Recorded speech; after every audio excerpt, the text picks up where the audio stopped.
Thank you very much to Smoked Ham for that. Let's play it again. Hold it! I don't get to hear what you guys do. I don't know how loud it is. Hold it! I'm a lawyer. Amazing. Hold it! It reminds me that we used to have a little animation I played whenever we had is it really loud? I'm sorry. Sorry. Gorsh. We used to have a little animation I played when we got a new sub in. And I don't know, I kind of like that it's clean now. I like that we don't have anything on the screen at all. I like that. What do you guys think?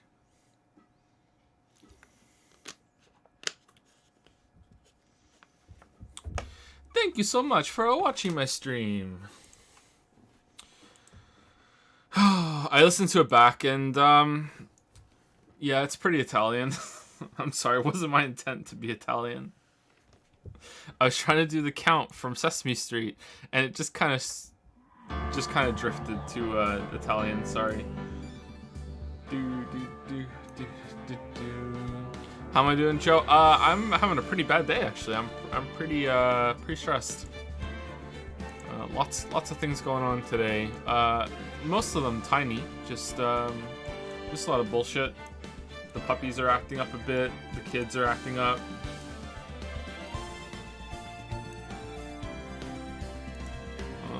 I don't know. I got a decent amount of sleep, but I'm just kind of annoyed today. You know, sometimes you're just annoyed.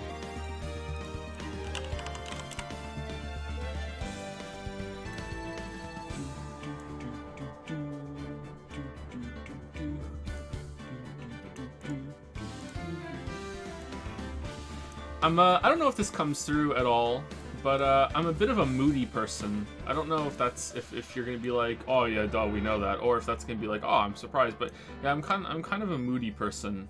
I don't know.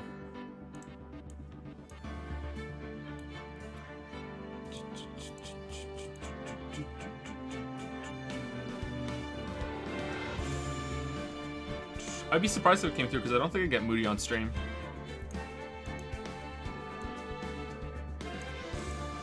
You guys have only seen me angry, like legitimately angry, probably on one hand. And I've streamed a lot now, so yeah.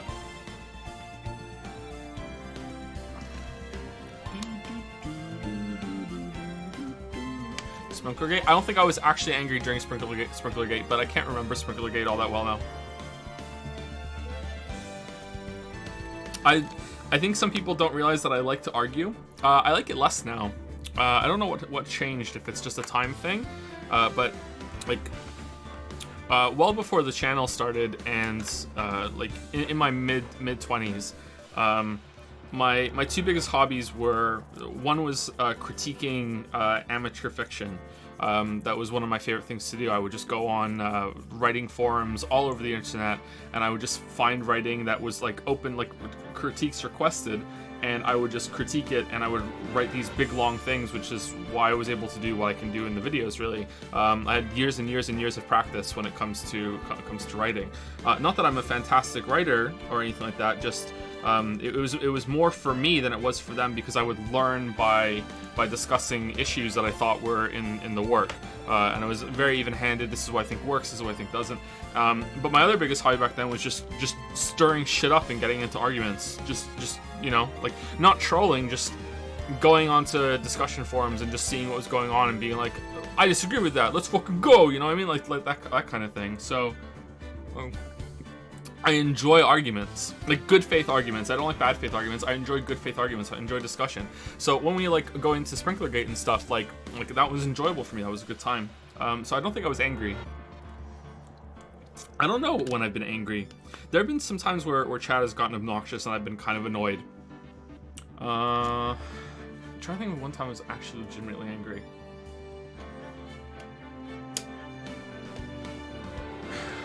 I can't think of one right now, sorry.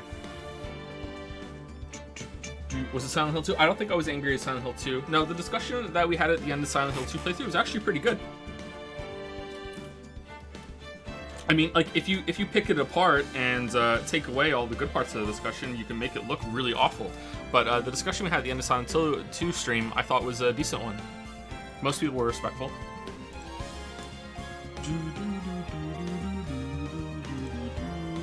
Ding around with 2 brain dead argument. I was pretty annoyed at that one. That was kind of dumb, but I don't think I was angry. You got a bad day, don't force yourself to stream if you want. I hope you have a good time. No, it's fine. I enjoy streaming. It's okay. And nothing bad happened big time. Just, you know, lots of little things. Sorry we're late. Lily was supposed to have a, she's probably fine with me telling this, I think. Like, we have the mental health forum on Jad's. And we've said on stream multiple times before, Lily's bipolar. So Lily had a phone call appointment today with her doctor because COVID doesn't have, it has to be like an emergency to have a face-to-face meeting now with the doctor. So just a scheduled thing. There's nothing wrong, anything like that. Just a scheduled thing. Like, hey, just call to check up, that sort of thing. And they just didn't call. They're supposed to call at around 1:30 our time, and they just didn't. So it's like, okay, so just waiting for that so I could look after the kids while she was on the phone, and they just didn't call. So, you know, just fuck you. That's just Moncton down to an M, I think. Just fuck this city, man.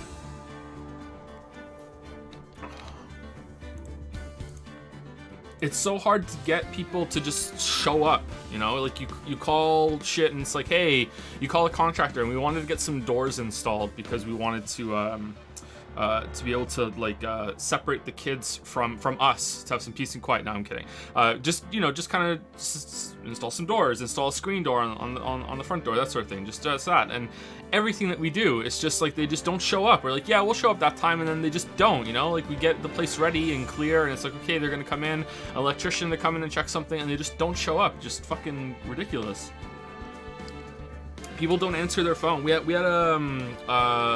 like a wasp or a hornet's nest in our backyard, and it looked really cool. And I don't know how to deal with that shit, you know? Like, I'm a millennial. I can't do physical labor. Well, actually, but you know what I mean. And so I called an exterminator, and I had to leave a message, and they just never called back. It's like, okay, cool.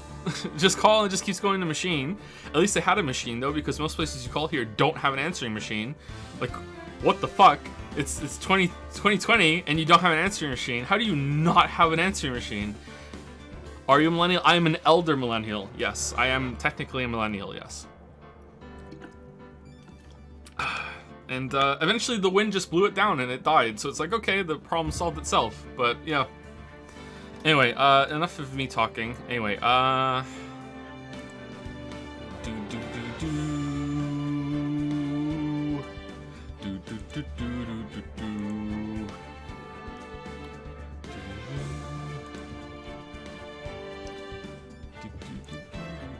There's fan art.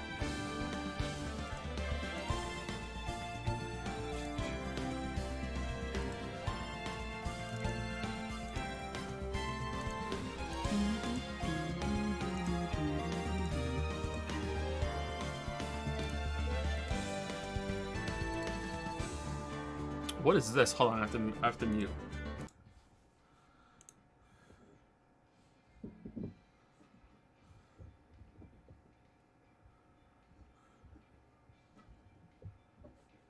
Oh, it's not. It's just it's a video. Okay, never mind. It's a video of the GIF. Okay. All right. So before I show the fan art, there's something somewhat serious we have to discuss. It's not about the streams. It's about me. I guess it is kind of about the stream. I'm wrong. Let me turn it down a little bit. Okay. So here's something that we seriously have to discuss. So I am not a comedian, but I have been putting a decent amount of effort into trying to be funny on stream lately. Now, I don't know if it's obnoxious or anything like that, but like I have been trying to develop that a little bit more, like intentionally trying to like go out of my way to try to be funny. Whereas usually when I try to be funny, it's just I see a moment and I just go for it. So, like, but I'm not a comedian at all. So, like, I don't know where the lines are. I'm inexperienced with this. Like, there were some people in chat yesterday that were saying when I was doing the Italian voice that it was racist, and I was a little uncomfortable about like possibly what I was gonna think was gonna be like a Slavic kind of Transylvania accent. You know what I mean? Okay, so here's what I need to say just for my own peace of mind. Like, we've been a bit raunchy on stream lately, and like making like a lot of like, I wouldn't say we've said any edgy jokes. I hate the edgy jokes meme, but we have been doing some kind of like sexual jokes and stuff like that. And sometimes I think we might go a little too far. And if we do go a little too far, I would like to be told that we're going too far, if you guys don't mind. That doesn't excuse going too far or anything like that. Like this isn't setting like, oh, I'm putting the shield up so when I go too far I can point back to that and be like, oh no, I warned it. Like no. I just wanted to address it that we could go too far with some of the raunchiness. Okay, like this is not a family friendly sort of stream because, you know, I swear like a sailor, but I do want to just put it out there that if anyone is uncomfortable with what I'm saying or anything like that, that please just tell me and we'll have a serious conversation about it, okay? Like, just, that's that. I just want to put it out there. I'm not a comedian, so like trying to be funny is really out of my comfort zone. I just try to just play off what happens and yeah, but I am trying to do a little bit more lately because you guys seem to like it, so yeah, that's it. That's it. I don't think accents in general can be offensive, but I do think they if they become a caricature, I can never say that word, caricature, I can't say it, then it can cross the line and become offensive. So again, it's mostly about the intent that happens, or the intent that matters. Anyway, let's put some fan art on the screen. I said it right the first time? Okay.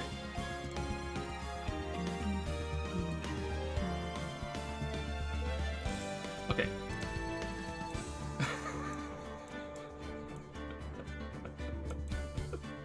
Chat, can we have professional voice acting? Joe, we have voice acting at home. The voice acting at home. 1 objection.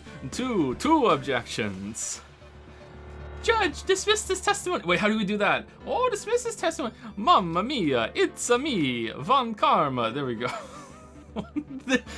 In my head, when I hear it, the Count's voice and Mario is the same, but when I listen to it back, I can hear the drift. Just like I was so impressed with myself yesterday when I listened back to the very first time I tried to do Hank Hill, and I was like, what in the Sam Hill, Bobby? And I was like, damn, that actually sounds like Hank Hill. Like, I got that. And then it's just immediately goofy. Just immediately, like in the next line, it's fucking goofy, and I'm like, god damn it. And then as it went on, it became less goofy and just more generic southern accent, you know what I mean? Like, it was just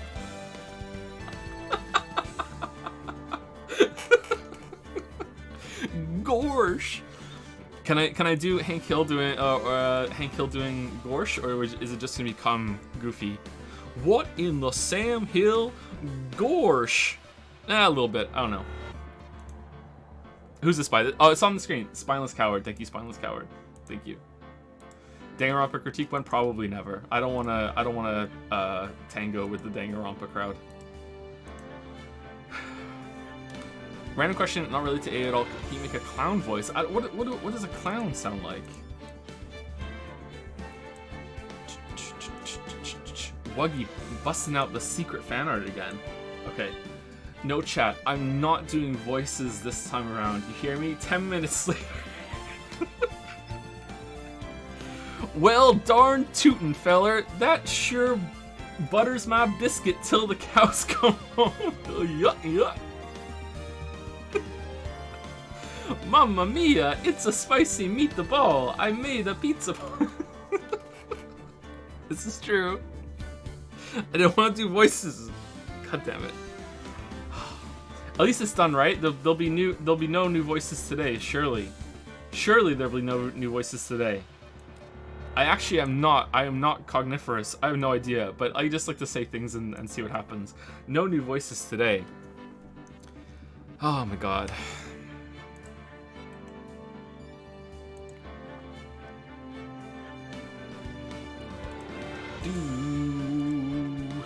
Turn up a little bit. How's the volume compared to me right now anyway? It's at minus 16. I think it can go up a little higher, right? Let's go minus 15.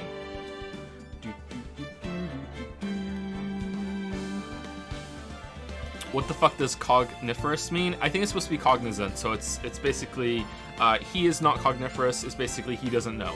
It's the same thing. Have you watched the movie Airplane? And if so, did you like? I've never seen the movie Airplane. No, that's the Don't Call Me Shirley though, right? That's where that line comes from. Did you do the Italian finger hand thing when you said that? I did not. I should.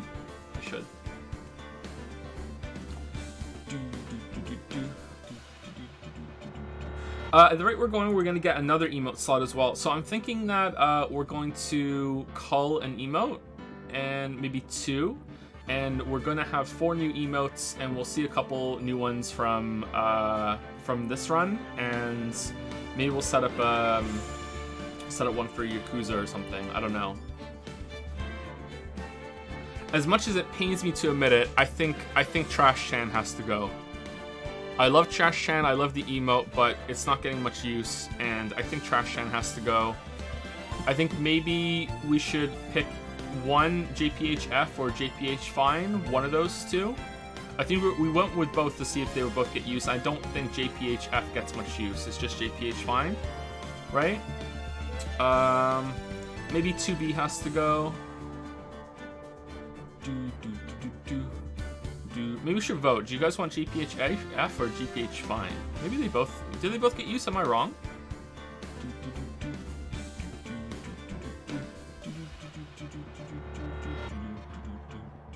Clawfist gets quite a lot of use. The Pickle, obviously. The Pout... I think Pout might be number 1. Pickle was number 1 for a while. Yadan has to stay. I love the Train. The Train is awesome. Does JPH No get much use? Dragon S gets surprising amount of use.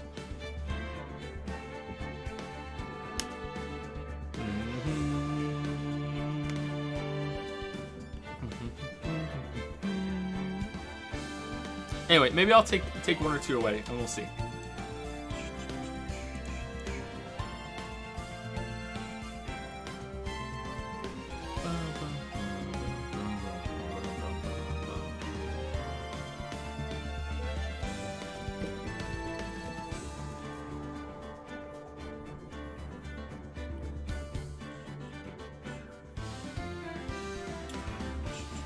Thank you, Kittyon, for the 15-month resub. Hey, thank you very much. The Weaver has resubscribed for 9 months. Thank you, The Weaver. Bike Chan Like Chan has resubscribed for 11 months. 11 months of the Bike Chan? Wow. Nearly a year, I don't know what to say, so I'll just say, when's the next stream like Hellpoint? That was peak Joseph Anderson content. Bike Chan out. Was it? Hopefully never, but you know, yesterday was pretty cringe too. So who knows? Maybe yesterday counts. Thank you, Bike Chan Like Chan. Legitimate Time Cake, interesting name, has resubscribed for 2 months. Thank you, Legitimate Time Cake. Thank you, Edicus, for the 15-month resub. Alan the Cavalier for the new sub. Welcome, Alan.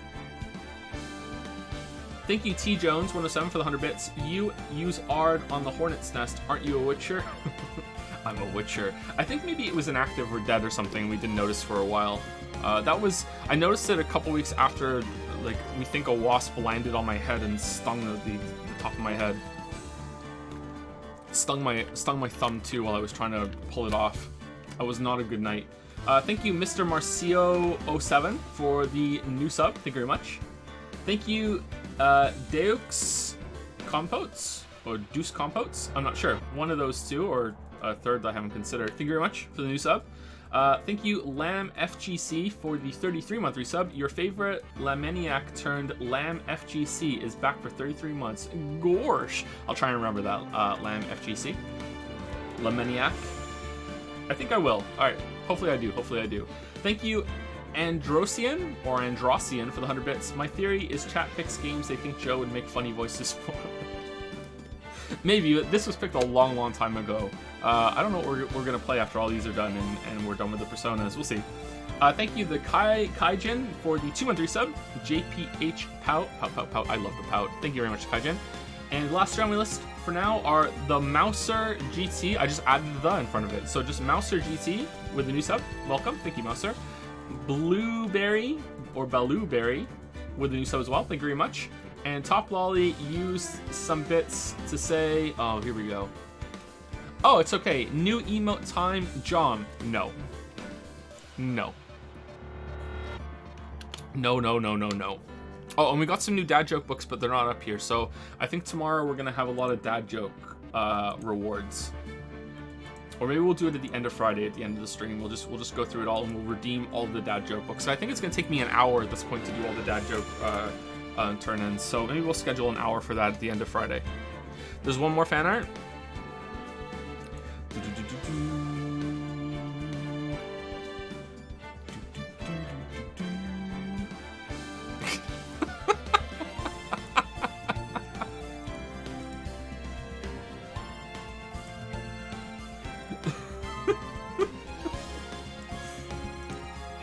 Alright, let me put on the screen, and then we will get into the game.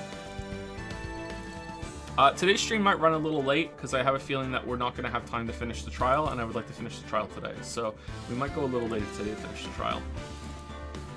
So here is Badge San. Or, as I would, the uncultured, to the uncultured weeb, Badge Chan, but Badge San. No one would believe Nick was a defense attorney if he didn't carry me. Will Chiaki pout every time she's presented? Oh, that's adorable. Look at that. He's a lawyer. Badge San. But she's recently made. Shiny. Ooh. Nah, I'm not irrelevant evidence. I choose you, Badge San. Go, Badge San. Hold on, what's this down here? I don't have my context today, so it's a little hard for me to read. So now I ask, can you present us as proof from your 53 evidences? Ruh-roh, Nick. Phoenix Wright. He stopped working. Uh-oh. He has that look again. not cogniferous. He's gonna show me off again in Paris. That's adorable. That's adorable. I don't think I'm gonna be able to say your name properly, but I will try. Thank you, Kochi Kiyoma? Kochi Kiyoma? I think that's it. You can't see my mouse. Or Acid Tum-Tums. Thank you very much. This is adorable. Chat loves it. Here's the whole thing on the screen. I didn't think we were going to have enough candidates to do Chan of the Year 2020, but maybe we will. Huh.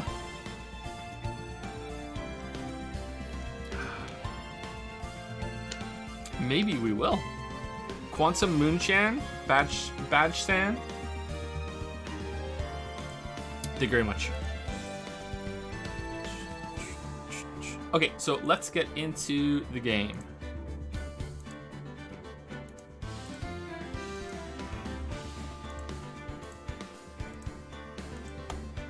Will there be any Chans in Yazuka? Alright, this one, right? Turnabout goodbyes, day 2 investigation.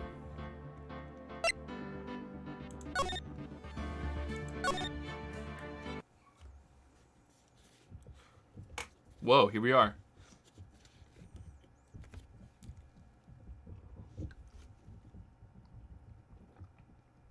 Can you guys hear that? It sounds like something is like clawing at the walls through the house. I'm not sure the microphone can pick that up. It's not wind. That's just life with kids. It's the thing that lives in the attic. Well, let's go check it out anyway. All right. The birds, the birds. Small but rental shop. Doesn't look like anyone is around. They're probably closed because of the murder. Wait, what are we doing? Oh, we can just go into it. Okay. December 26th, Caretaker Shack. Okay, that's the bird that was on the poster, right? Meg, that you? Hey, is that Keith with you? Keith? Where have you two been? No voice for this guy. I've been worried sick. I've decided no voice for this guy. Nick, you handle this. I think I'll leave this one up to you. Okay, hold on 1 second. I want to review a couple things. Okay, so this is the case is that Chadworth shot someone on a boat, but maybe not. But he was on the boat and picked up the gun at some point. His prints are on it, but not the right hand. There was one bullet killed him in his heart. And the victim is, you can't see the picture.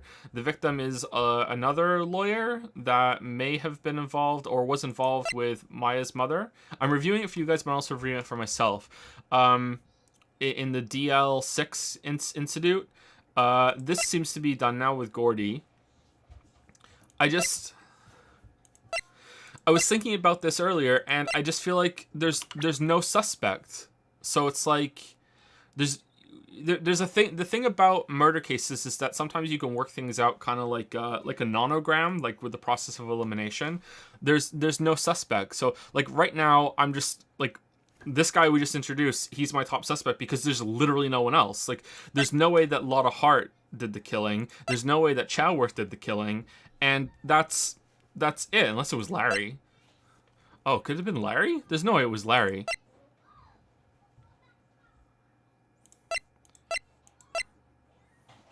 Yeah, I don't know. When I speculate, I don't look at chat, by the way, so I can see emotes going up and down. And there's probably these people are probably saying he is not cogniferous. But yeah, like I have no idea who did it right now, which is weird because in all the past ones it's been fairly easy to work out who did it, right? No, that's not true. But maybe I was dumb in the last one. I don't know. Okay. I think I'll leave this one up to you, Maya. So right now it's caretaker because there's literally no one else. Meg. Yes? Finally made up your mind, have you? My mind? You'll run the pasta shop when I'm gone. Alright, so this guy is a drunk, so maybe not. Pasta? Glad to hear it, glad to hear it. You make your old man proud. When you kids left the house, I didn't know what to think. How am I supposed to keep this place running, an old man like me? Polly, the kids are home. Hello, hello, Squawk.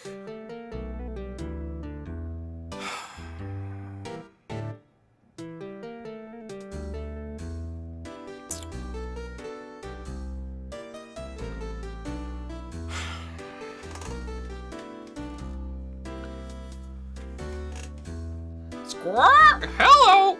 Hello! Nick, what was that? That was me trying to do a fucking parrot voice.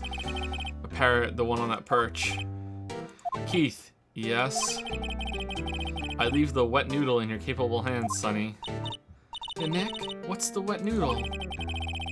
Based on the available evidence, I'd say it's the name of his pasta shop. That's a relief, isn't it, Polly?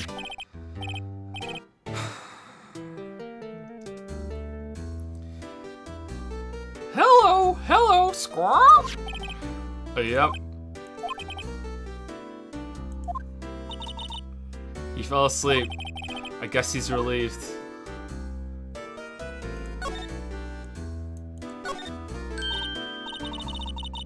Wow, what an amazing parrot that is. Good morning.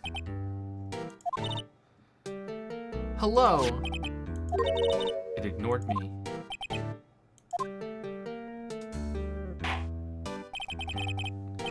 What? You forgot, Meg? You gotta call her name first. Hey, her name? Polly, how you been?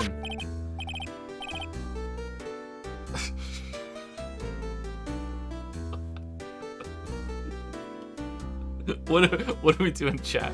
What are we doing? Squawk! Hello, hello! It's a calibration squawk for this one, see? Neat, so the parrot's name is Polly. Oh my god, it's important. Oh my god, it's important. The erstwhile companion of the boat shop caretaker answers to the name Polly. Too bad all she can say is hello. Har har har. Old Polly can say lots of things. You just need to know the secret words.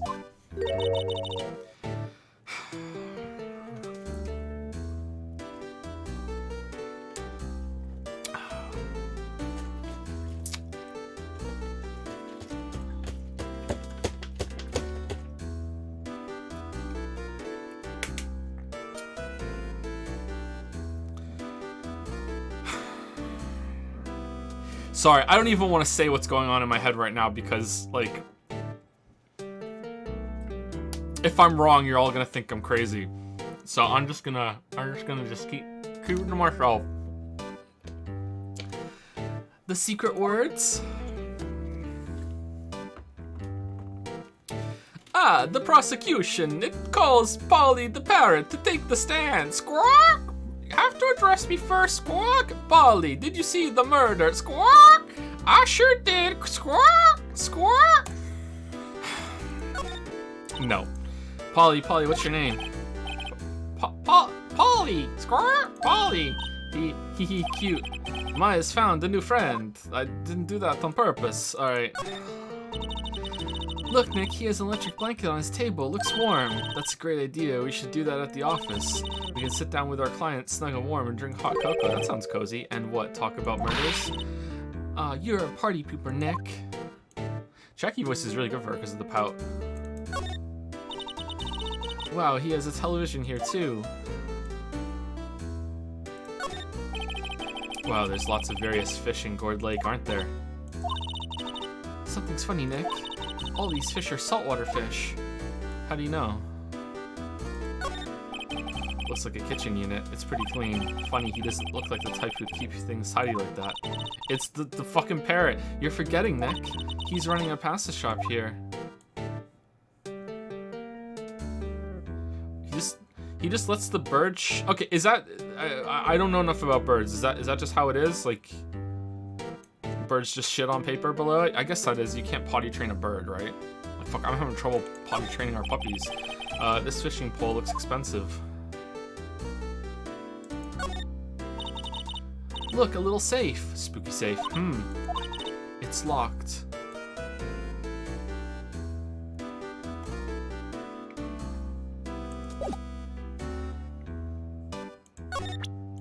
I'm a lawyer. Zzz. That a lawyer's badge? Yes, it is. I don't believe it. This old guy is the first person to recognize my badge. I get it. Huh? Yep. I got you figured out now. You're not Keith. Nick, now's our chance to clear things up. Sir? No, I'm not Keith. And I'm not Meg either.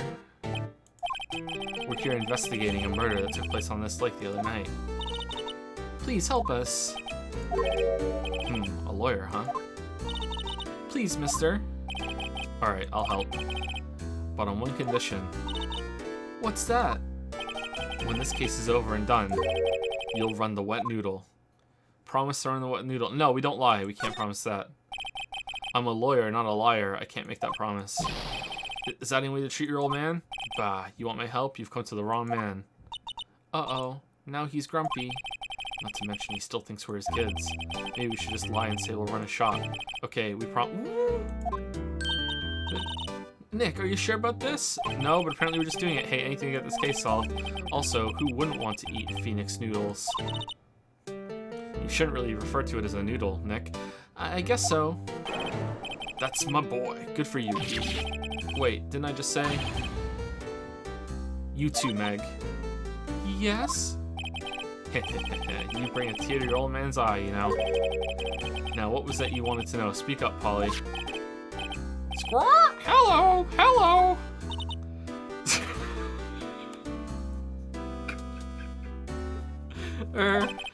Now he's talking to the bird again. How do we get him to talk to us?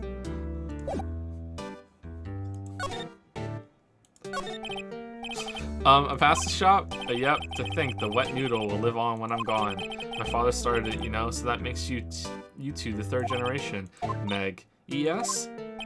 Tomorrow we'll start with the secrets of dough tossing. Dough tossing? You too, Keith. Yes? You'll be the best pasta wrangler the West has ever seen. Damn, we gave a vampire voice to the wrong person. But pasta wrangler, the West, isn't pasta from Italy? Meg! Yes? You know the best pasta's always been made west of the Rockies, don't you? Just so for the record, I'm still trying to do the count, but I just know that if I do the count, it comes out like this. Right, of course, everybody knows that. Nick? Huh? How long do we have to keep up this all in the family charade? This old man must know something about the murder. We're not leaving until we find out what that is. The boat rental shop. This is a boat rental shop, right? What are you talking about? This here's the palace of pasta, the wet noodle. Though now you mention it, we haven't gotten many orders for spaghetti lately. All the kids come up and say, yo dude, we want to ride on one of your boats. That's why I keep the boats out there. Youngsters these days, darned if I understand them. So you're an accidental boat rental place? Are you drunk or are you so used to being on the water that you're just kind of got permanent sea legs and that's why you're swimming back and forth? I'm swimming back and forth in time with him in my chair right now, by the way. I'm pretty confused myself. Nick, this isn't going anywhere. But this old man is the witness tomorrow, right? We've got to find some way of getting information out of him. If Gumshoe shows up at some point and we say that old man's the witness and he's like, no he's not, it's the fucking parrot, like I swear to God, my memory's gotten worse of late. That's why I just tell everything important to old Polly. Oh my god, he tells everything important to Polly. Oh my god, everything important? I wonder. Polly, what's the number to the safe? Squirrel 1228. Oh no! All right. Oh my. Oh, well, whatever. Fuck it. Kangaroo court. Hey, Polly, watch it, will ya? Scenic. All it takes is a little clever. There's no way they would just just it's got to be him and the parrot together. It's got to be. And a criminal mind. Quick, Nick, write that number down. Hey, don't get me involved in your little heist schemes. All right, hold on. Look, a little safe. Now don't you go opening people's safes without their permission, Meg. Maybe later. Okay. Alright, are we done? That's it. Hey, do you know anything about this? Oh, yep, I've seen this. You know something about this, sir? Keith, yes? It's okay. You can call me Dad.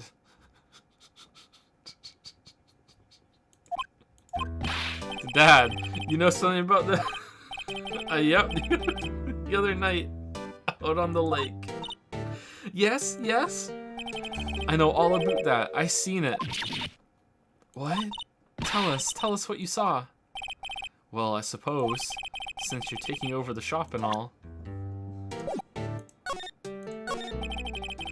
I forget the time, but it was pretty dark outside. Probably night. Yep. It was after midnight, but okay. Then I heard this bang, so I looked outside. Then I heard another one. Bang. Where's the third bang? Merry Christmas. A little while later, this boat comes back. Then a young man walked by my window here. He was muttering something to himself. Yep. What did he say? Yep. I forgot. I'll remember tomorrow by court time, promise. We need to know earlier than that. You know what? Little Terry was just... Who the fuck is little Terry? Terry? Oh, yep, that kid next door. You always used to make him cry, remember? He was wearing this tattered old coat, got himself some whiskers growing out his face. He must be talking about Detective Gumshoe. He comes up and tells me to come down to court tomorrow. Really? Somehow I don't think we're going to get much useful information from this guy. Yeah, maybe we should be leaving. I think you're right. Oh wait, I had one more question. Huh?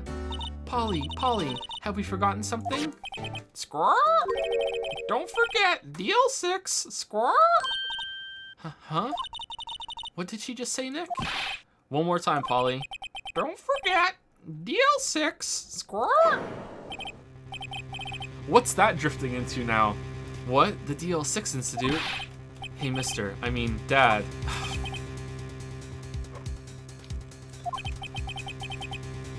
This is getting weird. Who is this old guy?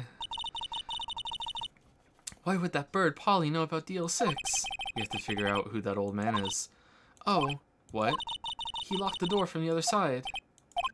Who could that old man be? I think I need to do a little more research on this DL6 incident.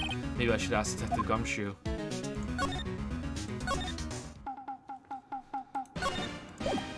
Hey, you know anything about this bird? Right now, it's my top suspect. Sorry, Nick. I don't know much about that. I'm a mere seller of hot dogs.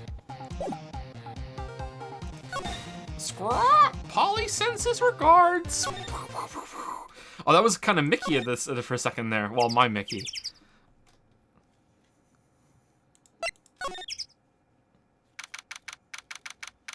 December 26th, Police Department. Hey, pal. Long time no see. You don't look so happy. What's wrong this time? Actually, we wanted to ask you something. Yeah? You know the boat rental shop down at Gourd Lake? Oh yeah, the old man who runs it is appearing as a witness in court tomorrow, right? Please say yes. Huh? How'd you... that was supposed to be top secret. Okay, oh thank God. Alright, the game's not that ridiculous. Oh, okay. That was close. Holy shit. I'm sorry for my batshit stupid theory, just like this game has got me in this mood now. I'm sorry, that was dumb. That was really dumb. Do you know who that old man is, detective? Actually, I don't. He's a bit of an odd bird. I haven't been able to get a straight answer out of him. I decided first that he wasn't persuasive enough to stand and testify as a witness. That's why we called Miss Lotta Hart yesterday. As for who he is... But you said the witness was a reliable slam dunk. I said reliable, didn't I? But you were basing off your entire testimony off of this fucking drunk guy? We have absolutely no idea. Sounds suspicious. Hey. The DL6 incident. Detective Gumshoe, please help us. Huh? We need to know about the DL6 incident. That was when Chadworth's father died. I can't help but think that it has something to do with this current case. To tell the truth, I don't know much about DL6 either. Mr. Chadworth forbade us from reading the file. And you just said okay? So I'm afraid I can't show them to you either, pal. Alright. What? However, if you can convince me somehow that the DL6 incident is related to this case, well, I guess I'd consider opening the file up. Hey, do you know about this fucking bird? What's that? A parrot? The old man at the boat rental shop's parrot. The parrot knew about that incident. That incident? DL6. What? We were just here. Polly, have we forgotten something? Fucking hell. Squawk. Don't forget, DL6. Squawk. Uh-huh. I'm pretty sure that old man must have taught her that word. Yeah, but how would that old man know about the DL6 incident? Wait, what if that old man was connected to DL6? Nick, you think he might be? Isn't the victim related to DL6? Don't we know that already? I get ya. Sounds like you need information on the DL6 incident, but I can't let you do it until Chadworth is convinced and says it's okay. Through there is the station's records room. I'll give you special permission to go in and find what you need. Oh, damn. Alright, cool. We're just going. Alright, way to go, Detective Gumshoe. Doing your fucking job. Alright, okay, Nick, to the records room. Call me Keith. Let's go, Meg. I guess it's time we face Chadworth's past. Alright.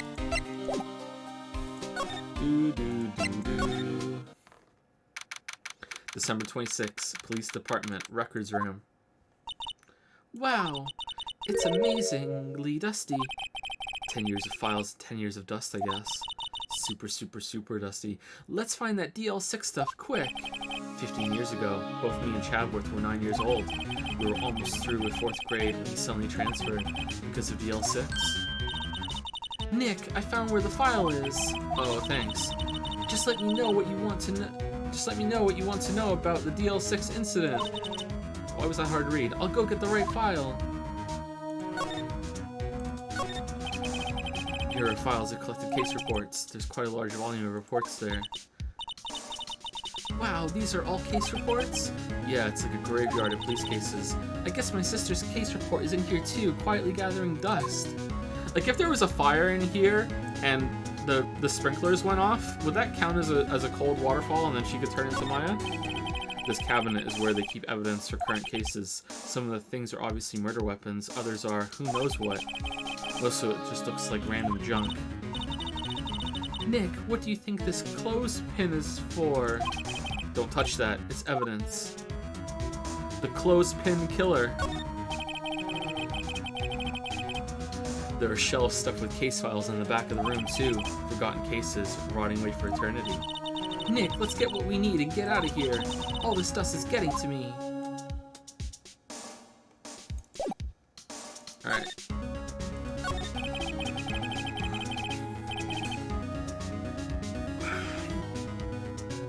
Well, first I have to get a handle on the main facts, like a summary. Right. Summary. Summary, found it. Here you go. December 28, 2001. That's exactly 15 years ago from the day after tomorrow. So in 2 days, the case is closed. The incident took place in the elevator of the district courthouse. What? Is this the same district courthouse where we're holding the trial now? Looks like it. There was a...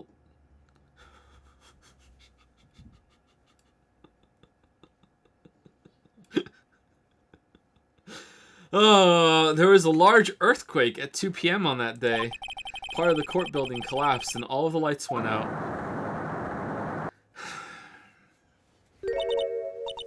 Hasn't been able to handle earthquakes since. Wow, that was some earthquake. At the time, 3 people were trapped in the elevator. It took 5 hours for them to be rescued. 5 hours. That would be scary like that, in the dark.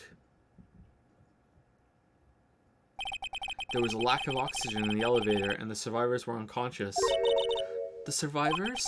One of the 3 in the elevator had been shot, in the heart. That was Mr. Chadworth's father, wasn't it? Oh, we don't have enough oxygen in the elevator. One of us has to die, so Chadworth can live. Don't worry, Chad. Don't worry, son.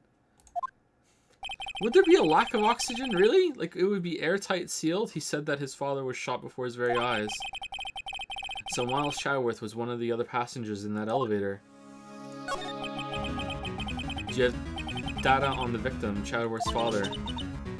Yeah, hold on. Victim. Here, found it. Gregory Chadworth, 35, defense attorney. If he were still alive, he'd be 50. That is 35 plus 15. Damn, 35. How old is that? He had lost that day's case in court and got in the elevator with his son, Miles. Miles? Miles Chadworth, of course. Whoa, he's Chadworth's dad? So he was in the elevator with his father. From the angle of the bullet and other evidence, it could not have been a suicide. The murder weapon, a pistol, was found in the elevator. The pistol had been fired 2 times. Where have I heard that before? Huh. It sounds just like this current case. What's going on here? Well, the gun in the current case has been fired 3 times. Got any data on the suspect in there? Okay, so I'm confused. I'm confused about how they know it's been fired 3 times. I don't understand ballistics. Like, could that be the same gun that was fired 2 times before and then the 3rd time was to kill him? Or is it, how do they know if it's been fired 3 times?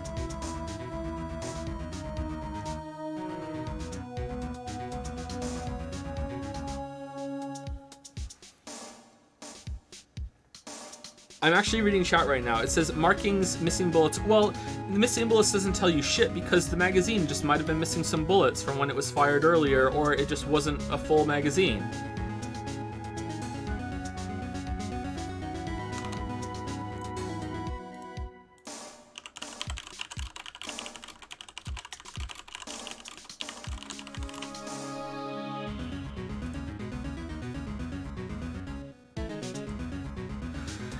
Okay, I'm looking at Quora answers, you know, the most fact-checked, rigorous place on the internet. In movies and on television shows, they make it seem simple. The detective picks up a gun near the body, usually with a pen through the trigger guard, holds it up near his nose, takes a sniff and says, recently fired, or something like that. Complete balderdash. The truth is you can't tell. As an example, my 1911 hasn't been fired in a few weeks, perhaps a month, maybe more. Before that, hadn't been fired for more than a year. You just can't tell with 2 exceptions. If it was really recently fired within the last minute or so, you might smell a little stronger. It hasn't been fired at all since it was last cleaned. You'll know it hasn't been fired because you won't see any burnt carbon on a particular place. Okay, so this is pretty inclusive. Alright, I don't understand. Okay, I guess I would have to talk to someone or find some article, and I can't find that with a quick Google search. I would have to, like, look it up more. Okay, I'm willing to accept the game's logic that they know that it's been fired 3 times. But what I'm questioning now is that now we know that it's been fired twice before. Is this the same gun, and the game's logic is like, oh, when you pick up a gun, you just know how many times it's been fired. You know, like, it was fired twice 15 years ago, and now a 3rd time now, and we can tell that because we can. You know, I'm curious. I don't understand that. I don't understand how they know, but anyway, let's just go. Got any data on the suspect in there? That would be hey, that would be the guy that my mom got arrested. Hold on, this is it. The man arrested as a suspect in DL6 was Yanni Yogi. He was a clerk in the court, apparently. So he must have been the 3rd person in the elevator. Well, then he had to have done it. But he was found innocent, thanks to his defense lawyer, Robert Hammond. Hammond, the victim in our case. Yeah, but the gunshot looked like it came through the window. It could have been someone outside the elevator. Right. The suspect, Mr. Yogi, was oxygen deprived. So much so he had brain damage. What? He lost all memory of being in the elevator. After he was declared innocent, he disappeared. So he's the guy with the parrot. All right. Where could Yogi have gone to, I wonder? Squawk? Who knows? He may be closer than we think. I guess I know generally what happened in DL6 now. I still don't know what sort of impact the whole thing had on Chadworth, sorry. Nick, are we going to take the whole file? There's too much. We'll never get it out. What? You're right. How about we just take what we think we'll need? DL6 case file to the court record. Right, that's probably all we'll be able to find here. Now all that's left is the trial tomorrow. I wonder how Dad will do testifying in court. Alright, I'm not enjoying where this case is going, chat.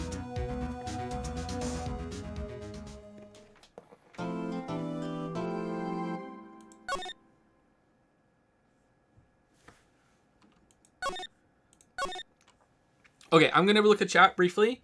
Does anyone have, like, the definitive answer on how you can tell if a gun has been fired? Or is it just... I'm just curious at this point. It's not even about the trial. I'm just curious. They just looked at the amount of the ammo in the corner. Oh, yeah, okay.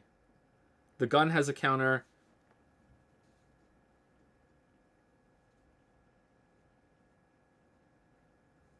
Residue buildup, 3 cases. I don't think they even found the bullet cases because it was shot on the lake, right? I don't think that would be conclusive. If they found 3 cases and there were also 3 bullets missing from a full magazine, I think that would be pretty rock solid. But yeah. Alright. It doesn't seem to be that conclusive. Someone said something about microscopic striations and the gun's barrel change every 3 to 5 rounds. Okay. But they would have to know what it looked like before that happened, right? December 27, 10 a.m., District Court, courtroom number 3. So does Chadworth remember what happened? Oh my god, no.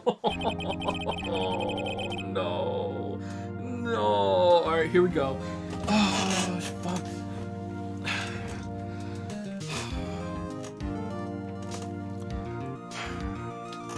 Court is now in session for the trial of Mr. Miles Chadworth. The defense is ready, Your Honor.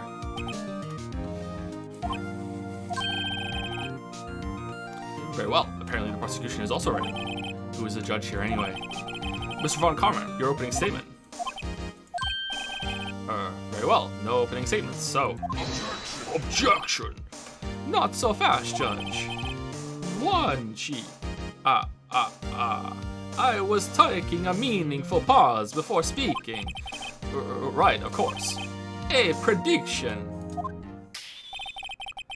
Today's trial will end 3 minutes from now. What are you, Babe Ruth of lawyers? What the fuck? Is there a scheduled earthquake? Order. Mr. Ron Karma, what is the meaning of your statement just now? Objection. Bah, must you question everything? It will be over in 3 minutes. We have no time to waste. I'll call my witness now. Right. I call my witness, my decisive witness, to the stand. It's that mysterious boat shop owner. Witness, state your profession.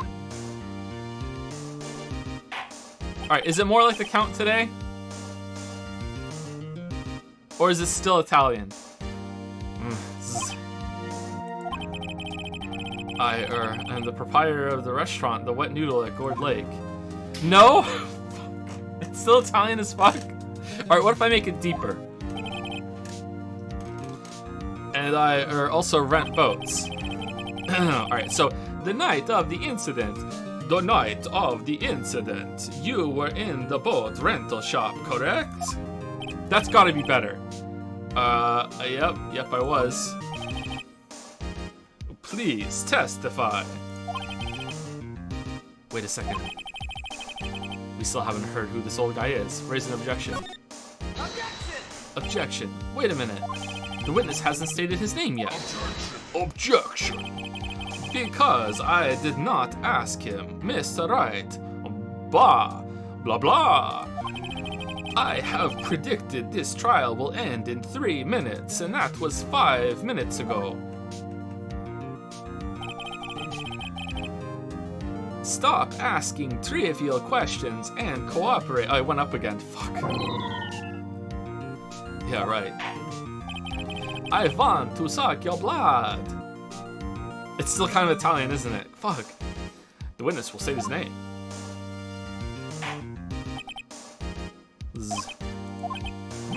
Well, I'm not really sure. Yep. What do you mean? My, memory. Your Honor.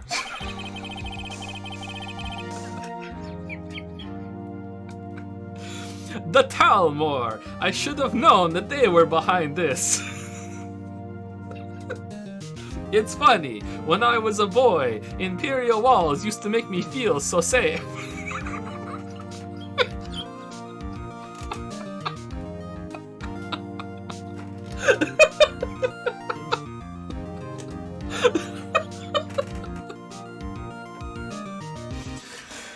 The witness does not remember anything beyond the last several years. Ergo, he cannot recall his own name, and is therefore a very good witness. He can't recall, you say? Yes, but the incident in question took place 3 days ago. He can testify. Very well. Really? Let's hear his testimony then, shall we? What? It's been way longer than 3 minutes. Way longer than 3 minutes. It was the night of the 24th, just after midnight. Yep, I was in the restaurant where I rent boats as usual. Then I heard a bang. Yep. When I looked out the window, I saw a boat just floating on the lake. Then I heard another bang. Just about then, the boat comes back to shore and a man walks by my window. Very well. I'd like to begin the cross-examination. Objection. There is nothing to question about my witness's testimony. Ergo, no need for cross-examination. Besides, there are only 10 seconds left before our 3 minutes are up. Who the fuck is this guy? 1 second. I predict that this will be over in 3 minutes. I should have done the count for the 3 minutes. 1 minute. Judge, your verdict now. Yes. Mr. Wright. Cross-examine. You know what? Fuck it. I want to see what if I don't cross-examine. Fuck it. I'm saving it. I want to see what happens. No, I'm good. He's right. Yeah, that testimony sounded pretty solid. Yeah, 3 minutes. Yeah, we're done. Maybe I should hold back. But Nick, you have to cross-examine. Whoa, what? They let you back in? This is your only chance to turn this trial around. Your last chance. Oh, all right. Rock.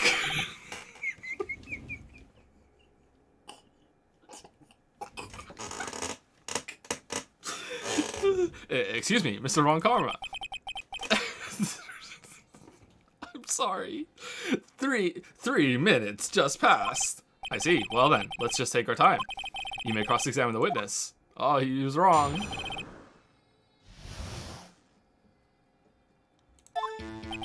It was the night of the 24th, just after midnight. Oh, yep. So you mean it was the 25th, just after midnight, you say? Oh, yep, just around then. Are you sure? Pretty sure, yep. When I talked to you yesterday, you were rather vague about the time. I'm surprised you seem so sure about it today. Objection. I asked him and he remembered. Isn't that right?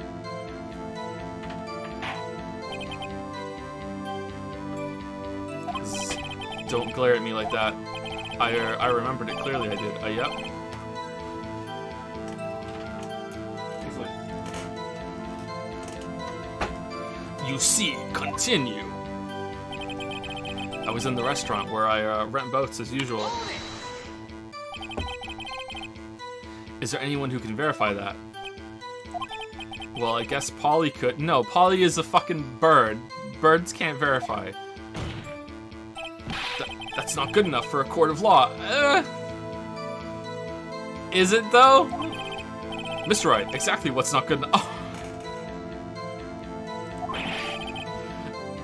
Oh. Your Honor, this Polly is a parrot. A parrot? Oh, okay. Don't be so hard on the girl, Keithy boy. Keith. Objection. The prosecution concedes that we cannot prove the witness was in the shop. Witness, please continue. Then I heard a bang. Oh, yep. And where did the bang seem to come from?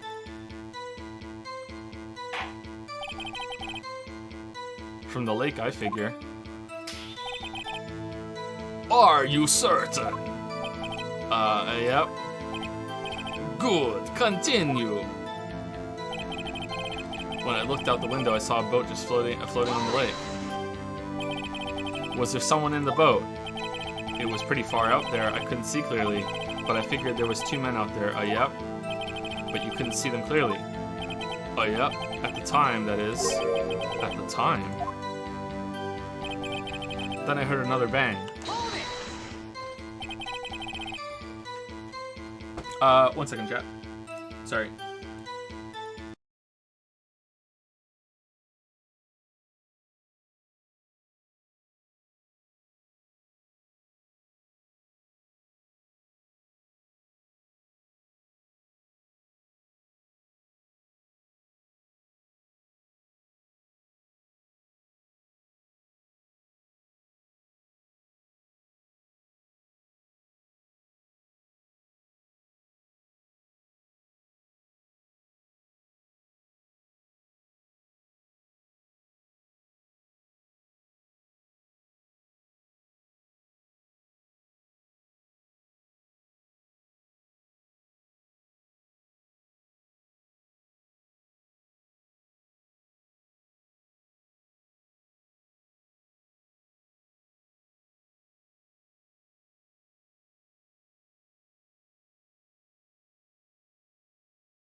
Alright, sorry about that. Can you hear me and everything? All good?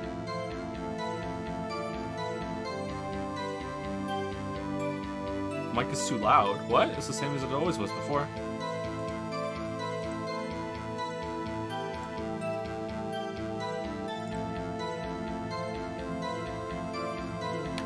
Mic's good? Okay. Oh no, this water ball is completely frozen. Fuck. Okay. Everything's fine. No big deal. Okay, let's keep going. So you heard 2 gunshots total. Yep. That's what Lotta said in her testimony yesterday. And we weren't able to question it. Can we question it now? Just about then, the boat comes back to the shore and a man walks by my window. By your window? Oh, yep, by my window. Oh, yup. Right outside the window of my little shack. And could you see the man's face? Well, the fog was pretty darn thick, but he was right there in front of me. I saw him. This is a rather important detail. Please add it to your testimony. Tisk, tisk, tisk. I have a bad feeling about this.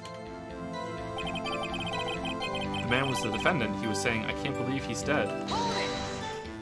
Whoa, that's, like, really important. Why didn't you say that at the beginning? Well, are you sure? Uh-oh.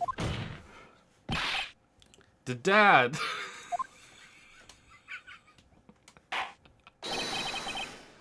Dead certain, Keith. He said, I can't believe he's dead, and as he was walking by, too.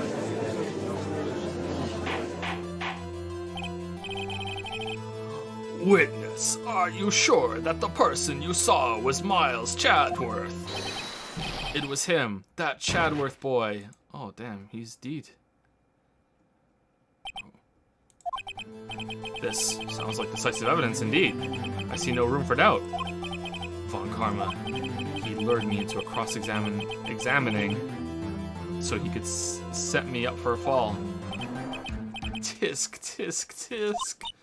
Nick, I don't like the way things are going here. Everyone in the courtroom is glaring at us. Really? Like, that was decisive evidence? I'd better act quick or this trial is going to be over. Wait and see what happens. But how can I raise an objection without any proof? Judge, there is no room for doubt in the witness's testimony.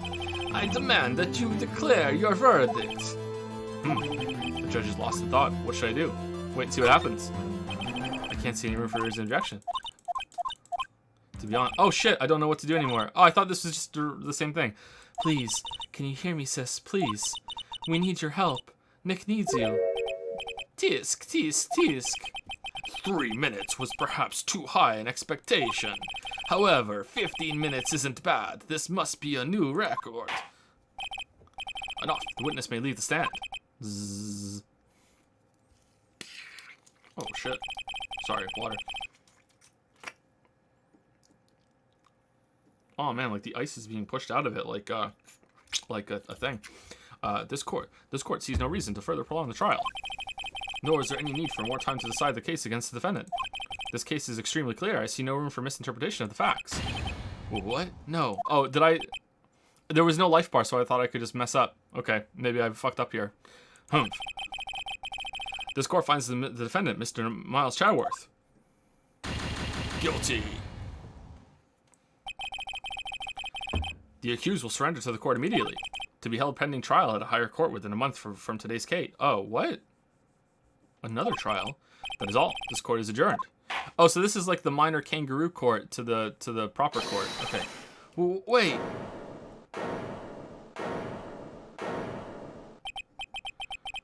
Who was that just now? Me. Huh? What?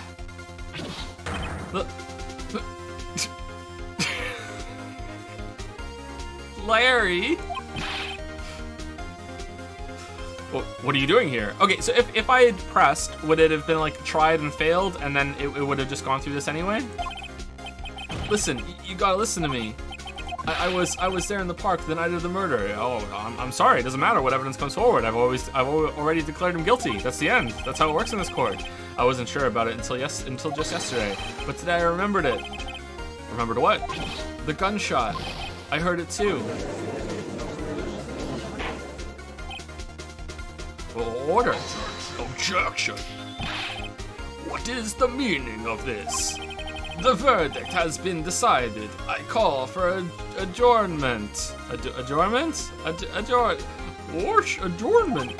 What? One moment, Mr. Von Karma.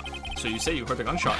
Yeah, I did, a gunshot. That night, I was sitting here in the audience listening to the testimony, then I realized something he said was different from what I remember. Anyhow, I can't just sit here and let you call Chatty a murderer. It's just not right. I'll testify, let me testify. Sorry, who thinks this game is better than Danganronpa? Just real quick, show of hands. Show of hands. Why is this salty? Oh my god, alright, I'm not checking this. Oh, what the fuck? Order. Well, this is the first time something has happened like this in my court. Is it, though? I'm not quite sure how to proceed. Judge, you've already given your decision. The trial is over. Nick, this is it. Larry's given us one final chance at this. She's right. If only it wasn't Larry. He could make things even worse. Hey, Mr. Chadworth was just declared guilty, Nick. It doesn't get any worse. You're right. Okay, did she just read our thoughts? Your Honor, if there is another witness, it is our duty to hear him speak. Right here, right now, right here. A waste of time. The verdict cannot be overturned. Well, actually. Allow me to speak my opinion. Oh, wow, you have opinions? In all court proceedings, it is our duty to prevent an inaccurate verdict. In order to make sure no mistake has been made, every witness should be heard. What is this? I withdraw my previous verdict of guilty. Oh my god. Mr. Von Karma, I order you to call this new witness to testify. Now. What? In all seriousness, this kind of wacky bullshit is fine for this game because they established it early. It's not bothering me. This is par for the course of this game, and I like it. I still prefer Danganronpa, but I still enjoy this.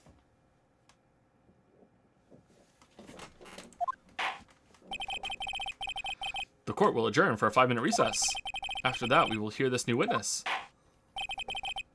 Court is adjourned.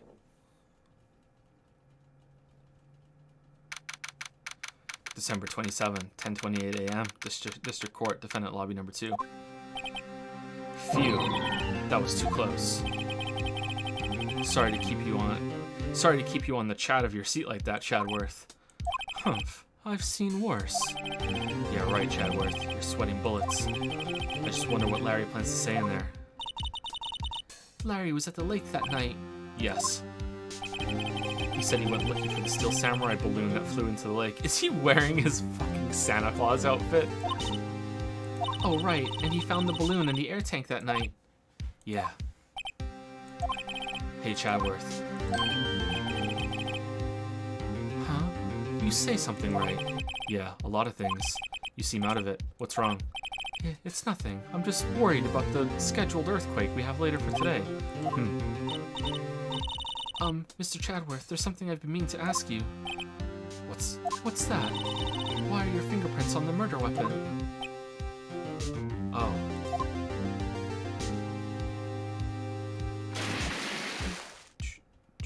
Because I killed him. When he fell into the lake, I went into a daze. I couldn't understand what had happened. I couldn't think straight. Then I saw the pistol lying on the floor in the boat in front of me. I picked it up without thinking. I didn't have a reason, really. I see. Right. Yeah. This might be our chance. Our chance? Von Karma has only ever run per... Is there a per... Okay, so what? Who...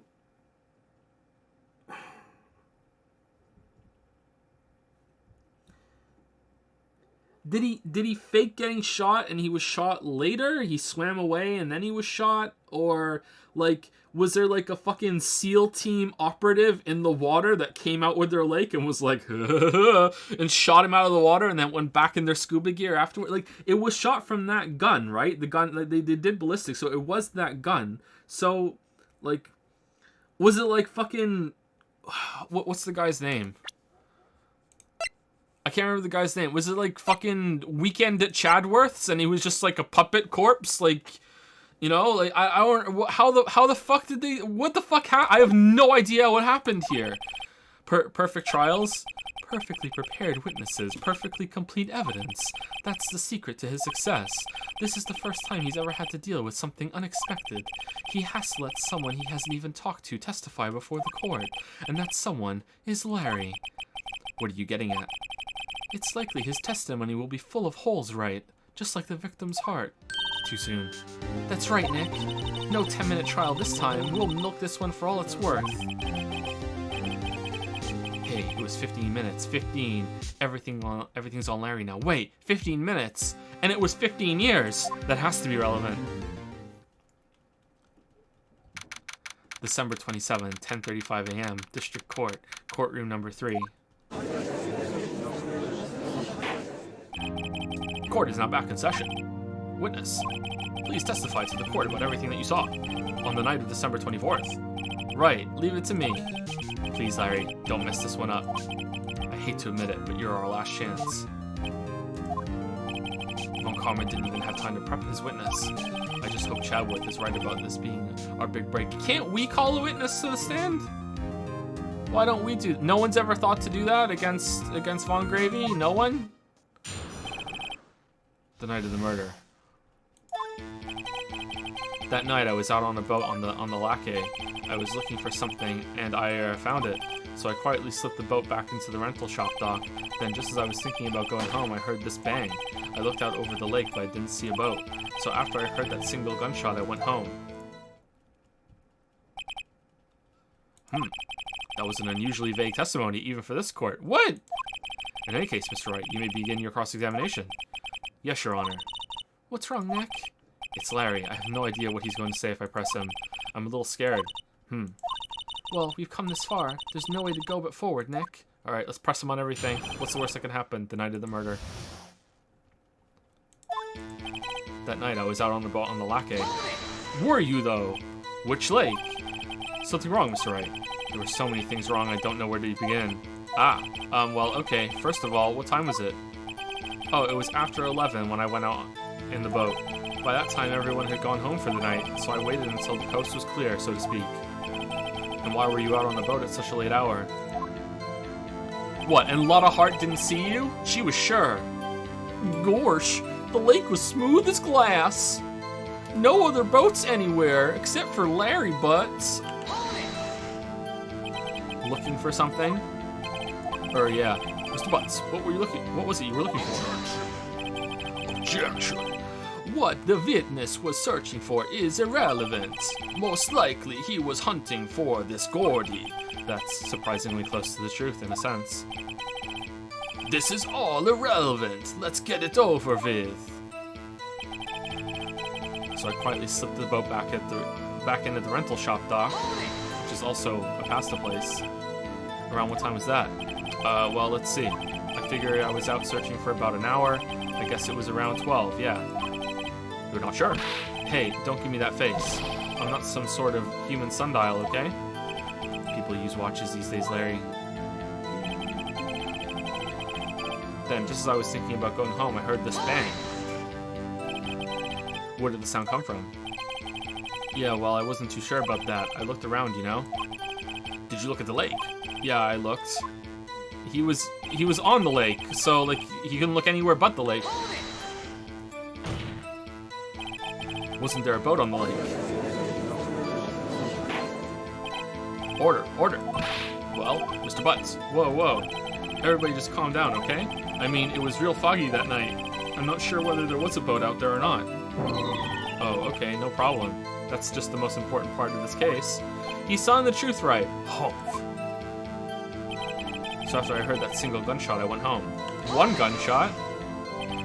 So you only heard one bang, correct? Yeah. Huh. Well, Nick? It was a pretty wishy-washy testimony, wasn't it? I guess I should just start working on the contradictions. Sorry. I wish I could be more helpful. I wish I could call my sister. Okay, so when was this photo taken? Automatically on 11:50 p.m. And where's the other photo? Weren't we given another photo? Is it this photo? Oh, 11:50 p.m. When was... Okay, 12:15 a.m. So this is the one that... Sorry, for some reason I thought they would be in this order. Okay, so this is the one that Larry heard. 11:50 p.m. Then he went back. And then there was another one at 12:15 a.m. Okay, so... I don't really see a contradiction here because he said he left before this one was supposed to happen. We know this time for sure, unless the clock is wrong. Let's see. The lane was on the road. I was looking for something and I found it. I quietly slipped the boat back into the rental shop dock. Then just was thinking about going home. I heard this bang. I looked out over the lake, but I didn't see a boat. After I heard that single gunshot, I went home. Okay, so...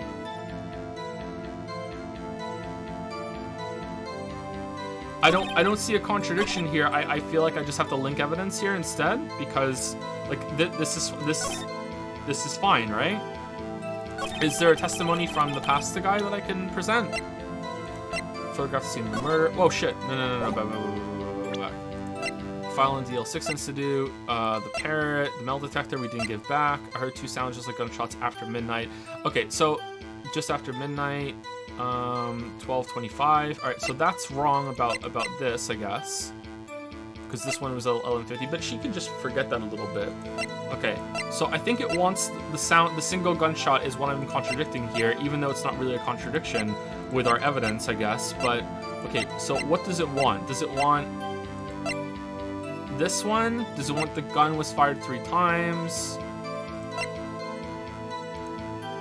Does it want 2 gunshots from Lauder's description? I don't know what it wants from me. Let's save it, because I don't want to get frustrated.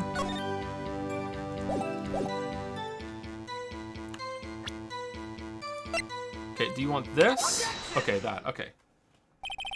Wait a second, Larry. Joe be kind of dumb, but we love you. But I was right! I got it right! How am I dumb? How am I dumb? It was right. My thought process was correct. I just didn't know what to do. What the fuck? What? You only heard 1 bang, you're sure? That's what I said. But Miss Lotta Hart testified yesterday that she heard 2 bangs. And the old man just now said the same thing. They both heard 2 gunshots that night. One was an echo, and Larry can't hear echoes because of echo pox, huh? Were you even listening? Were you paying attention at all to what they said? Yo, Nick, please. Huh? You know something's been bothering me. I'm a witness, see? I'm like a customer here. So you gotta treat me nice and stuff, okay? Oh, this is true. Mr. Butts, what? You only heard 1 gunshot? Are you sure? Well, to tell you the truth, I'm not sure. Not sure. How could you not be sure? Yeah, well, I might have missed the other gunshot. I was, listening to something else. Something else? Yeah, 2 people were going at it real hard in the rental shop, and it was kind of hot. So I was over my radio, dude, with my headphone. Well, this is a waste of time. What? Order, and stop that booing. Boo! Mr. Butts, you were listening to the radio with your headphones. Yeah, so what? That a crime? I listen to my radio. Everyone listens to the radio. What's the big deal? He didn't know a murder was going on. This is fine. It's just the fact that he thought, I'm going to go testify. Mr. Von Karmer, your opinion? Objection. Waste of time. I do not accept this witness, nor his shoddy testimony. Very well, Mr. Wright. Should he continue the testimony? Yeah, let's continue. Why the fuck not? Your Honor, please allow the witness to continue his testimony. Bah! Nothing is more pitiful than a lawyer who doesn't know when he's lost. Very well, Mr. Butts. Please give your testimony and be sure to include details like your radio. Right, leave it to me. I wouldn't if there were any other way out of this, believe me. What Larry heard. It's lonely being alone on Christmas Eve. What about Beyonce? That's why I was listening to an all-request show on the radio, see? Had a lot of songs that had a lot of gunshots in the background. I was listening to it real booming loud, like, but I'm sure I heard that gunshot, shot. I remember exactly what the DJ was saying when I heard it, too. What? You were listening to your radio at high volume. Yeah, what's the big problem? Can a man listen to his radio in peace? Isn't this a free country? Can we go back and listen to the radio show and know exactly what time the shot happened then? I truly believe Larry has no idea what the problem here is. Judge, can you believe a word this witness says? What he heard was probably nothing more than a drum beat from the radio. I hate to admit it, but like Von Gravy has a point. True enough, it is difficult to believe this testimony. Wait, Your Honor. The witness said he remembers exactly what the DJ said when he heard the gunshot. Excuse me, DJ. An announcer. The guy who says things on the radio. If the DJ was talking, then the music could not be on. Anyway, what this means is when he heard the sound, no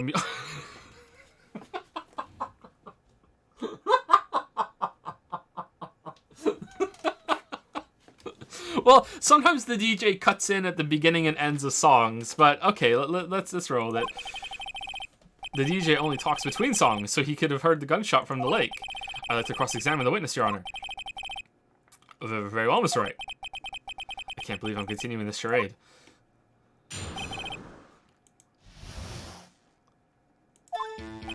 It's lonely being alone on Christmas Eve. What about Beyonce?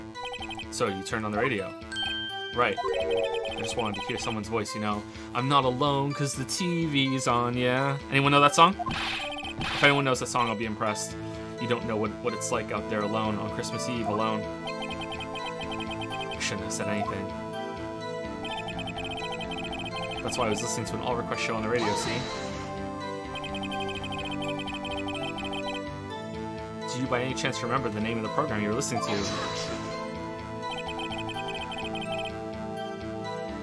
This has nothing to do with the case, Your Honor. Objection sustained. The witness was listening to the radio. That is all we need to know. G-Meat World, yeah! Yeah, someone got it. Good job. Tell us, Mr. Butts, how loud was your radio set to that night? I was listening to it real booming loud, like... Real booming loud? Oh god, was his radio what set off the first camera? No. Yeah, you know. And you had headphones on. Oh, he had headphones on. Okay, yeah. I wouldn't think you could hear anything going on outside at all. They're open back headphones, Your Honor. But I'm sure I heard the gunshot. Can you prove that? No, of course you can't. Nah, I can't prove it. But I remember that moment real clear. I mean, while I was talking about it, it came back real clear to me, you know? I remember exactly what the DJ was saying, too, when I heard it, too. Alright. What did she say? Objection! Mr. Wright, please cease these pointless questions. What possible good could knowing what a radio DJ said do us? Skyrim belongs to the North. Indeed, Mr. Ron Carmer has a point. I'll allow the question only if you see some reason why we should care. We care, we should care. We should care, Your Honor. Of course we should. Why? Well, how do you know if we don't ask, huh? Fine, very well. Yeah, makes sense to me. Yeah, continue. Yeah, Mr. Butts, please testify to the court. Yeah. What was the radio announcer saying when you heard the gunshot? The time. Just when she said, hey, oh my god!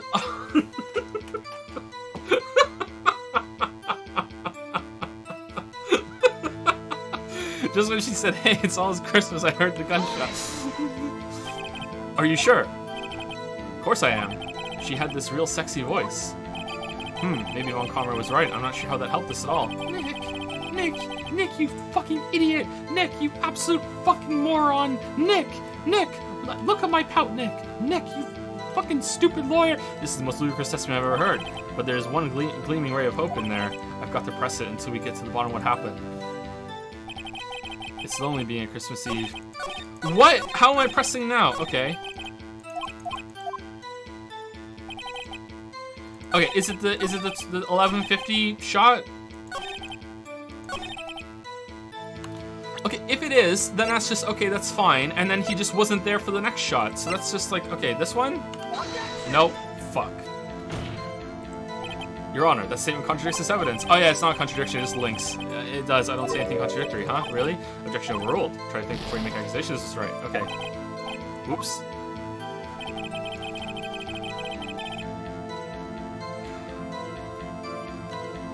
Fucking what then? Almost Christmas means that it's not midnight yet. It's before midnight. So it has to be that.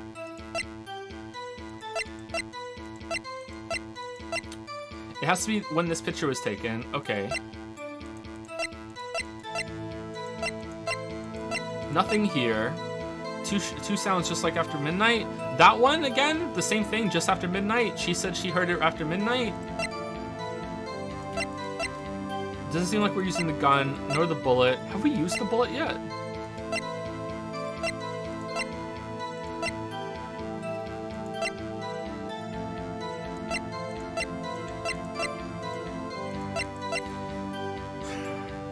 It could be like this, that wasn't the gunshot that he heard, maybe, but that's kind of, then we're just going in circles. I think it's either this one or this one. Really?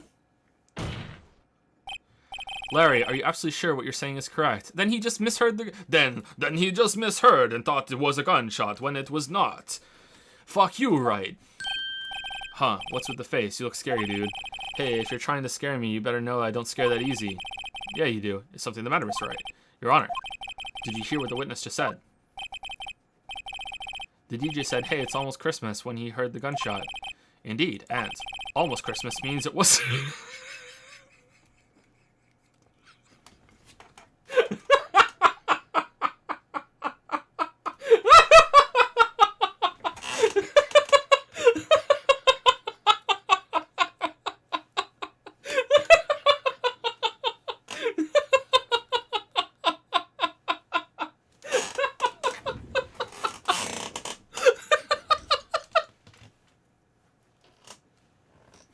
Alright, let's do this fucking, like, amazing line in all the voices, alright. Almost Christmas means it wasn't Christmas. Hey, almost Christmas means it wasn't Christmas. Well, almost Christmas means it wasn't Christmas. Almost Christmas means it wasn't Christmas. Gosh, almost Christmas means it wasn't Christmas. Oh, yuck. Almost Christmas means it wasn't Christmas. There we go. Did I miss any voices? Any voices? Jigglypuff. The only thing I can say in Jigglypuff is Jigglypuff. Squirt. Almost Christmas means it wasn't Christmas. Squirt. That's becoming Mickey Mouse as it goes on. Maybe I need to do some calibration squawks in the middle of it. Squirt. Almost Christmas means squirt. It wasn't Christmas. No, it doesn't work. Hey, people. Seth here.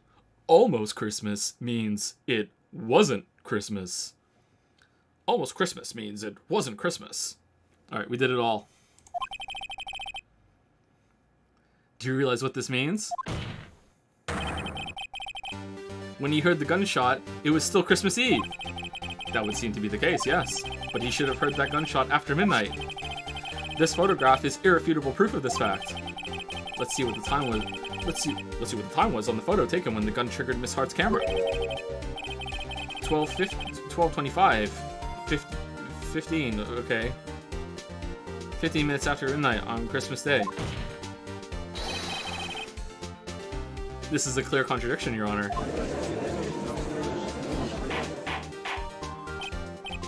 How's my Seth voice? Is it anywhere close? Order! What does this mean? The two prior witnesses heard gunshots after midnight. However, this witness says he heard a gunshot before midnight.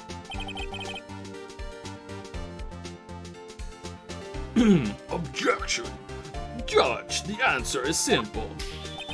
The current witness is plainly mistaken. Just look at him. Suspicious. What? Well, Mr. Wright, what do you think about Mr. What's-his claim before you heard the gunshot before midnight? Larry's right. Larry's not mistaken, Your Honor. In fact, this isn't even new information. I've known about this for about 24 hours. You heard that gunshot before midnight. Intriguing. Intriguing. I'm assuming you have evidence that for this vile claim. Show me evidence there was a gunshot before midnight. Look at this photograph. Every time, there's a lot of looking at photographs in this game. This was taken by our witness yesterday, Miss Lotta Hart, with her automatic camera. The timestamp on the photo reads December 24, 11:50 p.m. Oh. Why didn't you bring this up before, Wright? You fucking idiot. You fucking stupid fucking defense lawyer. But there's nothing on the lake in this picture. Your Honor, the real issue here is not why nothing is shown in this photograph. It is why this photograph exists at all. What do you mean? Your Honor, this photograph was taken by an automatic camera. That camera was set to go off in response to loud noises.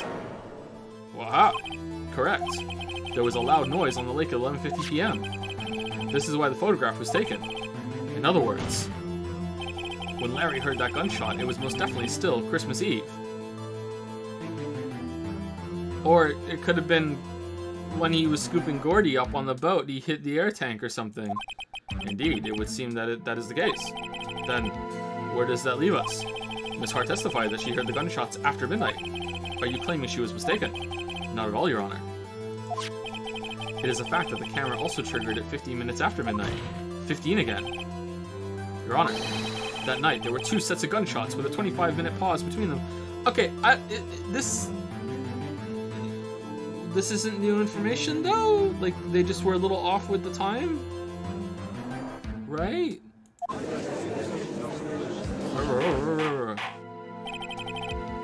Why would this be? Objection! Don't be fooled, Judge. That camera was set to respond to loud noises. Yes? Yes. There is no proof that the loud noise at 11:50 was a gunshot. Why, the witness could have sneezed, triggering the camera. This is true. Hey, my nose was clear that night, man. Clear. Well, Mr. Wright, there's no turning back now. Can you prove that the loud noise at 11:50 p.m. was indeed a gunshot? Please show the court evidence if you have any. Well, no. A sneeze isn't loud enough. The gun was fired more than once, but we don't know how that works.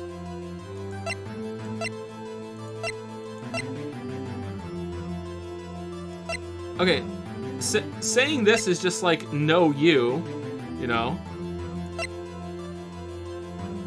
Like, this was information provided that everyone knows about. It was fired 3 times. Maybe?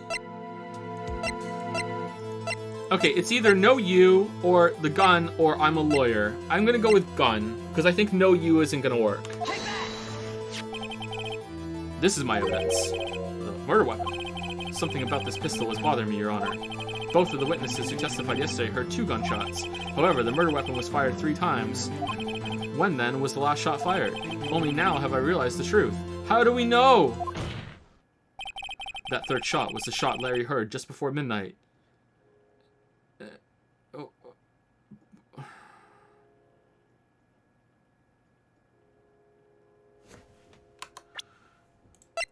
So Larry shot, and then a shot before 12:15 a.m.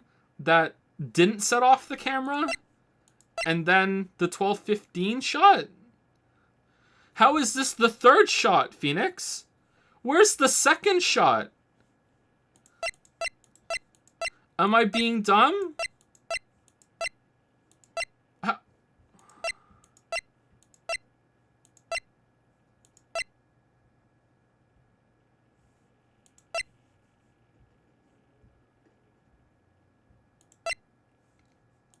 There were 2 shots after midnight? Then why isn't there 2 photos?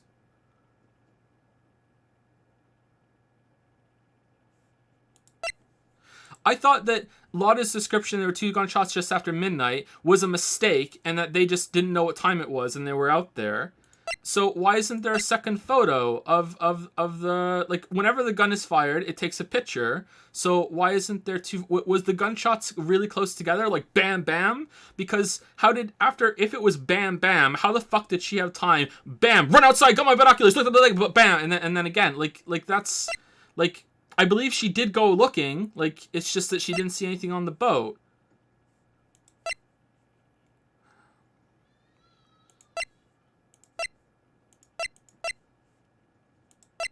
Okay, I don't think that's very clear, but all right, that's the 3rd shot. All right, how do we know it was fired 3 times? That 3rd shot was a shot Larry heard just before midnight. Order. That would make sense of the evidence we've seen so far. Okay, so if that was this must have been, so this was the second shot then, right? So if this is the first shot, that's the second shot. The third shot is the, well, this isn't Chadworth. So what the fuck was it then? This has to be the second shot, because if the camera, so this is the first shot, and then she went out and replaced the film, and then the second shot went off doing that, and she replaced the film, and then she was out there looking for the third shot, and there was no film in the camera for that. So this is the second shot. So, oh, whatever. Let's just keep going. It would make sense with the evidence we've seen so far. However, this leaves me wondering exactly what did happen at that night on the lake. Exactly. If this is true, there were 2 sets of gunshots separated by 25 minutes. One at 11:50, another at 15 minutes after midnight. Why, I ask you? Why? Uh-oh, I better think of something quick. Wait a second. Gunshots separated by 25 minutes. Wait. 25 minus 10 is 15. 15 years. What's wrong, Nick? I have it. Do we? Huh. Remember the case with the Steel Samurai? Huh? Yeah, of course I remember. The murderer in this case had the same idea as the murderer in that case. What do you mean? Maya. Yes? If we don't figure this out now, we'll never overturn Chadworth's guilty verdict. I've got a hunch, and I'm going to run with it. Right. I mean, is this safe? Safe. We've already gotten a guilty verdict. We have nothing to lose. You just watch and let me know if I say anything that sounds fishy, okay? Right, Nick. You're a lawyer. Your Honor. Yes, Mr. Wright. The testimony has now just cleared up this entire case. What do you mean, Mr. Wright? Tisk, tisk, tisk. So, you finally realized the truth. There can be no other murderer than Mr. than Miles Chadworth himself. Wrong, Von Karma. A man was shot that night, but it wasn't Chadworth who did the shooting. Are we tisking again? Listen, rookie. Take a deep breath and consider the facts. At the time of the murder, one boat was on that lake. This was shown by the witness's photograph. The defendant, Chadworth, and the victim, Robert Hammond, were on that boat. Merry Christmas. There was a gunshot fired on that boat, and Robert Hammond fell into the lake. The distance of the shooting was 1 meter. It couldn't have been suicide. Well, the guilty party has to be the other man on that boat. I admit, it is hard to imagine any other possibility. Yes, but this assumes that the victim was shot 15 minutes after midnight. What do you mean by that, Mr. Wright? We have photographic evidence of the time of the shooting. The timestamp on the photo says 12:15. But Larry heard a gunshot 25 minutes before that. Robert Hammond was killed then, 25 minutes before the shot on the lake.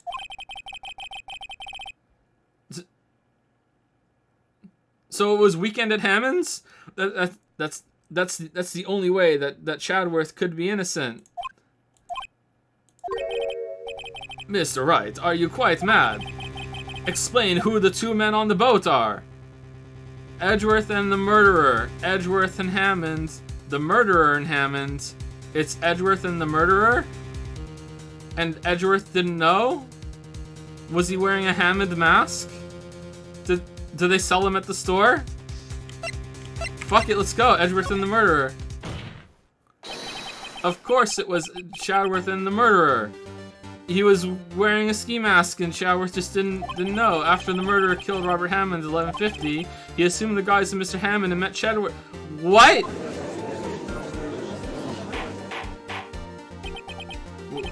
What? Are you serious? Yes, Chadworth won't tell us why we went to the... Okay, maybe Chadworth doesn't know what Hammond looks like after all this time? No, he would have to. Okay, let's see where it goes. However, I have a hunch. That night, Robert Hammond called Chadworth to the lake. Now, Chadworth didn't know Robert Hammond's face that well. Did he? That's why he didn't suspect anything when the murderer took Robert Hammond's place. not sure what to make of all this. Ludicrous. Mr. Wright, tell us the name of the murderer then. The murderer's name. Right. It's I don't know. Yeah, I don't know. Not Chowworth, not Lotta Hart. I don't know. Actually, I don't know the murderer's name. You don't know. Bah, again, you waste my time. I don't know because he never told us. The murderer is the caretaker of the boat shop, that old man. At 11:50, he was the one who killed Robert Hammond. The caretaker of the boat shop. Where did he do this? There weren't any boats on the lake then. Why would he have to go all the way out on the lake just to shoot someone? May I suggest that the real scene of this crime was not on a boat? What? Well then, where did the murder take place? Show judge where the murder really took place. Here? Here? Wait, am I supposed to actually know here and not guess? Like, this is where he is. Fuck it.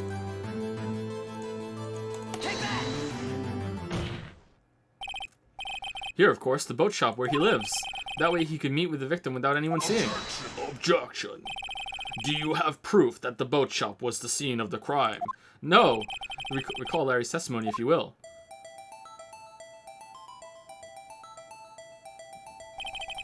That night, he was out on the lake in a boat, searching for something. He finds it and returns the boat. Then, just as he's starting to head for home, he hears a gunshot. He heard a gunshot, Your Honor, even though he was wearing headphones at the time.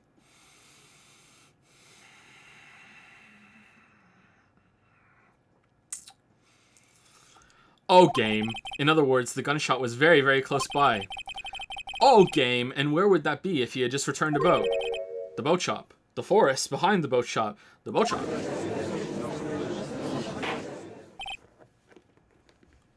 Mr. Wright, what happened that night on Gourd Lake? Please tell the court from the beginning, since you seem to be psychic. Yes, Your Honor. Nick, are you sure about this? Not really, but I think if I start at the very beginning, and I take it slow, I might just be able to figure this out. That night, the caretaker of the boat shop called Robert Hammond to a shop.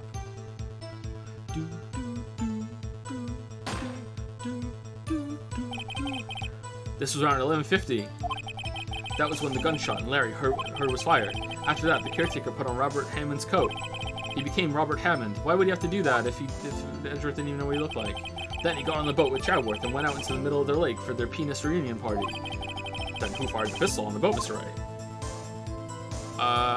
The boat shop caretaker. Of course, it was the murderer who shot the pistol. He shot twice, both Mr. Chadworth on purpose. Wait a minute. Yes? Why would he shoot twice if he didn't mean to hit anyone? Details. Know this, Mr. Wright. The moment you run out of explanations is the moment you lose. Tell us why the murderer had to fire twice. Because the first shot missed to create a witness. Well, it's not the first shot missed, he missed both on purpose, so to create a witness. I believe he shot twice to create a witness, Your Honor. Create a witness. The murderer lifts his pistol and fires one shot. That ensures that anyone who heard the shot would look at the lake. Indeed, Miss Hart did exactly that after hearing the first gunshot. Okay, but if he shot... What? He would have to wait at least a few seconds, and Chadworth was just standing there like, oh, I wonder what that was. Like, what?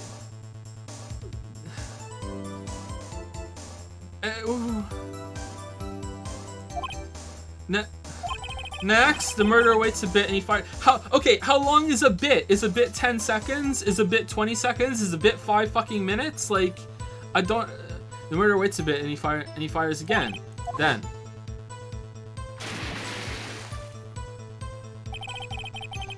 The murderer jumps from the boat itself, leaving the pistol in the boat behind him. And Chadworth is like, oh shit, where did that gun come from? Well, I see. There's someone looking from the edge of the lake. Sorry, the chat of the lake. It would appear that one of the men on the boat had shot the other. The murderer didn't know about the automatic camera, of course. Or did he? That's why he shot twice to draw attention to the boat. Once you realize that, everything else falls into place.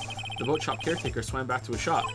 Then he put Mr. Hammond's wet coat back on the body, and threw the body into the lake. This is what happened, Your Honor. These are the events that transpired that night on Gourd Lake. Can't let you do that, Star Fox. Larry still... Bailiff, bring out the witness from before. The boat shop caretaker, quickly.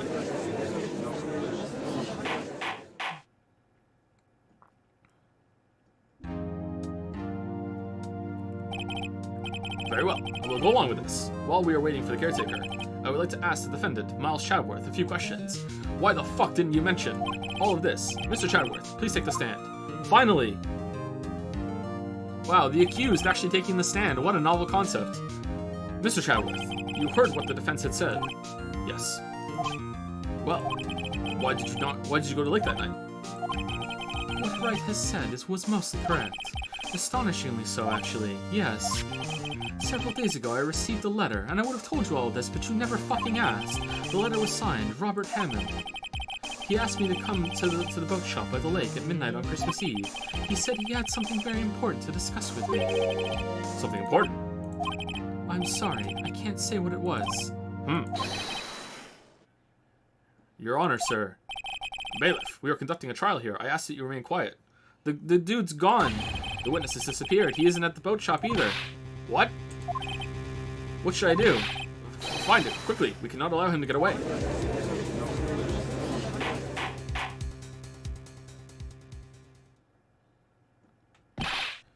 Mr. Von Commer, your witness has disappeared.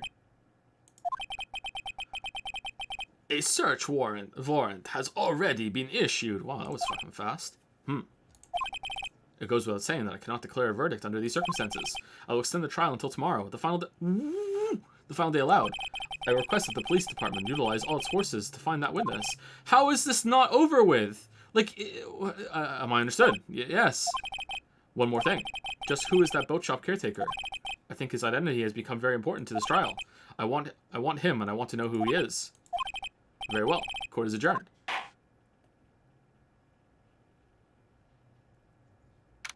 December 27, 1:22 p.m. District Court, Defendant Lobby number 2. Hey, yay, Nick, you did it. Yeah, well, at least you got out from under that guilty verdict. And what about Larry? That was something else. Even Von Karma didn't know what to do with his testimony. Larry really helped us out. Sure, once I sifted through his unique testimony. Still, he did save us. I just wish our cases weren't so down to the wire all the time. I know what you mean. Sometimes I feel like it's us on trial instead of our clients. Tomorrow, before the trial, we should all eat just a lot of garlic bread and exhale really forcefully across the courtroom. That'll get him. Hey, Chadworth. Mr. Chadworth. Did you say something? Don't look so pained. I mean, it looks like you're probably going to get off the hook. You could try to smile just a little. I'm sorry, but I fear it's not over for me yet. Well, what do you mean? Right. There's something that's been troubling me for a long time now. Why didn't I see the gun and the flashes of the gunshots and hear it? And why didn't I tell you about it? And I don't know whether or not to tell you. Chadworth. No, there's so little time left. I want to tell you, to get it off my chest, but... I can't make up my mind. What is this about, Chadworth? It's a nightmare I've had, where you die, Waffles. And I have to do the dishes all by myself forever. A memory of a crime that I committed. A crime you committed. A memory of a murder. To be continued. I killed my dad, Waffles. The oxygen, you see. The oxygen. He made me do it.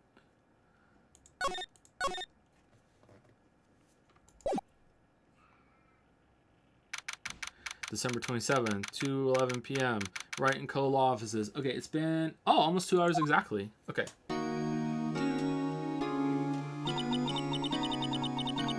What was Mr. Chadworth talking about? Alright, so this is the sad music. Alright, I'm gonna go take the puppies out. We're gonna take a 10-minute break. Go get a drink, go brush your teeth. Do what you need to do. I'll be back.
Alright, hello.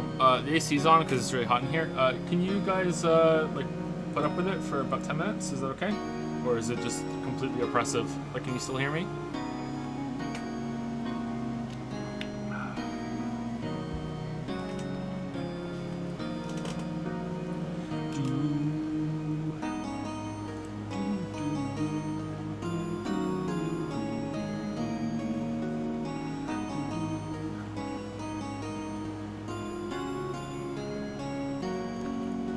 This water tastes kind of funny too. Maybe it's just me. Are you planning on streaming the whole series? The first 3 on Steam we're definitely going to do, and if I want to stream the other ones after that, then we will. I think some of them aren't available easily though, so I don't know. But it won't be in a row. Right now we're streaming Ace Attorney 1, then we're going to play Deltarune, then we're going to play Ace Attorney 2, then we're going to play Yazuka 0, then we're going to do Ace Attorney 3, then we're going to do David Cage games, and finally Vampire the Masquerade Bloodlines. And then we'll see.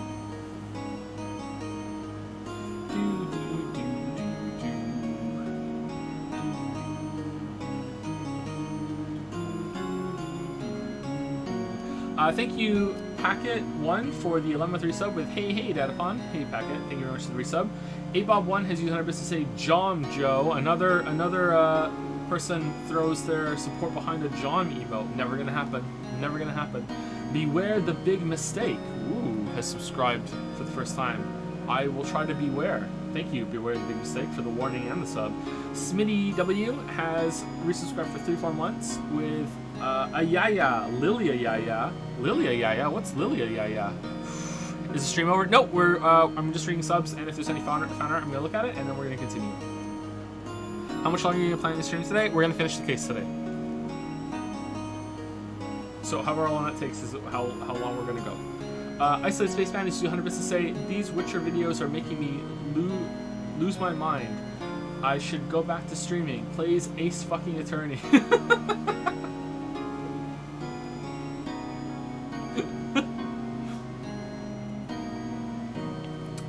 I'm enjoying it. It's a little frustrating though.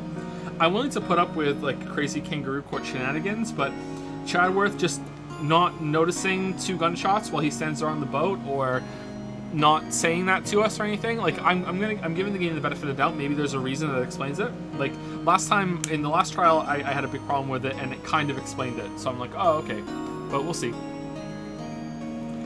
Thank you, Mystic Mungus, for the new sub. Thank you very much, Mystic Mungus.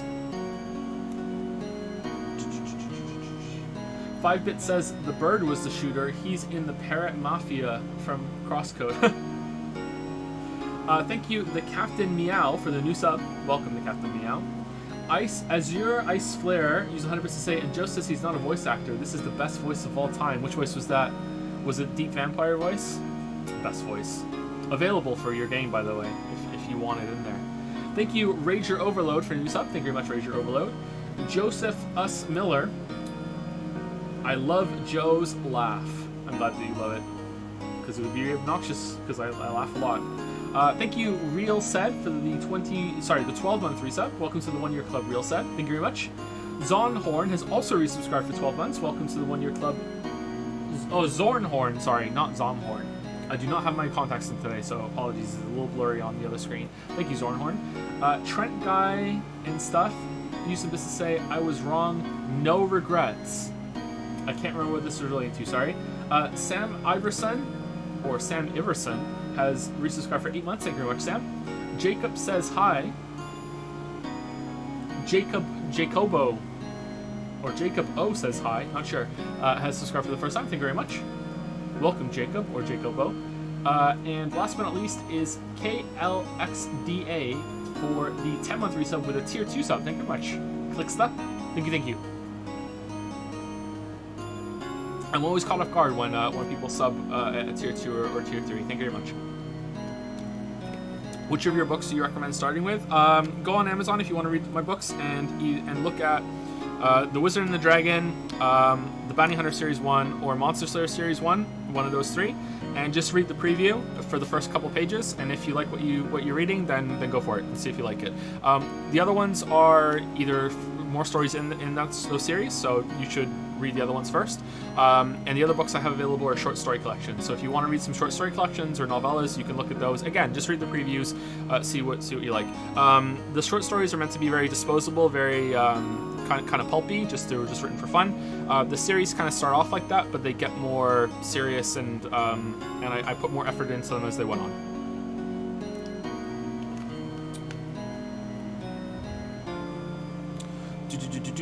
The Wizard and the Dragon is the first novel I ever wrote. Well, the first novel I ever finished. I wrote other things before that. Alright, is there any fan art?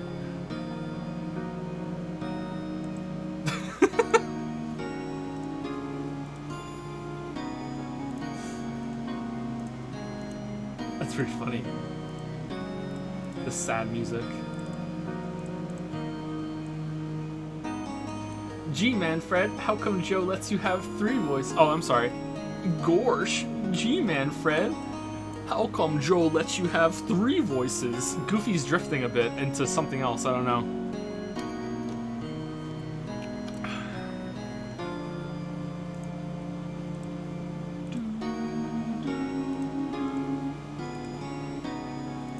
Oh, this is a big boy fan art. Oh, man.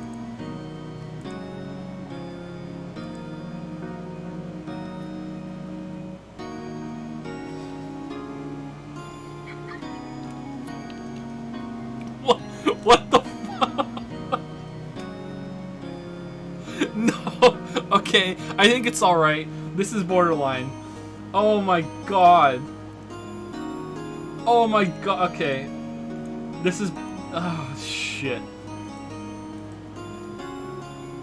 Like, I don't know why you'd be watching a stream if you're at work, but here we go. Secret motivation. Let me check my evidence.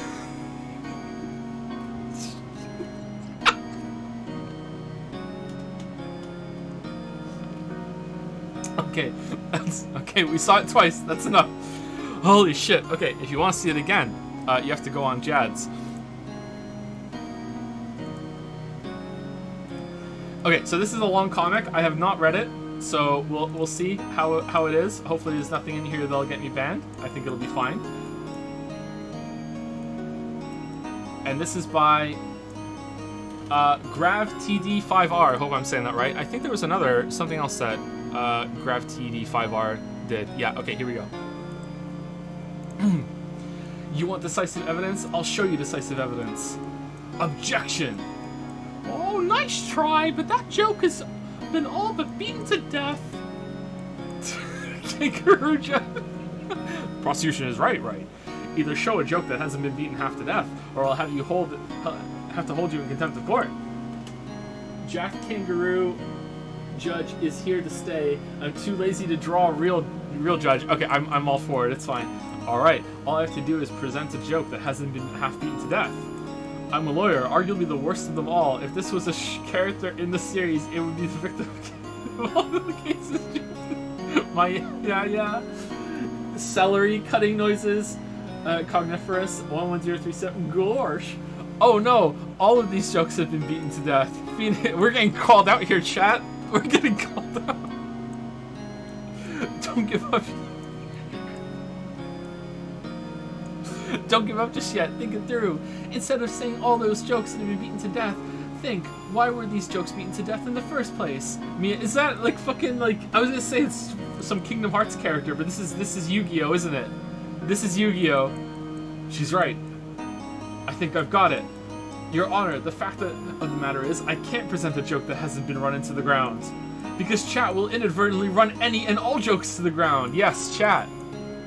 Chat is the one who does it. Exactly. Mamma mia! This is a shocking revelation. Witness, can you testify against this accusation?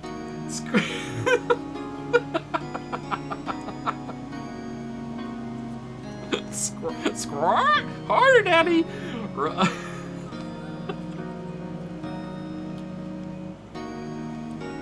Excellent. Well done. Excellent. Thank you very much. Again, I'm gonna scroll to make sure I say the name right. Grav TD5R. Not Gravt D5R. Grav TD5R. Thank you so much.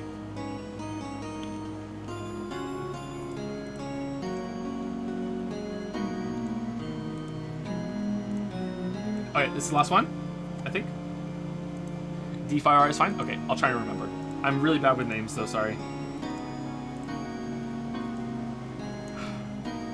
Say the line, Joe. Even a mod's in on it? Hello, hello.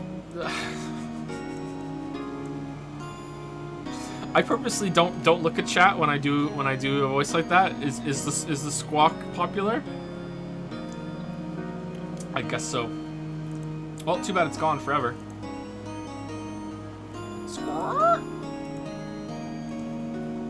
Alright, back to the game. Back to the game. Let me turn the AC off now that we're back into the game.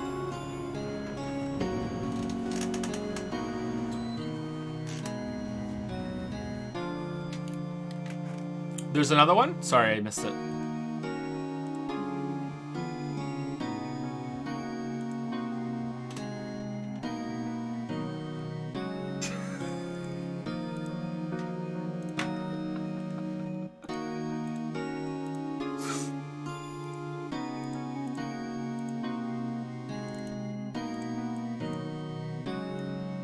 Gorsh, well, yeehaw, folks. I done got this photo enlargified. Looky here. It's the fucking bird with the thinker. I really thought they were going to incorporate the thinker into every trial, but no.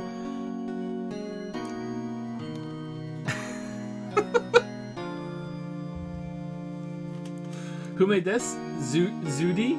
Thank you, Zudi.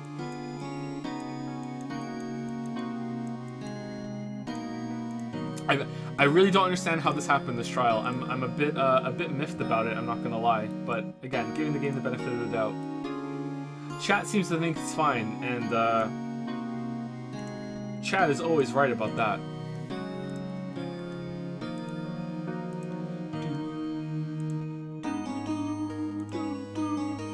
What was Mr. Chadworth talking about? A memory of a crime that I committed. A memory of murder. Do you really think Mr. Chadworth killed? I don't believe it. Not Chadworth. Some painful memory has been troubling him recently. But he'd never take someone's life. Never. Nick. Yo, how's everyone doing? It's the Butts. What do you think of my performance today? I had him swooning in the aisles, huh, Maya? So swooning? Me?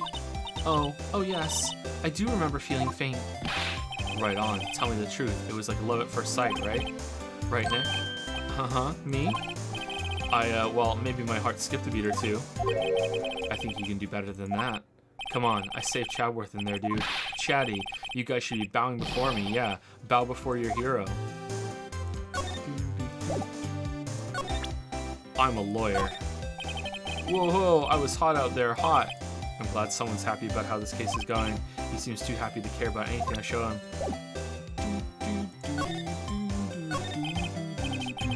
Larry, you really helped me out in the trial today. You did. If you weren't there, Larry, I'm sure Mr. Chadworth would have been found guilty. But seriously, Nick, that boat shop caretaker guy is pretty suspicious. But Chatty ain't off the hook yet. Way to spoil the mood, Larry. Hey, I'm just a guy sitting in the audience, you know.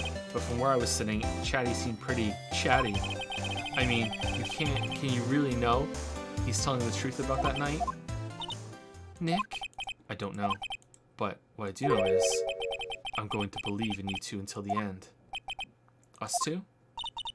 Chadworth and who else? You mean me, right? Nah, he means me. Right, Nick? Yeah, you, Larry. Not me? But why you, Larry? Huh? Actually, yeah, why me, Nick? Humph, enough with the silent treatment. Wow, what are we being mean to Maya for? Chadworth. Nick, why do you trust Mr. Chadworth so much? I mean, he's changed recently, true. But when we first met him, he was kind of a jerk, don't you think? You don't know the half of it. You didn't know him back then. He was a way bigger jerk then, back when he wanted to become a defense attorney. Wait, Was that when you two were classmates? Yes, in grade school. They saved me, Miles and Larry. They saved me and I'll never forget it. That's why I became a defense attorney, you know. What? Hey, Larry, what's he talking about? Huh? Sorry, I kind of forgot. Okay, Nick, out with it. I'm going to hear this story today, and that's final. Okay. It's kind of a long story, so hang in there. It was the very end of 3rd grade. I don't care. I was on trial. A class trial. Oh, a deadly trial. Pooh. A class trial. Oh my god, it's fucking lawyer babies. No. Will everything I say come true? 2B's gonna show up and it's gonna turn into a game that I can't stream on Twitch anymore. And the earth is made of chocolate and the class trial. You remember, Larry? Spring, end of 3rd grade? A kid in our class got his lunch money stolen. Lunch money? Our school was really small. Every month, kids would bring in an envelope with money for lunch from home. Huh? I see. Anyway, this kid's envelope disappeared, with $38 still inside. Oh yeah, now that you mention it, I do remember that. I can see why'd you forget, though. You were out of school that day. Anyway, the envelope had been stolen during PE class. I was coming down with a cold, so I'd skip PE that day. I was the only one not in class. So, they thought you did it? Yeah. The kids in class said I should be put on trial. Trial? So the next day we held a classroom trial with me as the defendant. The teachers get in on it. What?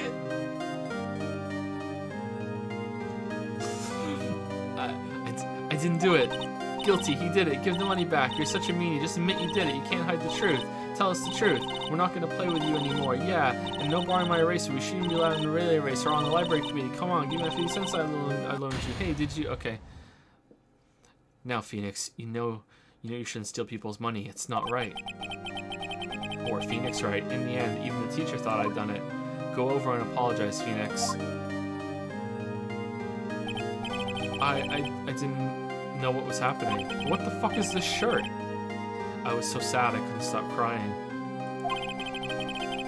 Everyone was staring at me like I'd done it. I tried to apologize. I went to where the boy whose money had been stolen was sitting. That's when it happened. Objection! Yes! He shouldn't have to apologize. The only thing that belongs in a trial is evidence. Anything else has no place. You should all be ashamed. Oh shit, someone's calling me. Alright, turn it off. You should all be ashamed. Amateurs. Miles?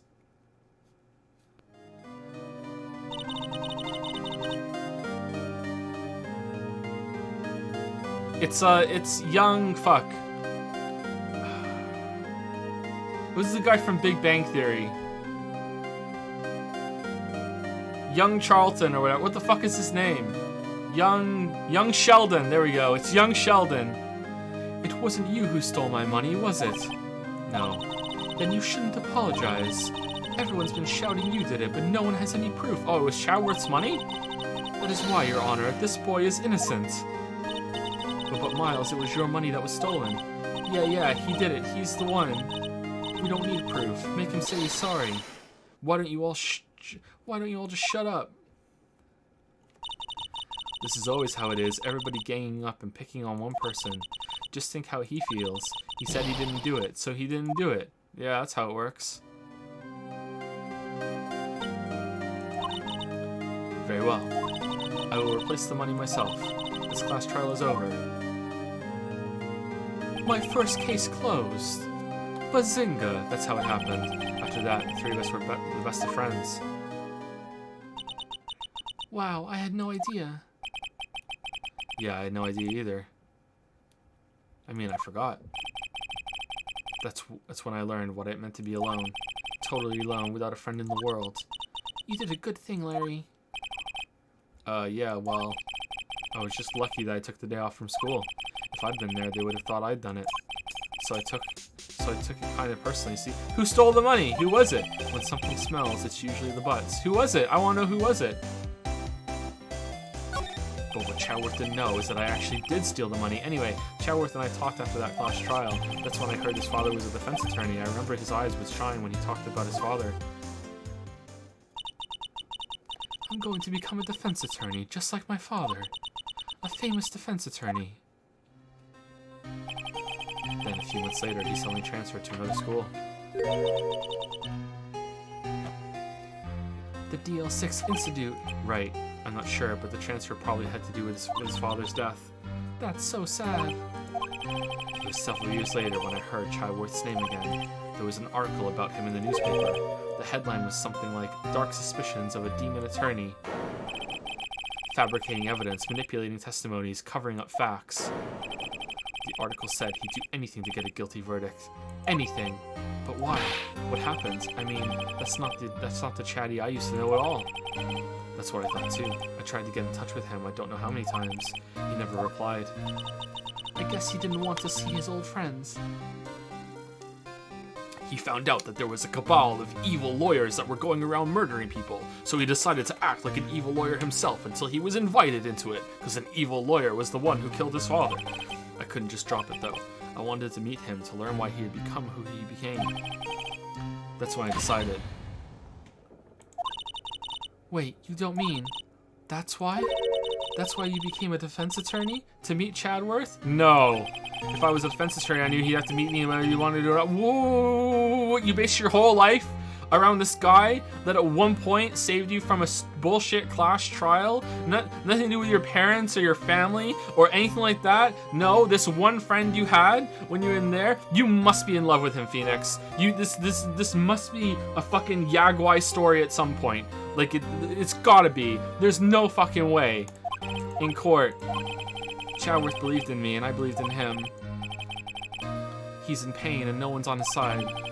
I'm the only one who knows the real Chadworth. I'm the only one who can help him. Whoa, Nick.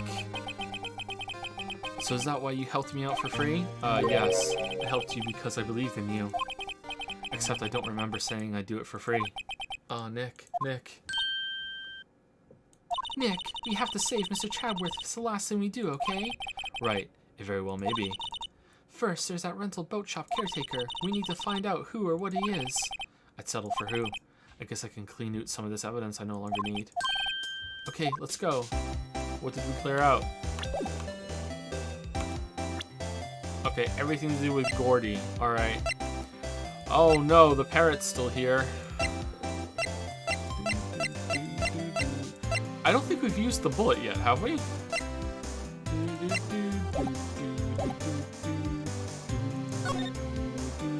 Hey, do you want your metal detector back? December 27, Police Department, Criminal Affairs. Looks like Detective Gumshoe hasn't gotten back yet. Gumshoe, he won't be coming back today. He's fired. Oh, really? He said there was some guy he had to arrest by tomorrow, the boat shop caretaker. He shouted something about catching him if it's the last thing I do, pal. Good luck, Gumshoe.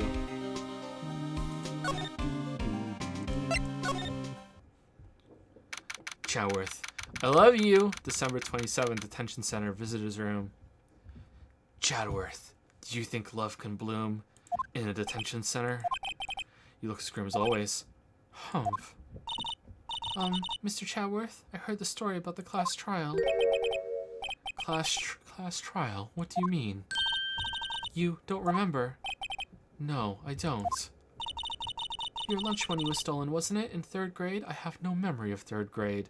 I have no memory of anything that happened before the elevator incident. Lunch money? Oh, right. Yes, I seem to remember something like that. Nick, I think you're the only one who really remembers. Nick, for that was the most important moment of your life, and for Chadworth, it was fucking Tuesday. Like, this is bullshit to become a lawyer for this reason. What the fuck? Well, it probably only really mattered to me anyway. Mr. Chadworth, didn't you know? That trial was the reason Nick became a defense attorney. Whoa, Maya, what are you going around telling her? Oh, Maya shipping Chadworth and Phoenix. Okay, you know what, Maya, keep going. Ridiculous, I know, right? Gee, thanks. That said, it does sound like the kind of thing you do. You haven't changed a bit, have you, Wright? So simple, to a fault even. Well, maybe yeah, but I think you've changed too much, Chadworth. Perhaps. Opposites attract.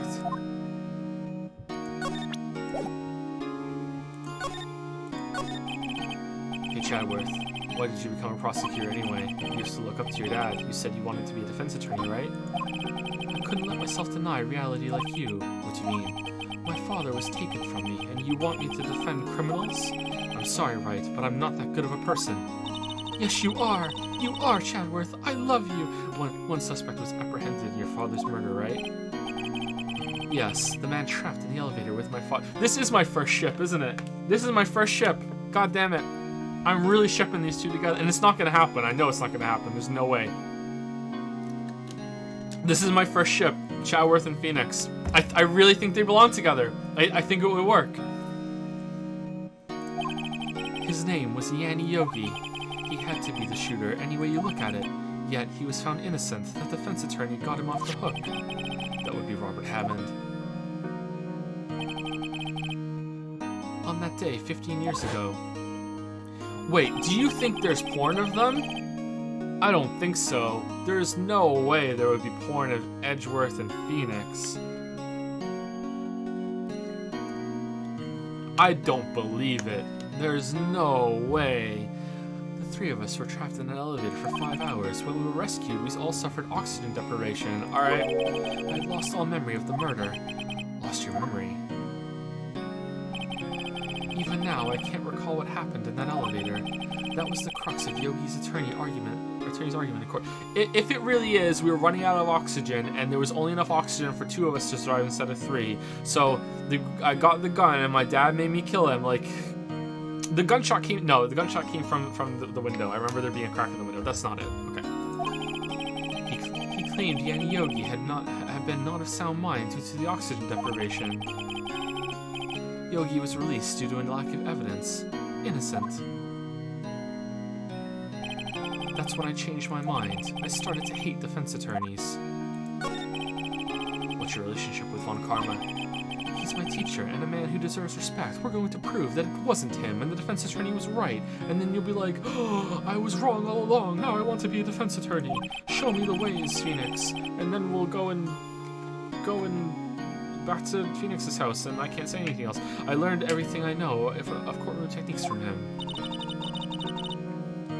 Hey, so he's like my sister was to you, Nick. He is a perfectionist in all things. In court, in his personal life. He is obsessed with doing everything perfectly.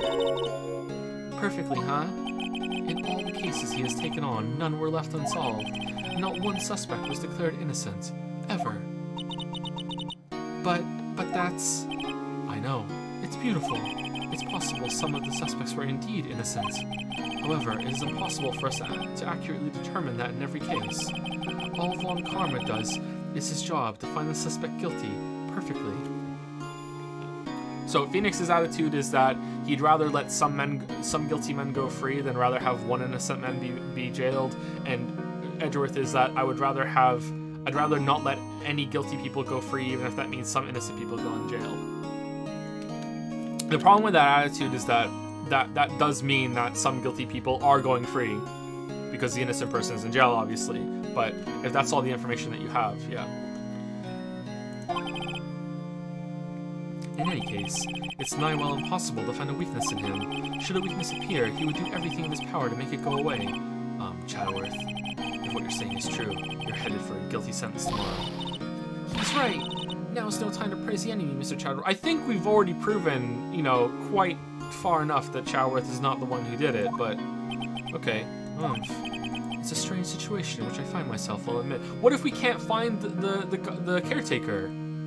Totally not Yogi, by the way. Like, what if we can't find the caretaker? Like, is he like, oh, well, we can't find him. Guess Chadworth's going to prison. Like, no kidding. I'm a lawyer. Sorry, I'm not sure I can help you with that. Did you look at the parrot, Chadworth? So, I'm not sure I can help you with that. Did you look at Maya's mom? Sorry, I'm not sure I can help you with that. Okay. Hey, can you explain, like, what the fuck is going on in this picture? What are you showing me this picture of? No reason. I was impressed by your deduction in the trial today. Granted, you were at the end of your rope, but still. Nick, he noticed. Haha. Okay. Datapon's getting mad. December 27, Gourd Lake Park, entrance. Hey, pal. Long time no see. Oh, Detective Gumshoe. Close one today, eh? I got so worked up I snapped my tie in half. Sorry about that. No prob, pal. Thanks to you, we now know who really did it. You mean the boat shop caretaker? Look, I'll make you a promise. I'll have that scoundrel in my custody by trial time tomorrow. I don't know, that's too easy. Come what may, it's my duty to you as a police officer. Now, I'm off to catch me a criminal. Damn, you go, Gumshoe. Detective Gumshoe sure is active today. Oh, one other thing. Hey. No one can go into the woods today. The woods? Where Lotto is camping? The woods are off limits to camping, and apparently the park ranger found out. He got pretty mad. No one can go in for a while, even though it's a police investigation. I guess Lotto's in a lot of trouble. Anyway, I'll be seeing you tomorrow. Alright, thank God we don't have to do the, we don't have to do goofy voice fucking ever again. December 27, Gourd Lake Public Beach. Huh? The steel eyesore is missing. Hey, eyesore. Looks like the hot dog stand is closed too. I guess Larry's too busy worrying about Mr. Chadworth to show up for work. Do we still have the fucking metal detector? Why do we still have the metal detector?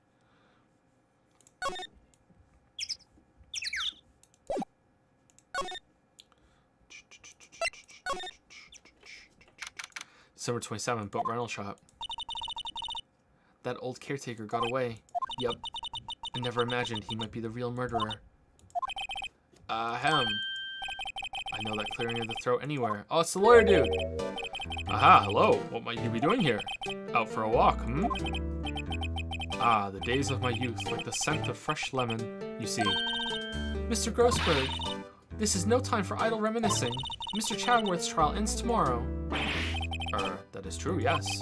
But from what I saw of today's trial, Chadworth should be fine, right? Well, I'm not so sure about that. Ho ho, what do you mean by that? Well, I'm not so sure. If you find anything out, come by my office at once. I may be able to offer you some assistance. Thanks. Bye. Oh, he was just here. What do you think Mr. Grossberg was doing here anyway? He was just sitting here waiting to give us exposition. Who knows? The player needed to be reminded of Grossberg to be able to go back to his lawyer hut after we find some evidence about DL6, I guess. The boat rental shop doesn't look like anyone's around. The caretaker must have run for the hills, huh? Yeah, looks like it. He didn't seem like a bad person. Can we go inside? Alright. December 27, caretaker shack. Oh, the safe! The safe. Oh, 1228? Right? Nobody's home. Say the line, Bart. Squirt! Hello! Hey, it's Polly. I wonder where your owner's gone, Polly. I'm not doing it again. I can't believe he'd run off and leave his poor parrot to fend for herself. Squirt! Hello!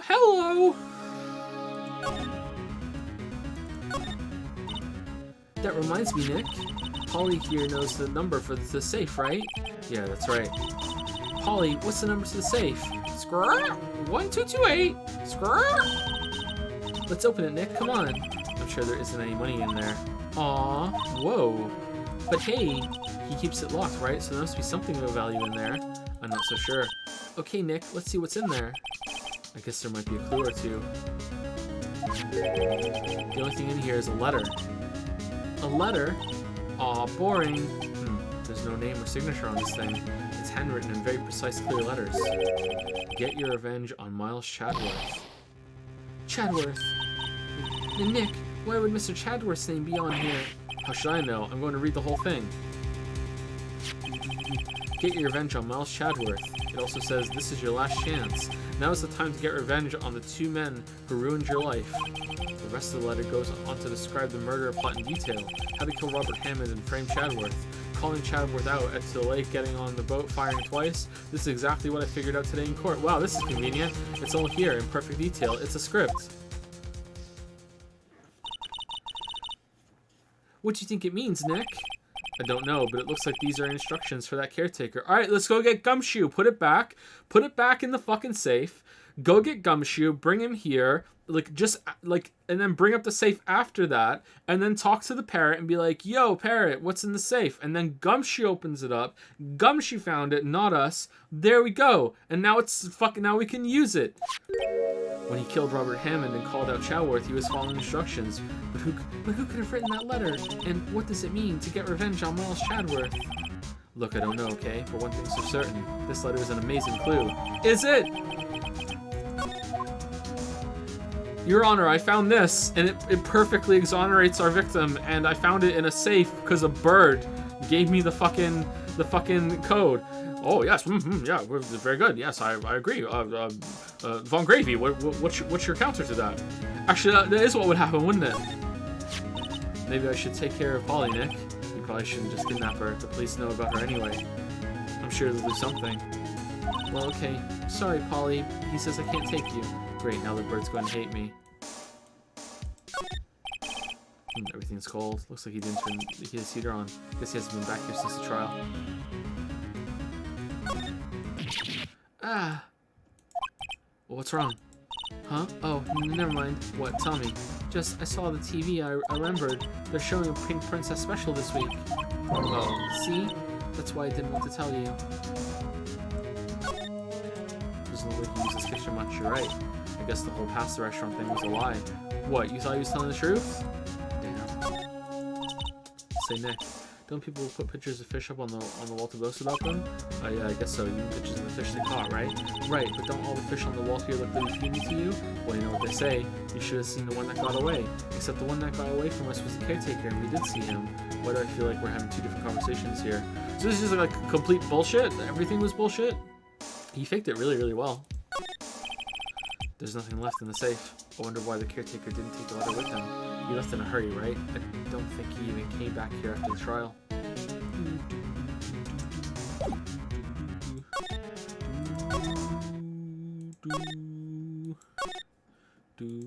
Alright, so now we take the letter to Lawyer Man? Grossberg? No, we don't. Okay. Chadworth? Hey, Chatty. Look, we found this. Chadworth, see this letter? This came out of the safe in the shack where that boat rental caretaker lives. I see. And you took it. You stupid defense attorney. God damn it, Wright. You're such a fucking idiot. Revenge on me. Who is that old guy anyway? I don't know. Could he be an innocent defendant you got declared guilty or something? Nice, Wright, but I don't remember that old man, not at all. Still doesn't rule it out, so he was following this letter then. Which means there was someone else behind it. Now is the time to get revenge on the two men who ruined your life. Two men, meaning myself and Robert Hammond. It also says, this is your last chance. Last chance? Wait, maybe he's talking about the statute of limitations on the DL6 incident. Wait, that old man. What is it? Do you know who he is? Yogi. Could he be Yogi? Yogi? The suspect in the DL6 incident, the one who was found innocent.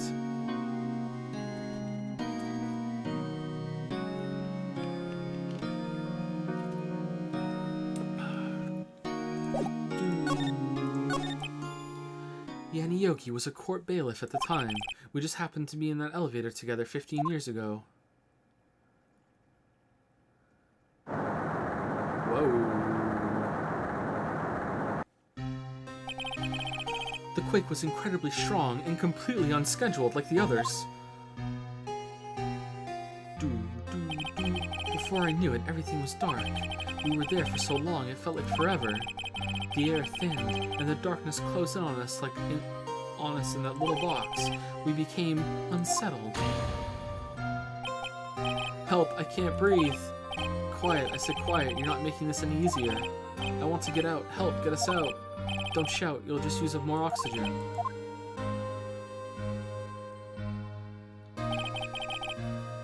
That's all I remember. When I came to, I was in a hospital bed, staring up at the ceiling. In court, Yanni Yogi's mental condition was called into question. They claimed the oxygen deprivation and stress had caused temporary insanity. In the end, the claim passed the court, and Yogi was found innocent. Seems like the right thing to do, TBH. Huh, but isn't that strange? This letter tells him to get revenge on Chadworth. Why would he want to take revenge on you? Right. Yeah? There's something that's been troubling me these last few days. I didn't know whether or not I should tell you. You mean the nightmare? Yeah, it's a nightmare I've had. A memory of a crime that I committed. A crime you committed, a memory of a murderer.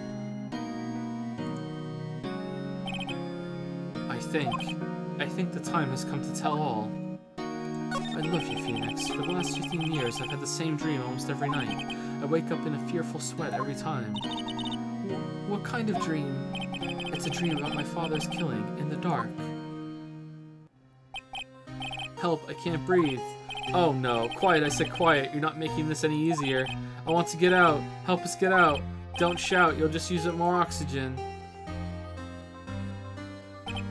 I can't breathe. You're using up my air. Well, what? Stop breathing my air. I'll stop you. Ah, what? What are you? Stop breathing my air. No, Father. He's attacking Father. Then I see the pistol lying by my feet. I don't know if it was evidence from that day in court or the bailiffs. In a daze, I pick up the pistol. Get away. Get away from my father. Bang. Oh, the car alarm has good timing, huh? Beep, beep, beep, beep, beep, beep, beep, beep, beep, beep. Okay, it's done.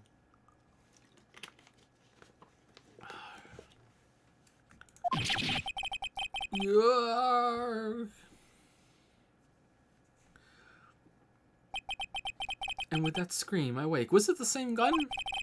It's a bone-chilling scream. A scream that has rung in my ears for the past 15 years.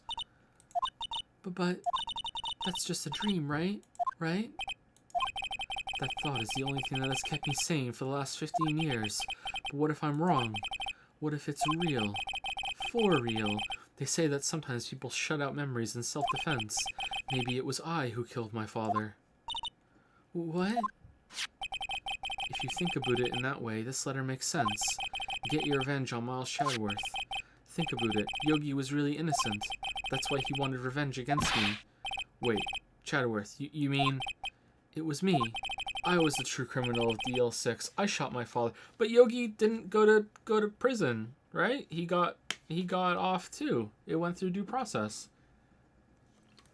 Was Yogi's life ruined after that? Just because of the accusation? Or what? This is bad. What are we going to do, Nick? What can we do? I don't know. I don't think there's anything we can do, like it or not. If there's someone else who knows a lot about the DL6 incident, maybe. There is, Nick! Mia! There is someone else who knows about DL6. Quickly, let's get a waterfall! Alright. December 27, Grossberg Law Offices. Mr. Grossberg! Ah, hello. We just fucking left Chadworth. We're just gone. Hello there. What's wrong? You look troubled. No kidding. I can't believe you're not. My. Just calm down and tell me what's happened, hmm? It's Mr. Chadworth. He's dead. I see. So Chadworth dreamt that he shot his own father. It's only a dream. Only a dream. I wonder. What? If that's the case... Sorry, yawned. Then why do you two look so troubled, hmm?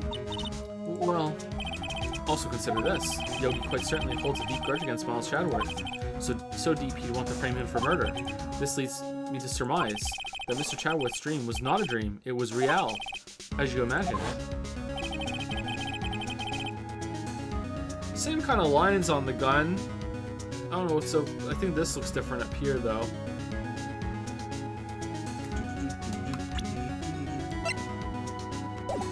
It's different up here, I think.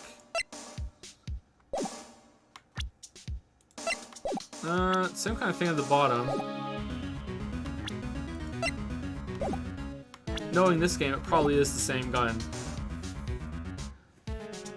Miles Chadworth threw the pistol to save his father. The pistol fired, and the deed was done.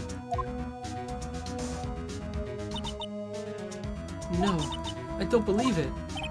Yogi was suspected of murder, and his career as a bailiff was irrevocably wrecked. Thus, he sought revenge on Miles Chadworth. This was his last chance, of course, with the statute of limitations so close.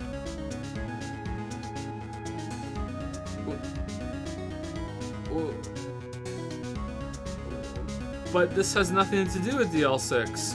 He could have done this a week from now. What?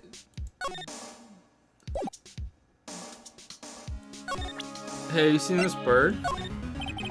Quite sorry, I have nothing to say concerning that. What do you know about Chadworth's father? He was a defense attorney, but up here it sounds trite, but it's true. Well, he may have had one peer now that I think about it. Your mentor, Mia Fey. My sister? Gregory Chadworth was very disapproving of Mr. Von Karma's techniques. That's no surprise. Von Karma is an extreme man. Forged testimonies and evidence are nothing to him. The result, he has a perfect win record in court. To beat him, Gregory Chadworth tried to call attention to his methods. And he lost. And died in despair, as it were. I see. When Gregory Chadworth was killed, the policeman called on a spirit medium. That was your mother, Misty Fey. I am Gregory Chadworth. I have been killed. The one who shot me was the bailiff, Yanni Yogi. Yet Yogi was found innocent. Gee, I wonder why. Okay, so they fucked up the channeling. The father's lying to save Chadworth, even though it was probably just an accident anyway. But apparently that means a lot in this world. Or it actually was Yogi. That's when my mother left us. Everyone called her a fraud. So she just completely pieced out on raising her daughters. She didn't die or anything, she just fucked off. Just fucked right off. That's right, everyone thought she was, you see. Yet now that I think about it, it seems the one who lied was Gregory Chadworth's...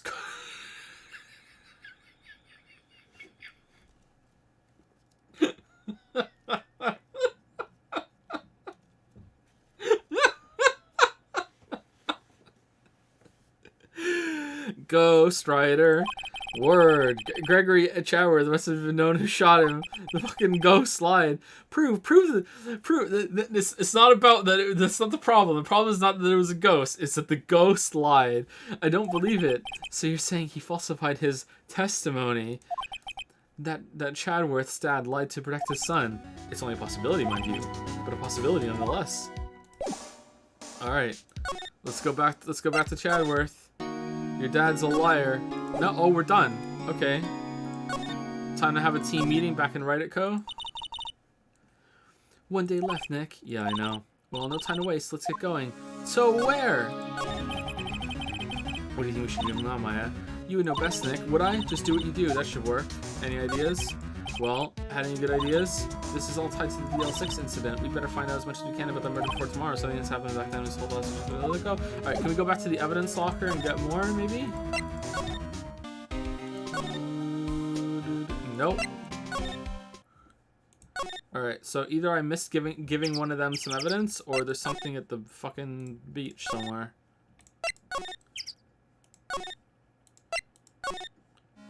No, okay, I missed giving one of them evidence. Shit.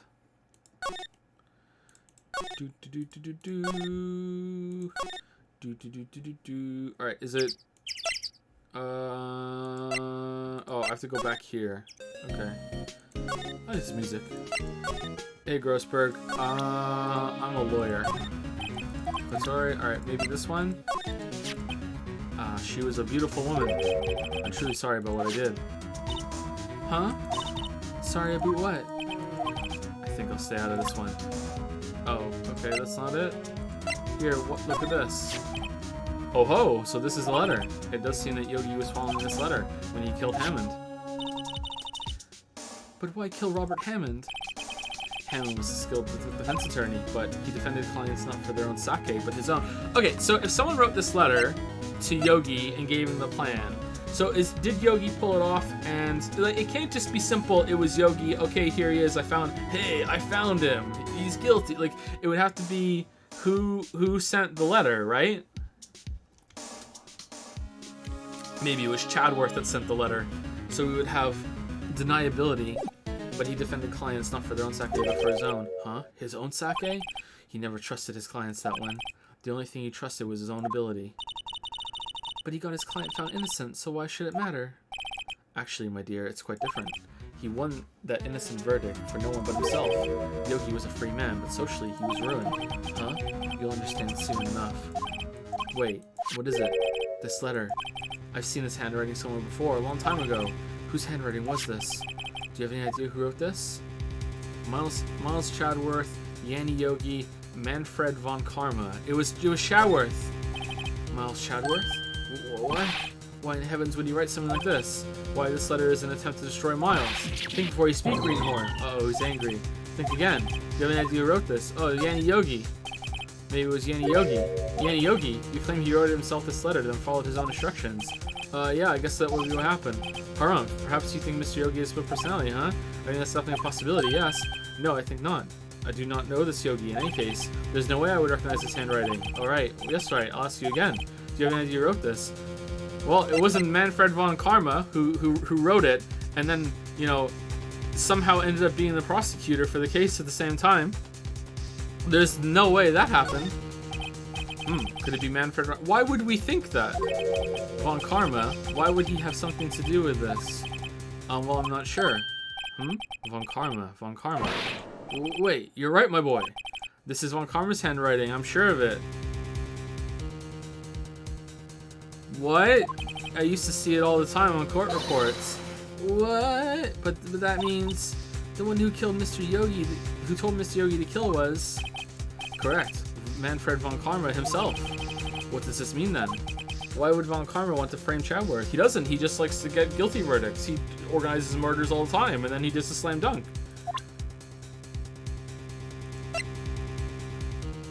Are we done now? If it truly was von Karma who wrote this letter, then he would know the truth.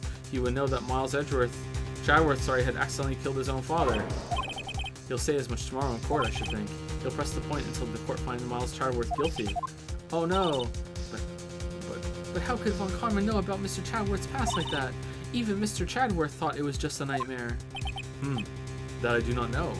Maybe it's because Chadworth learned everything he knew from von Karma, and von Karma learned from that somehow, or maybe they slept over one night after doing lawyer mentoring, and you know they were in their bunk beds.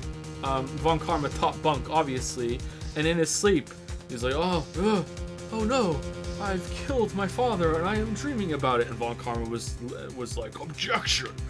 I think I know what to do to get another guilty verdict. Yeah, I do not know that Von Karma is both persistent and a perfectionist. He may be seeking to satisfy a grudge against Gregory Chadworth by hurting his son. Yeah, you know what? That's more plausible. Yeah, what do you mean? It was 15 years ago. Von Karma met Gregory Chadworth in court, and Von Karma did win, but he didn't make it through the trial unscarred. Gregory versus Manfred.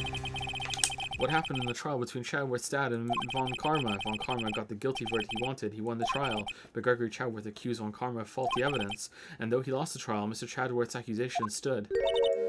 Faulty evidence? It was the only penalty Von Karma has ever received in his career as a prosecutor, but still, his prosecution still went through and was found guilty because it's fucking kangaroo court. Gregory Chadworth dealt a blow to his perfect trial record. Wow. It must have been quite a shock for Von Karma. He took a vacation for several months after that, you see. A vacation? Yes, an unusual event for the man. That was the first and the last vacation he's taken in his many years of prosecuting. Really? He doesn't take vacations? Like go to the sea or go to the mountains? Don't tell me he's never been to Europe. What the fuck is a vacation? You have strange ideas about vacations, Maya. All the millennials are like, huh? Woo, how is this interesting? What? Woo. Vacation? What's this boomer shit? In any case, that was the only time he took a vacation from work. I believe the penalty upset him quite a lot. Odd, if he wanted to keep a perfect record so badly. Why would he take such a long vacation? What do we do, Nick? Von Karma is going to bring up DL6. You can bet on it. What if Mr. Chadworth pleads guilty to DL6? I thought DL6 was gonna be some, like, weird thing involving some research lab in a basement somewhere. Some umbrella corporation bullshit. I didn't know it was just gonna be this. Like, the way it was DL6, I was like, huh, okay, yeah. So, something really bad went down with this bullshit. Like, I won't let him. Yeah, Mr. Wright. I hate to say this, but even accidental murder is murder, you know. No, it's manslaughter. I know that. Kangaroo Court, I just believe in Chadworth's innocence. I can't believe he'd kill someone. But Nick, Mr. Chadworth admits it himself. His father must have lied to protect him from beyond the grave. I don't care. I know he's not guilty. Mr. Wright, if you say so, I suppose I could go check again. The police files might hold something of interest. Mr. Grossberg, thank you. I can't promise anything. In fact, I think the chances of finding something are slim. I understand. The police materials. Alright, let's go. Back to the office. Now to the police station. December 27. There's hardly anyone here. Everyone must be out looking for the old guy, Yogi. Ah, it's you. I don't think Gumshoe will be coming back today. He's staying out late looking for someone. Sounds like Detective Gumshoe is pounding the pavement for real. We were wondering if we could check out the records room again. Well, now, I can't have just anyone wandering around in there, but I guess Mr. Von Karma is in there now anyway. You can go in as long as he's there. Oh, Von Karma? Yes, he just arrived, actually. With a full tank of gasoline and some matches and a lighter and a flamethrower. It was kind of weird, but we let him go in because he's Von Karma, and he was like, you must let me in. I am fucking Von Karma, and you do as I say. Von Karma's in the records room. Nick, let's hurry.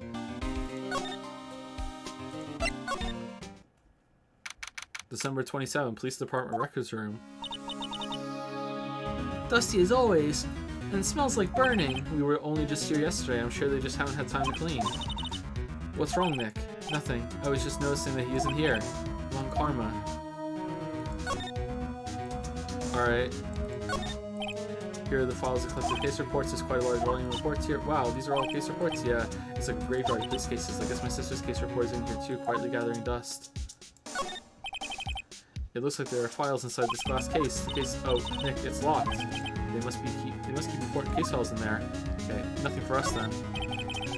There are shelves stuffed with case files in the back of the room too. Forgotten cases rotting away for eternity. Nick, let's get what we need and get out of here. All this dust is getting to me. All right, where is it?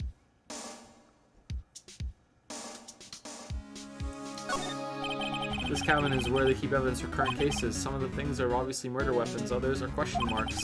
Like literally question marks? Most of it just looks like random junk. Nick, what do you think this clothespin is for? Don't touch that, it's evidence. Alright, that happened last time, okay. Huh? One of the drawers here is open. Someone must have been looking in it recently. Label says unsolved cases, evidence. Unsolved cases. Nick, the file for DL6. It's completely empty. What? What are you doing in here? Eek! Oh god. Von Karma. You! How do you know my name?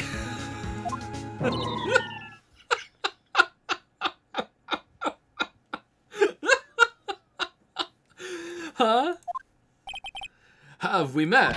What are you saying? We see each other every day, don't we? We're Miles Chadworth's defense team. Defense team? Ahem, I beg your pardon. You see, I rarely remember defense attorneys. They are like bugs to me, needless things to be crushed. What is best in life? I can see how this guy was Chadworth's mentor. Alright, well... Hey, Von Karma. I'm a lawyer. Fool, you think I, a prosecutor, would give you, a defense attorney, information? Bah! Creep. Alright, take a look at this. Fool, you think I, okay. Take a look at this. Alright. Hey, do you know about the parrot? Alright, let's talk to him. Chadworth. Mr. Chadworth is your student, right? A romanticist who still can't shed that veneer of amateurism. Just like his father, always second-rate. Mr. Von Karma. You had an axe to grind with Mr. Gregory Chadworth, didn't you? Me? A grudge against a mere defense attorney. Why? Because he dealt a blow to your otherwise perfect trial record. Humph. So you did, but what I don't get is, why did you take his son under your wing afterwards? The son of your most bitter rival. That, my dear attorney, is none of your fucking business. Tomorrow will be... Oh, I'm sorry. Tomorrow will be the last day of this trial. It's been a while since I've had a defense attorney last this long. Oh shit, it's Lily. How is it going? How is it going? Oh, you do it! Alright, you come do it, come do it, come do it, come do it, come do it. Alright. What, so you made fun of me again like yesterday? Of course. Gouche. Alright, read this line in your karma. It's gonna sound Italian though. Oh, that's the voice. I've been doing it deeper today, so I go. You've been doing it deeper. Objection. Still, you will lose in the end. There you go. See, you did it. Can you do a vampire voice though?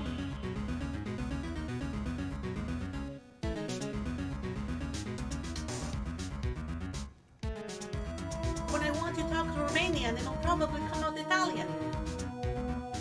Kind of Italian, Right? yeah. Can you do the count? Ah. One sheep. Is the secret just to throw V's into everything as much as you possibly can? It's not the one sheep, it's van sheep. Van sheep. Va. Va. Still, you will lose in the end. I don't know. Or is it more still, you will lose in the end? Instead of that. I don't know. Anyway, he bit Fenn, so he's in his room. He bit him? Well, not hard. Like a vampire? No, but Yeah? he bit him a little bit. Okay, he's in his room? They were scuffling and he bit Finn, so he's having a timeout, but he's throwing a tantrum. Okay, So if you hear screaming, I'm sorry you hear screaming, but he has to go in his room. that's fine. Okay. Poor Finn, is he okay? Yeah, he's fine. It was barely, it's like not that much, but I can see a mark, so he has to go. Alright. Miles Chadworth will admit his own guilt. His guilt of 15 years ago, you mean? You're quite the researcher. You've done your homework so well, then certainly you must understand. You know what Mouse Chadworth will tell the court tomorrow. We were right. So Von Karma is going to bring up DL6 in court tomorrow in a case that's completely unrelated to what's going on right now, really. He's not on trial for that one. It would have to be a completely different trial. But no. And by the time they arrange it, the statute of limitations will be up. Alright, hey, do you want to look at the letter most likely? Hey, you know her?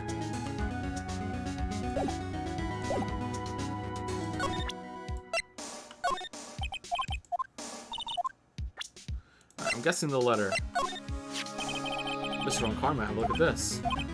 This was you, wasn't it? You instructed Yanni Yogi to commit murder. Yanni Yogi, allow me to see that letter, please. I will give it back. I promise. Okay, you've read the letter. Give it back. What letter? How many years has it been since I heard him called by that name? He is a fool. I told him to burn it after he read it. So you admit it? You wrote Mr. Yogi this letter? Yes, my dear defense attorney. Thank you for taking the trouble to bring it to me. You've saved me from a lot of need. Oh no! What? Nick, what is that thing? A stun gun for self-defense. Indeed. 600,000 volts will course through your body like a dog touching an electric fence. 600,000? Oh, don't worry. People don't die from it, usually. Now, give me the letter. No. No. Whoa, what are you? Nick, run. Oh, man. I would have lost my shit if with each jolt, she switched between Mia and Maya, and it was just like, flash, boobs big, flash, boob small, flash, boobs big, flash, boob small. That would have been funny. Maya. Out of my way! Oh, we didn't use that to run away?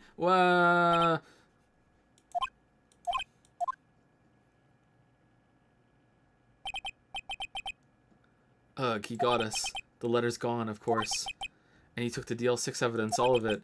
Back to having no clue. But we showed the letter to the other lawyer. He can be our thing. Why can't we go to the judge and say, fucking Von Karma assaulted me and my partner? Wait, Maya jumped first. Maya, is she okay? Who gives a shit about Maya Phoenix? Maya. Your Honor, Von Karma assaulted me and Phoenix. Oh, this is a very serious allegation. Von Karma, what do you say? Your Honor, that would be illegal, and I would never do such a thing. Oh, yeah, that's a good point. What do you say to that, Phoenix? Sweat face, are you serious? Maya, open your eyes. Maya. The letter, did he take it? Huh? Oh, yeah. Are you okay? I couldn't stop him. I jumped as fast as I could, but one shot from that thing knocked me out cold. I'm useless. I'm no good as a lawyer or a medium. I can't even call my sister. Not even now, when we need her the most. I wish I hadn't woken up at all. Maya. Grr. There has to be some way I can help her. I better do something about her self-confidence first. Maya, she's holding something. What is that? A bullet? DL6 incident, evidence number 7, taken from the heart of Gregory Chadworth. I remember.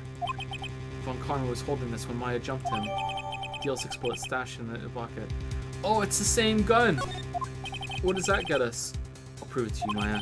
You're most definitely not useless. I'll prove to you in court tomorrow. Anyone notice how much useless is brought up in media now since it became a meme? Word is just destroyed. Do do do do do. Do do do do do do. December 28, 9:51 a.m. District Court, Defendant Lobby Number 2.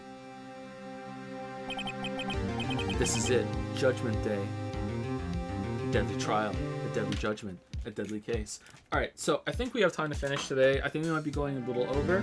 I'm gonna go pee. The puppies should be okay to go. I'm being overly cautious taking them out every 2 hours. They should be fine. I'm gonna go pee and then we'll continue for the rest of the trial.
I should have put the AC on while I was gone. It's really hot in here. Let me drink some of this ice water. I notice every time they say despair on Persona 5. Thanks to you. Hey, thanks to Dangan Rampa. Dangan Rampa.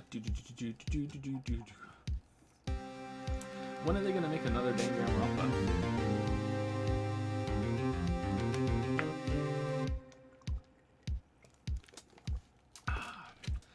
Thank you to Bokaron for the new sub. Thank you very much. Thank you, Smear, for the 13-month resub. So glad streams are back. Love the Witcher videos. Everything was worth the wait. Good work, Joe. Thank you very much. I'm glad that you enjoyed it, Smear. It's been a big release. The Witcher 2 video wasn't as bad as I thought it was. Or it wasn't as poorly received as I thought it was going to be. I don't know. I have to wait a lot longer before I can judge that myself watching it back. Thank you, freaking moron, for the 27-month resub. I need to go to IKEA. All right. Well, good luck. I hope you get some reasonably named furniture. Thank you, Simon Iverson, for bits. I think you resubbed earlier, didn't you? Or maybe you gave some bits earlier. Hey, Joe, I just started the VOD. I'm 3 hours behind. I hope there won't be any ridiculous voices like this.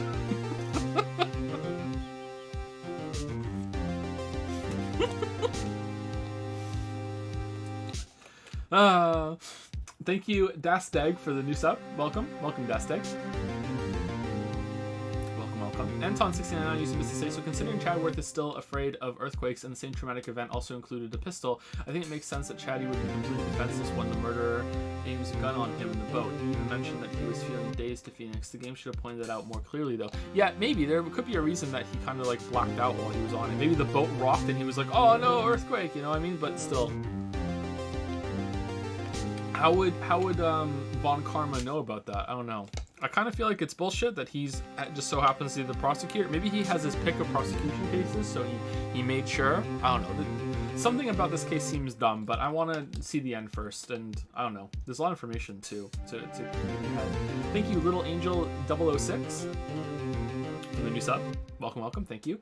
And thank you, JCell, for the 24-month resub. Welcome to the 2-year club, JCell. Thank you.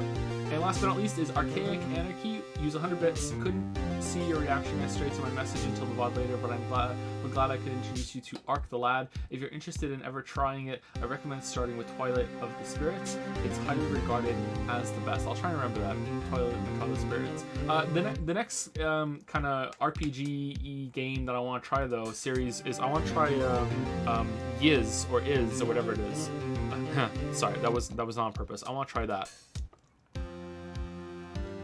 Maybe we'll stream that for a bit and see it. Yeez. I'm a bit quiet, really? I'm kind of facing away from the microphone a little bit. Maybe that's why. Hold on.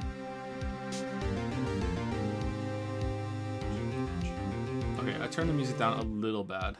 Do you know 999 or VLR? Yeah, we'll probably stream that at some point.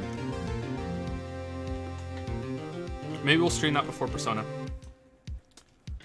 I think someone said I should play that before Alciminium Files, so maybe we'll do that. I don't know, because we're gonna do Alciminium Files.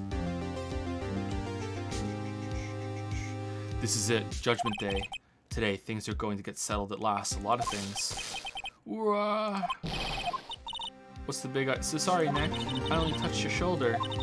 I guess the shock hasn't worn off from my run-in with the stun gun yesterday. And... So she's just electric now? Anyhow, today's the last day of the trial. Good luck, Nick. Yeah, thanks, Maya. Chadworth is looking glum as always. I hope Von Karma doesn't push him too hard. Whoa. What are you doing? Sorry, I'm sorry. I just thought I'd cheer you up with a pat on the back. Maya, maybe you should go outside and discharge. Right, good idea. Try not to electrocute anyone on your way out.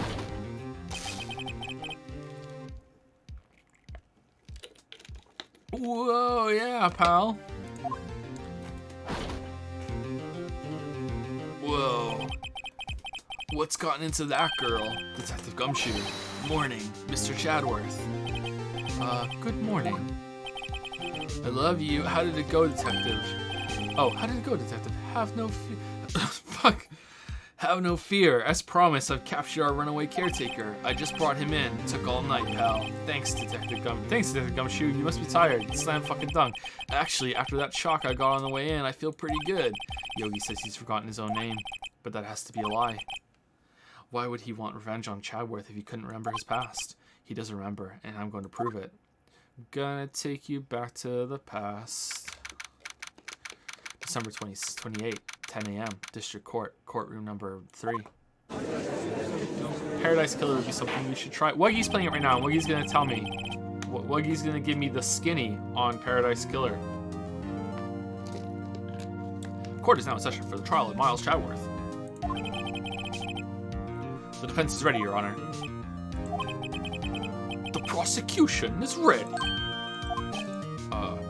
Right, very well. We have reached the final day of our proceedings in this trial. I ask that the prosecution submit decisive evidence.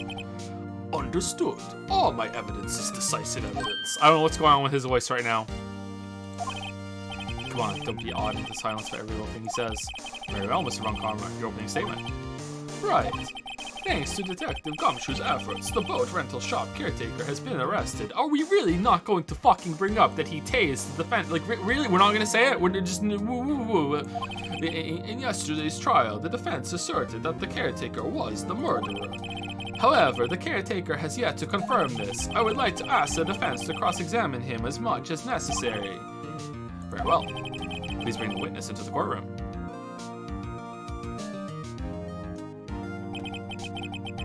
Ladies and gentlemen of the court, I believe you all remember our witness. He lives on the boat rental shop on the lake. In, not on, from where he witnessed the incident. In addition, he has currently lost memory of his name and identity. Witness, why did you run away yesterday? Objection! The witness was not running away, as he will now testify. You just objected the judge? I see. Very well, please begin your testimony. I just wandered off. I was hungry. I wanted to get some pasta. Why I left court?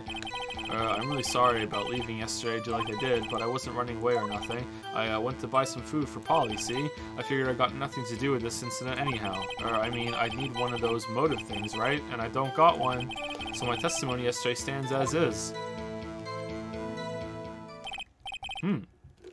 Very well. Let's begin the cross-examination, shall we? He has to know his name. Well, that wasn't important yesterday, so Yanni Yogi, you're Yanni Yogi, and I'm going to prove it.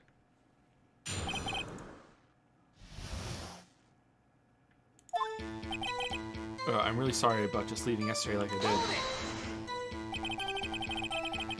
I call what you did running away and not just leaving. You heard Larry's testimony and realized you were in danger. Objection! Now, Mr. Wright, there's no need to rush to conclusions. As I said, the witness was not running away. Listen to the testimony.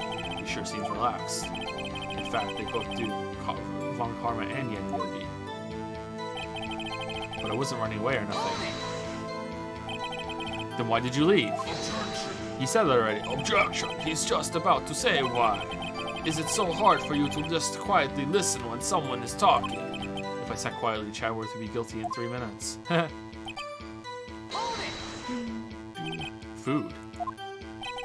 Well, Polly is a bit of a gourmand, you see. She only eats these high-quality bird pellets from France. So I went to France. They only have them in the big pet shop downtown. But you weren't arrested until this morning. Why didn't you go back to the caretaker shack? Well, I kind of got lost, you see. The witness has trouble remembering things sometimes. But only when it's not relevant to the case. We should consider that. When the police apprehended him, he was on his way back to the shack. Yeah, right. Nice try, Von Karma. No one's going to believe that. I see. So he was lost. Please, Your Honor, come to your senses. I figured I got nothing to do with this incident anyhow. You've lost much of your memory, is that correct? Yep, seems like it. Then how could you know that you didn't have anything to do with this incident? Or maybe you're lying about not having your memory, You know exactly who you are. Objection! The witness has testified quite clearly that he has no memory of who he is. If you claim he's lying, then show the court proof. How am I supposed to prove what's going on in that old codger's head? That's impossible. Okay, so it seems like that's what we have to push. Humph, glad you've come to your senses, Mr. Wright. Very well, witness. Please continue. I don't know what's going on with his voice, I'm sorry. Or I mean, I need one of those motive things, right? And I don't got one. How can you say you had no motive? I say you do. You had a grudge against Chadworth and the victim, Robert Hammond. That's why you took revenge on them, right? Objection. Please don't make me repeat myself, Mr. Wright. This witness has no memory of anything beyond several years ago. He can't hold the grudge. It's impossible. I have to prove he's lying about his memory. Otherwise, it's going to be the same thing over and over until the trial ends. Okay. Might I say something, Mr. Wright? Yes, Your Honor. You've been saying the same thing now over and over. You've been calling the witness's memory of the past or lack thereof into question. But does this really have anything to do with the current case? Of course, Your Honor. There was a letter that proved it, but Von Karma hit me and my assistant with a fucking taser and stole it. The witness has said he had nothing to do with this case and no motive. I can prove it too. Here's this bullet that we got off Von Karma to prove that we were in there, and a police officer show is proof that we were both in that record room at the same time, and all the evidence is missing. But no, we're not going to bring it up because it's State's attorney. Both these statements are lies. Order, Mr. Wright. There's a serious problem with your claim. There's no fucking evidence. Or are you saying you know who this witness is? Of course, Your Honor. Ho ho. Now this is interesting. I would like to know myself. So who is he? Don't play dumb, Von Karma. Mr. Wright, please tell us this witness's name. Gregory Edward. It's Yanni Yogi. He used to work here. His name is Yanni Yogi, a former court bailiff. Yogi? That name seems familiar. Oh! Yanni Yogi, from the DL6 Institute. I figured the judge would have heard of it. It was such a famous case. But what does this mean? Your Honor, if this man is Mr. Yogi, then he has a clear motive. Objection! Tisk, tisk, tisk.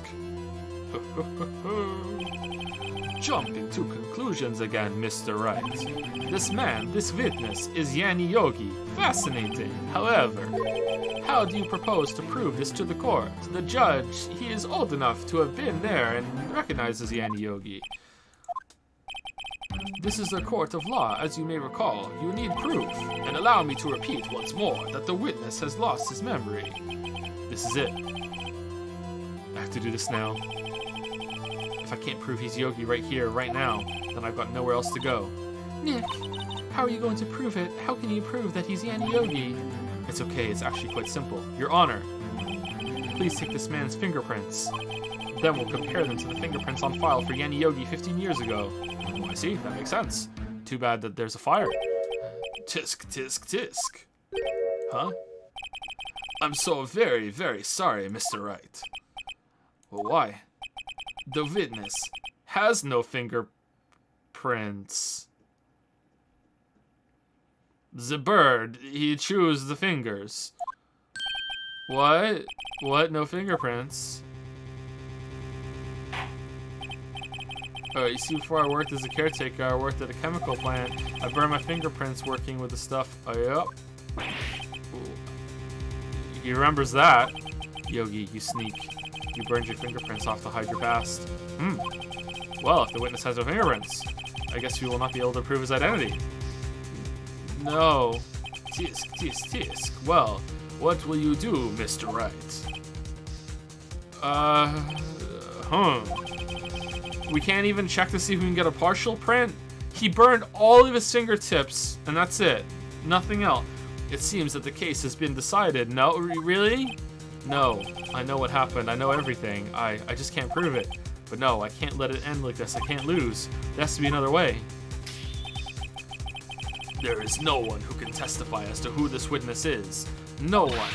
Nick, what are we going to do? Call your fucking mom. I didn't even consider that he might have erased his fingerprints. What do I do? Yeah, why would you consider? Tisk, tisk, tisk. Well, Mr. Wright, perhaps you'd like to cross-examine his parrot for a little comic relief, huh? Yeah, very funny. You're a sore winner, Von Karma. Wait a second. Cross-examine his... No. What is it, Nick? No. No. No, you're not good. No, Your Honor. No! No, the defense would like to take Mr. Von Karma up on his... No! Take Mr. Von Karma up on my proposal. Exactly, Your Honor. I would like to cross-examine the witness's pet parrot. Fucking kangaroo court. No, order. Well, what do you think, Mr. Von Karma? Woo, how is the judge going for it? Whoa, did you even ask? This is a farce. I object. Objection. Wait a second. You were the one who suggested I cross-examine the parrot, Von Karma. I have a right to do as you suggested. Humph. Well, if you're so desperate, then please be my guest. Of course, should you go through with this, and nothing comes of it, then I hope you're ready for the consequences. Nick, this is crazy. Well, still want to go through with your little game? Yeah, of course, yeah. Let the parrot take the stand. I will cross-examine her, Your Honor. Oh, it's highly unusual. This is the most ridiculous thing I have ever heard. Today, Von Karma has rigged every person's testimony, every piece of evidence. Except the parrot. She's my last chance. Can't rig a parrot. At least I think so. Bailiff, bring in the parrot. How do you have the parrot?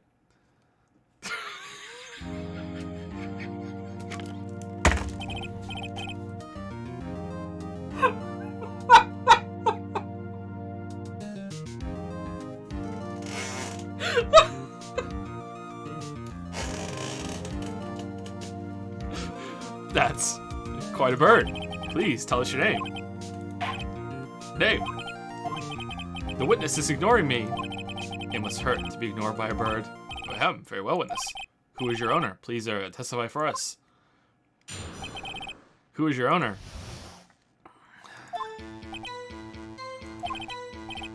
Squawk! Hello! Hello! Alright, let's press that. Certainly the most concise testimony we've had so far. Very well, begin your... What? Right. What are you going to do, Nick? I don't know. What are we going to do, Maya? Is this real?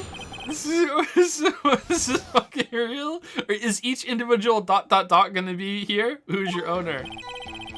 Hello. Well, I guess we should try to get some information out of her. We need to show the judge that her owner is Mr. Yogi. Hold it. Witness, you can't just say hello and expect us to get anywhere. I want you to testify. Maya, you talk to her. Right, what do I say? Have we forgotten something? What's your name? Maybe I should get her to say her name. Polly, what's your name? Objection, leading the witness. Polly! Mr. Wright, I think we've established that this parrot is named Polly. Does this have anything to do with her owner's identity? Of course. Yes, it does. Ha! Fascinating. You claim that the parrot's name will prove her owner's identity. Then show us this proof. Nick, don't you think you're taking the bluffing a little too far? Listen, we're not here to answer the question of who is the caretaker. We're here to prove that he is Yanni Yogi. All we have to do is tie the name Polly to Yogi. Your Honor. The proof that the parrot's name reveals the caretaker's identity is... I don't fucking know!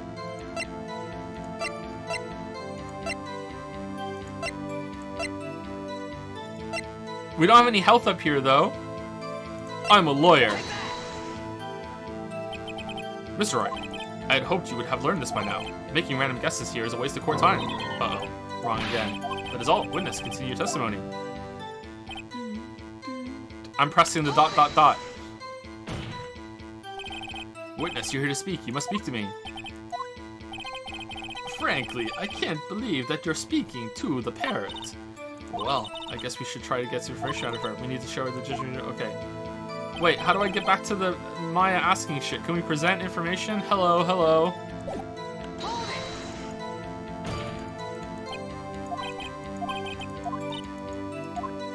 Alright, have we forgotten this? What's the safe number? Let's go with that one.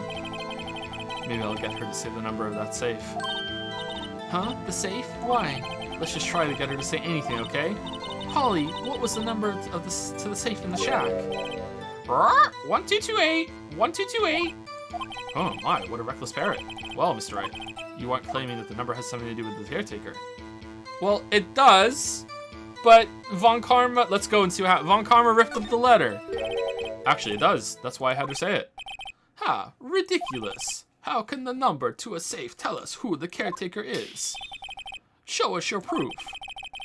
What could possibly link this number to the caretaker's true identity? Like nothing. I'm a lawyer? This is what we have. Is that number significant somewhere? Answers to the name Polly. Do do do do do. Do do do do do. Do do do do do. Okay, where is it listed? Where's the statute of limitations bullshit thing?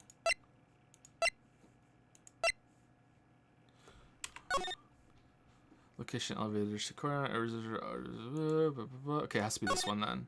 12 defense in the elevator is a must show where they shine. One for the final hour was one fired twice. Court bailiff trapped in the elevator with the okay, so it has to be this one. The DL6 case file. What is this obsession you have with that case? Mr. Wright, where in this file is something relating to that safe number? Case summary, victim data. Oh shit, which one is it? Where's the thing? Fuck. Case summary, right? Yeah, case summary. It's on the case summary page. The case summary. Specifically, the date on which the DL6 incident occurred. The date of the incident, December 28. Why, that's today's date, 15 years ago. Convenient. And the number on that safe is 1228.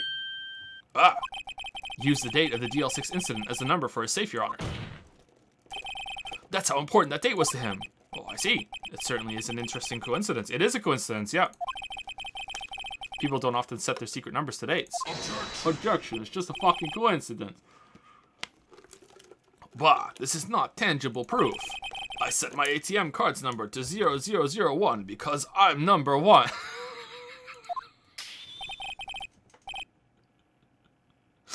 This has nothing to do with the date. Nothing. Indeed. Alone is a little weak for evidence in a murder trial. We would need some other corroborating evidence. Where am I going to find that? Nick, we're getting closer. One more. We can just get one more piece of evidence. Right. But what? Humph. Very well, witness. You may continue. Alright, I thought that was going to be it. Okay, so what else is in here? Oh shit! No! No! No! No! No! No! No! No! No! No! The witness's statement is clearly faulty, Your Honor. I'm sorry, but I can see nothing faulty. Well, the witness didn't say fucking anything. Okay, I actually want to push the other way now and see what we get for that one.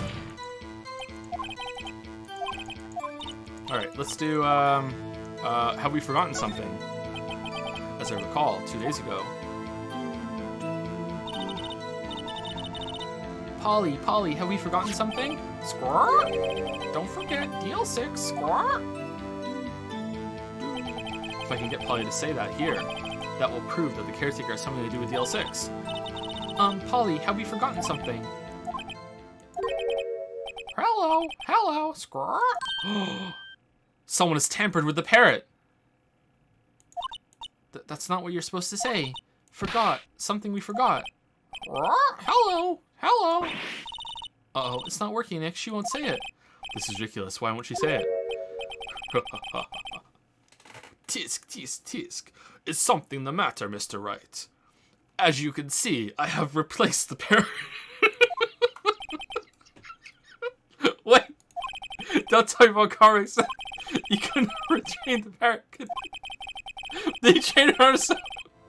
If he replaced the fucking parrot, did he train her not to respond when we asked if you've gotten anything?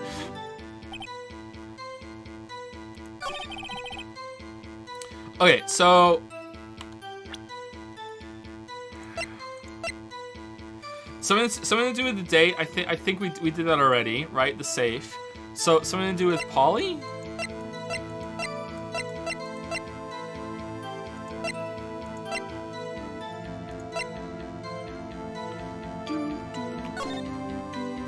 Yeah, there's the bullet that clearly came through there.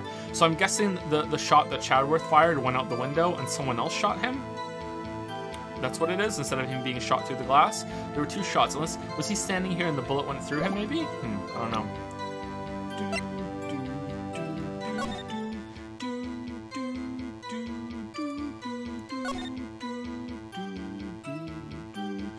Area, Great Chadworth, H35, defense attorney trapped in the elevator, returned from Lost Sun to the Sun, Lost Chadworth, tried twice. Yin Yogi, specifically, court bailiff trapped in an elevator with the Chadworth's memory lost due to oxygen deprivation after his arrest. Fiance committed suicide. Okay. Alright, so when I looked at the evidence before, I didn't read that far. I just wanted to see if the date was there. Chat, are you fucking serious? Come on. Jesus, you guys are so easy today. Witness, you can't just say hello and expect to get anywhere. Why don't you testify?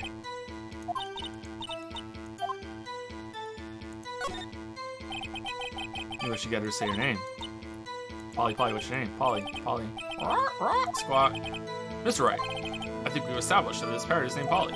Does this have anything to do with our owner's identity? Of course.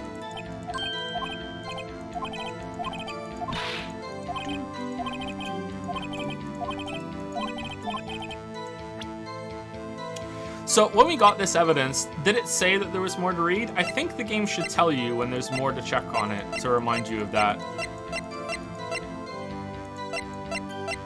You should also look yourself, but I think it should tell you that there's more to read. Okay, so it's on the end, right? He's gonna ask where is it, and it's in suspect data. Okay. Take that!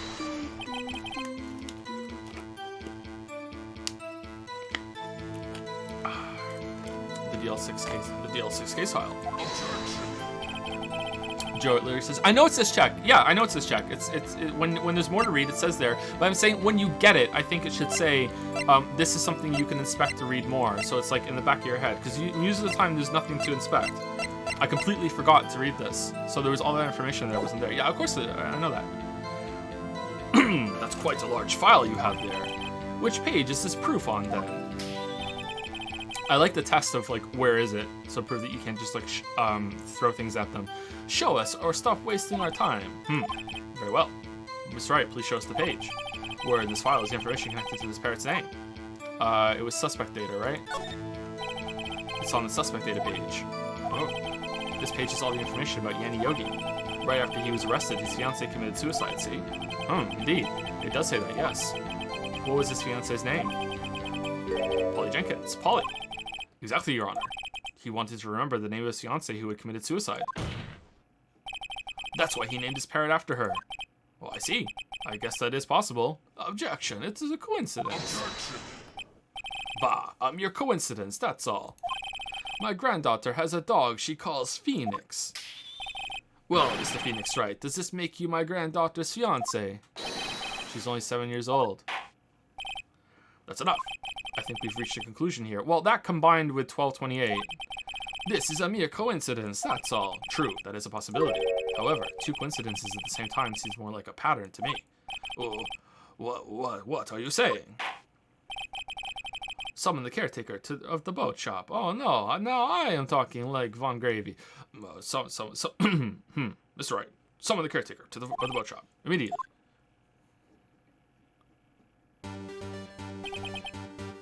Witness, tell us your name. Objection. Wait. This witness, he doesn't remember. No, it's okay. Oh, we're done fucking around. I've accomplished what I wanted to do. I'm done. Nick, he looks totally different. This is the real Yogi, I think. Finally, contempt of court. He's been acting feeble to hide his true identity. Lying. Acting for 15 years. Well, let me ask you again. Please state your name for the court. My name is Yanni Yogi. 15 years ago, I served as a bailiff in this very court.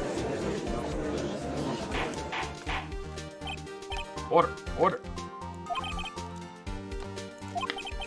Yanni Yogi, so it was you who killed Robert Hammond and tried to frame Miles Chadworth for his death. Yes, it was me. I did it. They put me on the witness stand 15 years ago. Robert Hammond, he said I was mentally unsound. He told me it would make me innocent, get me off the hook. So, I pretended to have brain damage. I was innocent, really, but he didn't believe me. We won the trial, but I lost everything. I lost my job, my fiancé, my social standing. Then, this year, 15 years later, a package arrived. It was a letter and a pistol. The plan was written out in careful detail. It was a plan for me to take my revenge on the people who ruined my life. I didn't care who had sent it. I thought this was my chance after 15 years. This was it. Finally, a chance to have my revenge on Robert Hammond and Miles Chadworth. I have no regrets. Well, wait a moment. Revenge? Against Miles Chadworth? What do you mean? I'm not at liberty to speak on that matter. What? Why don't you ask Mr. Chadworth yourself? Anyway, I admit it. I was the one who killed Robert Hammond or whatever. What? Von Karma. Where's Mr. Okay, well, Von Karma, your streak's over. We're done. That's it. Slam dunk. Case over. Von Karma. Where's Mr. Yogi? Under arrest, Your Honor. Damn, he blacked out again. I saw no room for error in his confession. Then the defendant, Miles Chadworth, is innocent. In this case, at least. Oh. Very well. Will the defendant please take the stand? Judge, as per our agreement, this will be a mistrial, so I can still keep my streak. There are a few mysteries left unsolved. Still, you are cleared of suspicion for this particular case, so I would like to pass judgment on the murder of Mr. Robert Hammond. Any objections? I don't believe it. Why isn't Von Karma saying anything? Very well. This court finds the defendant, Mr. Miles Chadworth, not guilty. Confetti court! Confetti court, confetti court, confetti court! Yeah! That is all. This court is adjourned. Objection! Did someone just say objection? Chadworth? It wasn't Von Karma. Wait, but that means... No.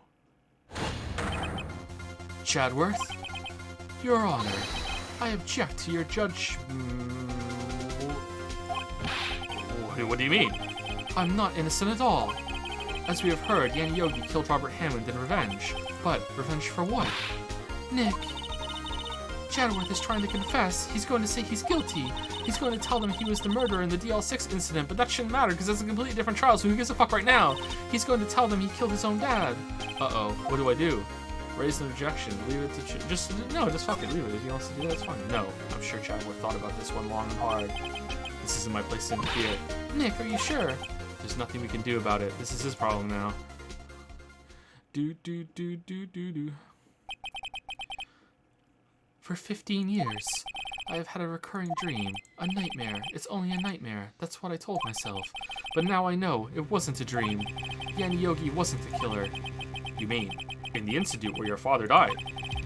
From the distance of the shot, it wasn't suicide either. Everything was as clear as day. The murderer, the criminal in the DL6 Institute. It was me. Oh, okay, well, I don't give a fuck. Get the fuck out of my courtroom. Your Honor, I confess my guilt. I am guilty for DL6, the statute of limitations of which ends today. The culprit is me.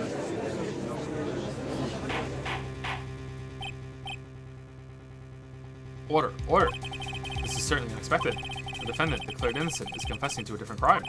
A crime for which the statute of limitations runs out today. I'm not really sure how I should deal with this. Bah, it's obvious. We hold the trial right here, right now. Fuck it. Fuck the schedule. Whoever was next, the fucking pizza confetti murderer, who gives a fuck? We're just going to do it right now, and they can start tomorrow. We tried this man of his crime 15 years ago. I think I would like to take a 5-minute recess. During this time, I will consider the appropriate course of action to take. Court is adjourned. December 28, 2:24 p.m. District Court, Defendant Lobby Number 2. I'm sorry, Wright. I've just wasted all of your effort. Mr. Chadworth, I just don't believe it, sir. I mean, you kill your dad? He was your dad. Why would you kill your dad? I didn't want to believe it myself, Detective, but it's the truth. I deserve to be punished. I deserve to be punished for being a kid and seeing my dad being assaulted while we were all oxygen deprived, and I threw the gun trying to save him and accidentally shot him, maybe, not sure. That means I need to go to prison and jail. Surely the court will see it that way. Murder is murder, no matter what the circumstances. Yeah, it's just, okay, what? This is crazy, just crazy. Nick, what are you doing? Huh? Oh. I was just reading through the court record once more. I'm getting my case ready. Your case for what? The prosecution of Chadworth. Huh? It's obvious. I'm going to prove that Miles Chadworth is innocent. What are you talking about, pal? He just admitted to it. He confessed that he did it in court. I'm sorry. Whoa. I'm sorry, Edgeworth, but I don't believe your nightmare. What? It's just a dream. It's not real. The truth is right here in this court record. In any case, tighten your belts. The real fight is just beginning. I'll prove you're innocent. Trust me. Right.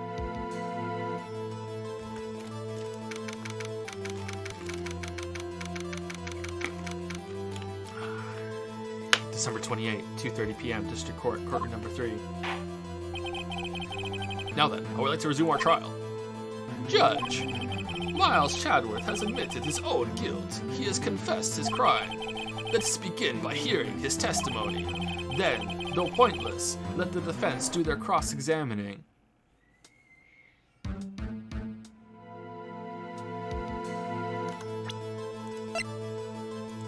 Okay, so this bullet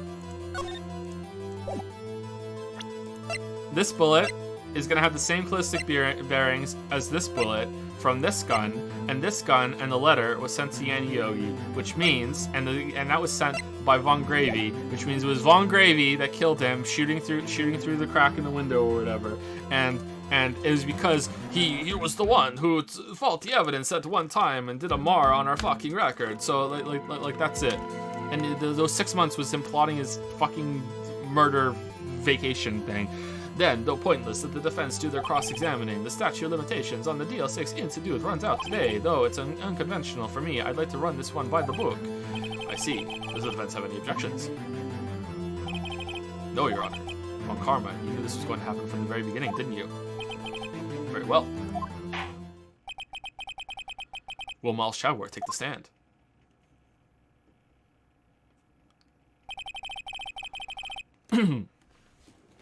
Okay, so I'm gonna drop the vampire voice, and I'm just gonna give him his objection voice.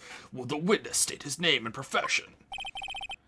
Miles Chadworth. I am a prosecuting attorney. Mr. Chadworth, 15 years ago, you mistakenly killed your father, Gregory Chadworth. Is this correct? It is correct. Then testify about this matter to the court. When Chadworth was telling me about his dream yesterday, I noticed something. One detail didn't quite fit. That will be the key, but only if I can get it to work. Please, please.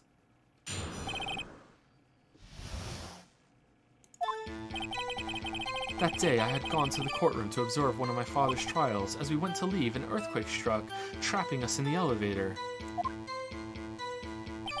My father and Mr. Yogi lost their composure and began to argue. Just then, something heavy fell at my feet. I picked it up and threw it at Mr. Yogi. I wanted them to stop fighting. You mean it just fell at your feet? It just fell to your feet. If only I had looked up, I could have seen Von Gravy standing over the elevator hatch in the ceiling. Ah, haha, here, boy, gun, use, good luck. I picked it up and threw it at Mr. Yogi. I wanted them to stop fighting. A moment later, there was a single gunshot, then a scream. It was a terrible scream. I remembered it to this day. That's all. And until now, you thought this memory was a dream. We were stuck in that elevator for 5 hours. The oxygen in the elevator ran out, and I lost my memory of the events. It's almost as if it's impossible to fucking prove what happened in there. Bah, the same claim Mr. Yogi has made. Very well. Mr. Wright, your cross-examination, please. Yes, Your Honor. God, I hope Chadworth and Von Karma both object to something I say at the same time. That would be funny. That was dumb, right? Yeah, that was dumb. What was the trial your father was involved in on that day? I don't remember things very clearly. Only 2 things. I know my father lost, and Mr. Von Karma was the prosecuting attorney. Mr. Von Karma, you were handling the case. It was 15 years ago. I don't remember the details. That was when Chadworth pointed out the problem in Von Karma's evidence. As we went to leave, an earthquake struck, trapping us in the... Okay, so that happened right away? Oh man, he was really angry. Like, fuck this guy. So there were 3 people, including yourself, trapped in the island. Through the power of pure hatred, I summoned an earthquake and had them down there, but it failed to kill them. So I dug through the thing with the rubble with my bare hands. This is...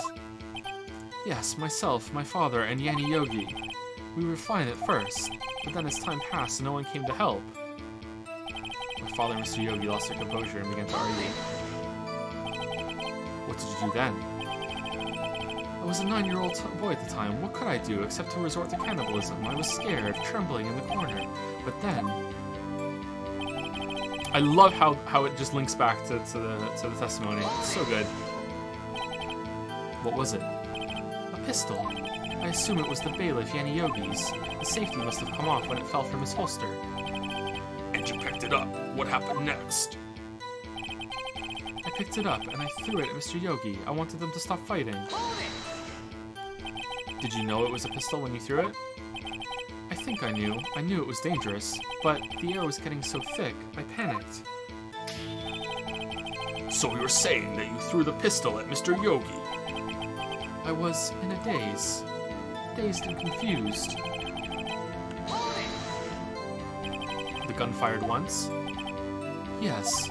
I think after I threw it, I lost consciousness. Since then, they've echoed in my head every day. That gunshot and that horrible scream. That's the scream. It was a terrible scream. I remember it to this day. Are you sure? To this day? Yes, I can practically hear it now. I doubt I will ever forget that scream as long as I live. There it is. One part of that testimony clearly contradicts the evidence, but I don't know what it means. I better find out, and quick. Okay, so there's...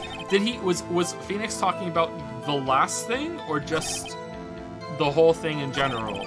Okay, so we have the picture clearly shows that there were 2 shots fired, right? Here and here. Unless the bullet went through and he was standing like up like that, like he'd have to be standing like, wasn't Yogi on top of him? So I don't think that. So that could be like there were clearly 2 shots fired, or something about the scream. I don't think there could be anything possible that could be the scream. The bird. Bring Polly back to the stand. All right, I'm gonna guess it's this. There were 2 shots.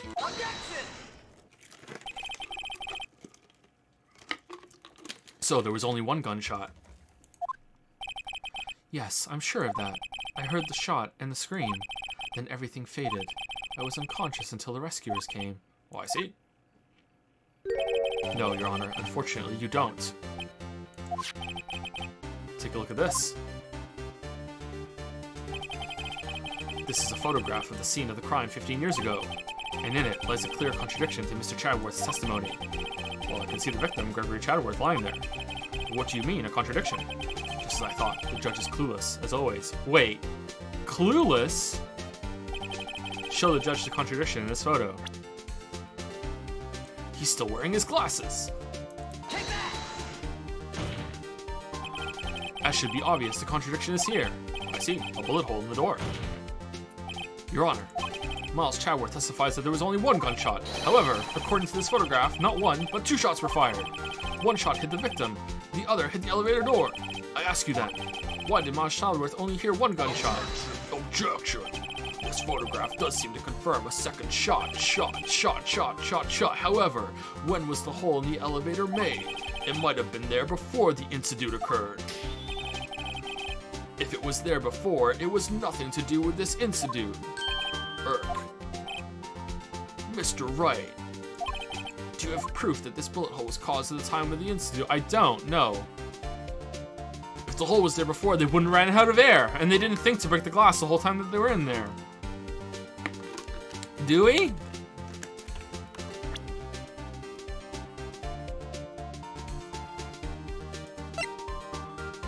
I don't think we do.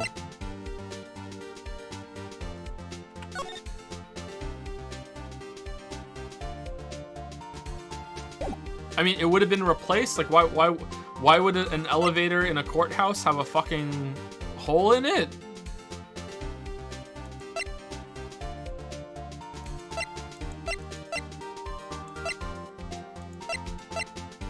Okay, I'm guessing you must have to have evidence. Okay, saving Gregory Edgeworth's heart still bears clear ballistic markings. All right, so it definitely went. The bullet didn't pass through. It was in there, right?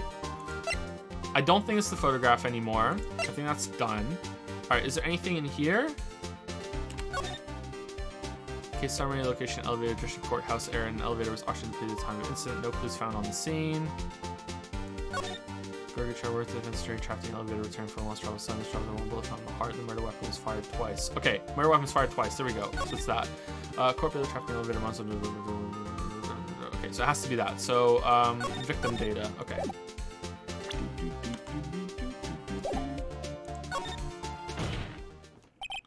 Your Honor, I think I would be able to show you proof. What? Impossible. Now, Mr. Von Karma, save your surprise for after you've seen this evidence. You might be on a losing streak now. You just lost one case, now you're going to lose another. Very well, Mr. Wright. Show us your proof. What do you have that proves the bullet hole in the door is related to this incident? Okay. Present. I'm a lawyer. Take that! Your Honor, the answer is in this file. Objection! You do enjoy dragging out that file, don't you? I don't accept this evidence unless you can tell us what page it's on. Which page shows the link between this bullet hole and the DL6 incident? Just read it your fucking self. Victim data. Look at the victim data in this file. It says it quite plainly. The murder weapon was fired twice. And no one noticed that all that time ago. Miles Chadworth only heard one gunshot, yet the murder weapon was fired twice.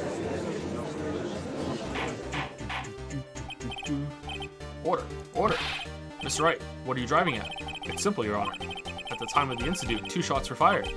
One went into Gregory Edgeworth's heart. The other hit the elevator door. Remember that the defendant lost consciousness after the shot he fired rang out.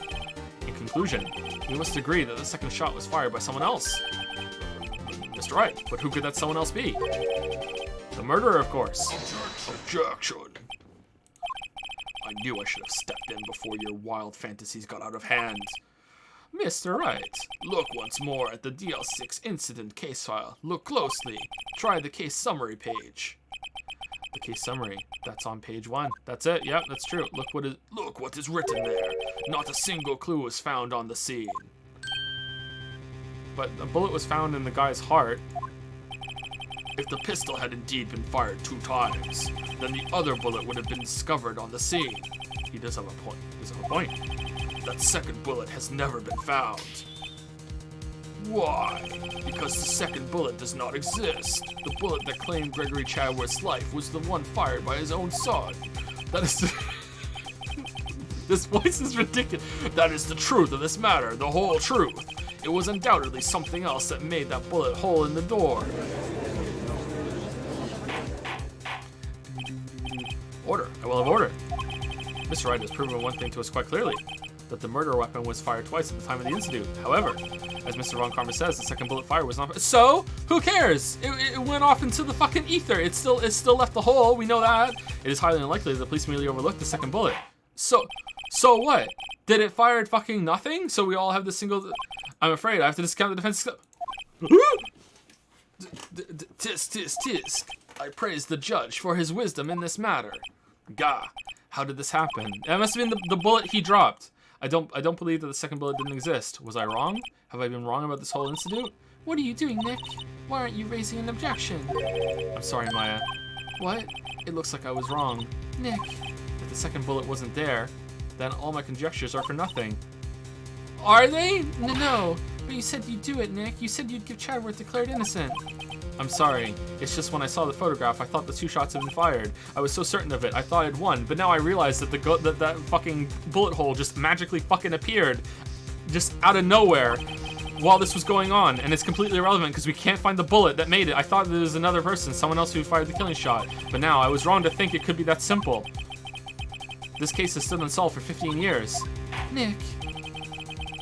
Well, it seems that we have finally cleared up... Well, it seems like we finally cleared up this incident. Only 1 bullet was found at the consensus scene of the crime. The shot was fired by Mr. Charles Chadworth. 1 bullet, 1 shot. That's how it works. Even though we said earlier that there were 3 shots from that pistol, we didn't know we didn't have any bullets. Precisely. I would like to ask one thing of Miles Chadworth before passing my verdict. Have you been paying attention to the trial so far? Yes, Your Honor. Do you have any objections? No, I do not. So you killed your father, though that was not your intention? Yes, I did. Oh no. He's accepted the guilt. Very well. The statute of limitations on the murder of Gregory Chadworth runs out today. Therefore, I must pronounce a verdict on the defendant today, right here. Right now. Indeed. Does anyone have any objections? Let's just keep objecting until the night tomorrow. I've been here before. It's just like my first day in court. There are so many things I know I should be saying, but my mind's gone blank. I can't find the words. Mr. Wright.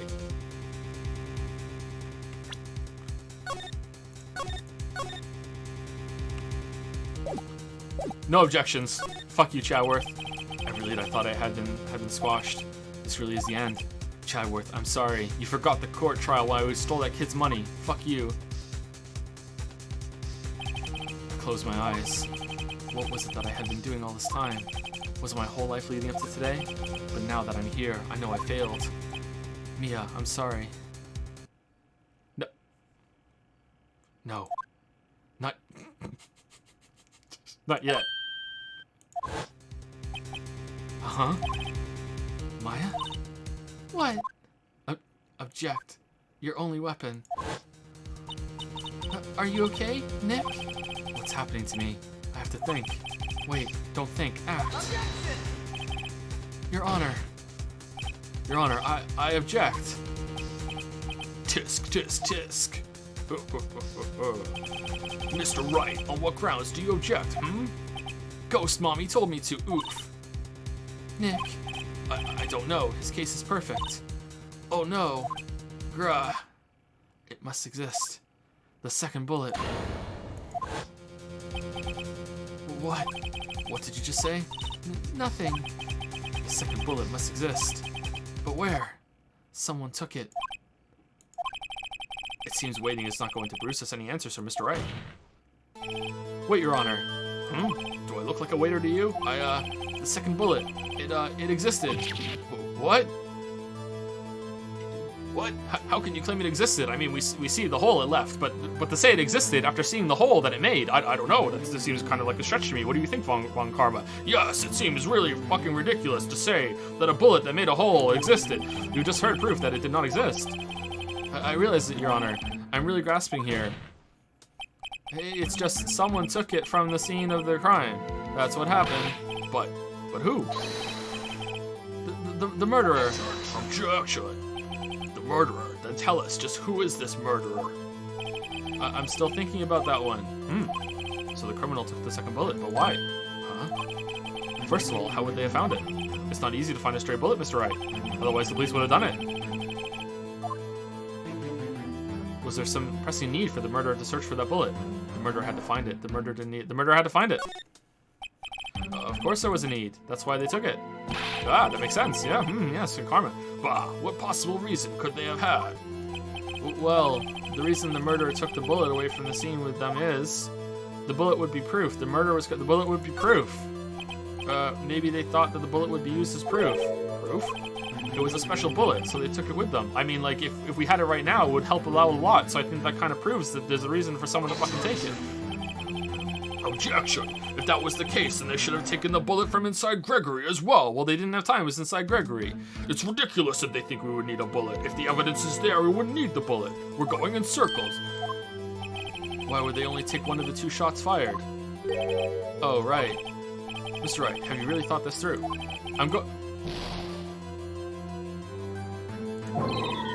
Oh, okay. Alright, this isn't going so well. Was there some pressing need for the murderer to search for that bullet? No?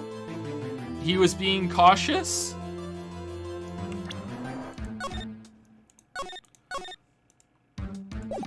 He was being cautious.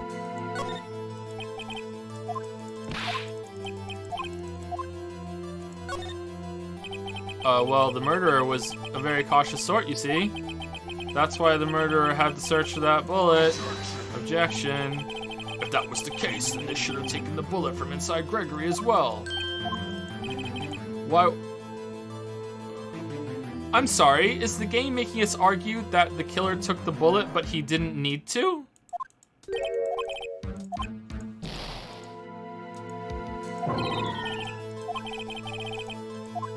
The murderer didn't need it. His dog did. Why would the murderer have spent the time to look for the stray bullet? I haven't got a clue. What's wrong, Mr. Wright? The murderer had no reason to take that bullet. You don't want to admit it, but it's true. Had to take it. Had to take it. The murderer, what does that mean? You're thinking too normal. Think crazy. Don't think why the bullet was taken. Think when the bullet was taken. Think why the bullet had to be taken. We just did that and we came up empty. Mr. Wright. Yes, Your Honor. I have no idea what I'm doing. Well, the murderer had no intention of taking the bullet from the scene, but the murderer had to take that bullet. He was the janitor. He was just sweeping it up. Had to, Mr. Wright. What do you mean? Well, for instance what? Maybe the bullet hit the murderer. The bullet hit the murderer. Just saying, for instance. I mean, if it hit you, you had to take it with you, wouldn't you? It's not like you could perform surgery right there, you know? That actually kind of makes sense. Wait a second. I was just talking off the top of my head, but what if that's really what happened? Let me get this straight. So at the time of the murderer himself was shot, and they left with the second bullet still inside of them, thus leaving only one bullet at the scene of the crime. Yes, I guess that's how it would work, yes. And it would take, like, maybe a vacation to recover from that bullet. But there's a problem with that. The other two people rescued from that elevator, Miles Shaworth and Yanni Yogi, were both unarmed. So that would mean the murderer came from outside, yes.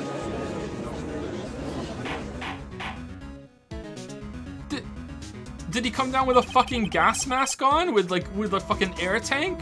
Oh, they can't breathe in there, but I can. Alright, here we go. Here's the window. And then the bullet that he fired back went through the same hole that I fired through the window. Like, the two men fight inside the elevator.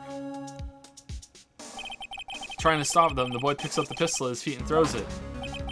The pistol discharges in the bullet. The bullet goes through the elevator door and hits the murderer outside. The boy loses consciousness. Then the murderer opens the elevator door and sees the men inside.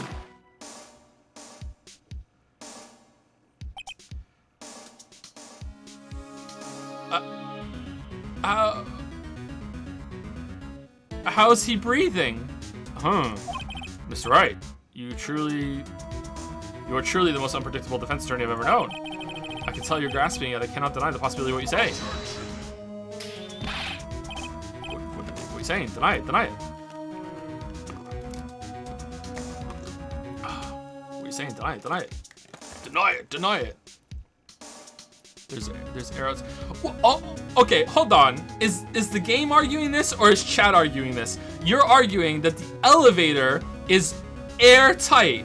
It wasn't that like the bottom of the building was collapsed in rubble and was like that whole floor was sectioned off and there was like rubble all over the elevator, and that's why they were like buried under rock and piles and layers and all this shit for 5 hours.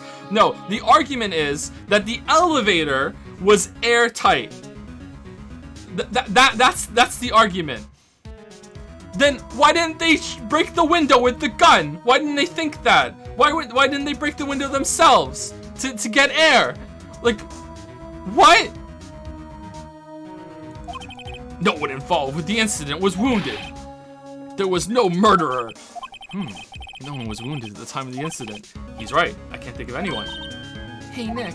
Huh? I just thought of something. I just thought something really crazy. Crazy? Remember what Mr. Grossbrook said yesterday? Gregory Chaworth dealt a blow to his perfect trial record. Wow. It must have been quite a shock for Von Karma. He took a vacation for several months after that, you see. Yes, an unusual event for the man.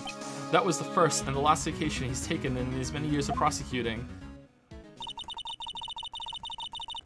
What if Von Karma didn't take that vacation because of shock, but took it because he was injured? Which would mean, well, how did he get injured? Completely unrelated to the case. It could only mean one thing. He was the murderer in the DL6 incident. He was the man who shot Gregory Edgeworth. It was Von Karma. Oh man, something wrong, Mr. Wright. You seem dazed. No, Your Honor. Well, you've indicated the possibility that the murderer came from outside. Can you give us the name of your suspect? Uh-oh. Should I come out and say it now? Yeah, say it now. Say it now. No. Yeah. This was a mistake, wasn't it? Your Honor, there is a suspect. One lone suspect. Well, this is certainly interesting news. Very well, Mr. Wright. Who is your suspect? Polly the parrot. My hands are shaking. V what? Von Karma. Von Karma? Von Karma? Oh man, he's loving this. You mean the Von Karma, the prosecutor, the one standing right over there? Bah! You don't object? Humph. Would there be 5 hours of air in a tiny elevator? I don't know enough about oxygen consumption to know about that. Like, if the elevator was airtight, 3 of them in the elevator, like, 5 hours? Humph, I see no need. Why honor this ridiculous outburst with my objection? I'm holding on for an oxygen tank. He went down there with a man. How was he the first one to get to the elevator? That everyone, like, surely they were trying to rescue people. Because you took a vacation for several months starting the day after the incident. Yet you pride yourself on a perfect record. Why would you take such a long vacation without any reason? So you're claiming that I took a vacation to heal my injury from the incident. I was left reeling from Chadworth's dad, master stroke in the courtroom. Fascinating. Prove it. I would have needed surgery, no? Where did I go under the knife at? Mr. Wright? Bring the doctor that operated on me. Have him testify. This was like just an impromptu session, dude. You're gonna have to delay the trial so we can go search for it. Judge, delay the trial. Oh no, statute of limitations. They could probably make an exception. Nick, let's find out who his doctor is. It's no use. Chadworth? I know Von Karma, perhaps too well. He's perfect. He wouldn't leave clues. He probably didn't undergo surgery. He just pulled the bullet out himself. That would leave a doctor as a witness. Grr, nobody's that perfect. So what, Nick? Did Von Karma pull the bullet out by himself? That's insane. No, he couldn't have.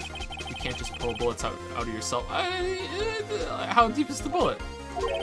There was that guy who went hiking and cut off his own fucking arm. Like, wait, the bullet's still in there. What does that mean? That bullet has to be somewhere, but where? Tisk. Well, Mr. Wright, can you produce evidence as to prove? Let's get X-ray. Can you prove the X-ray? Show evidence. All right, Von Karma, I'll prove it, and I'll even use evidence. I know how much you like it. So, what? The evidence that proves Von Karma was shot is X-ray.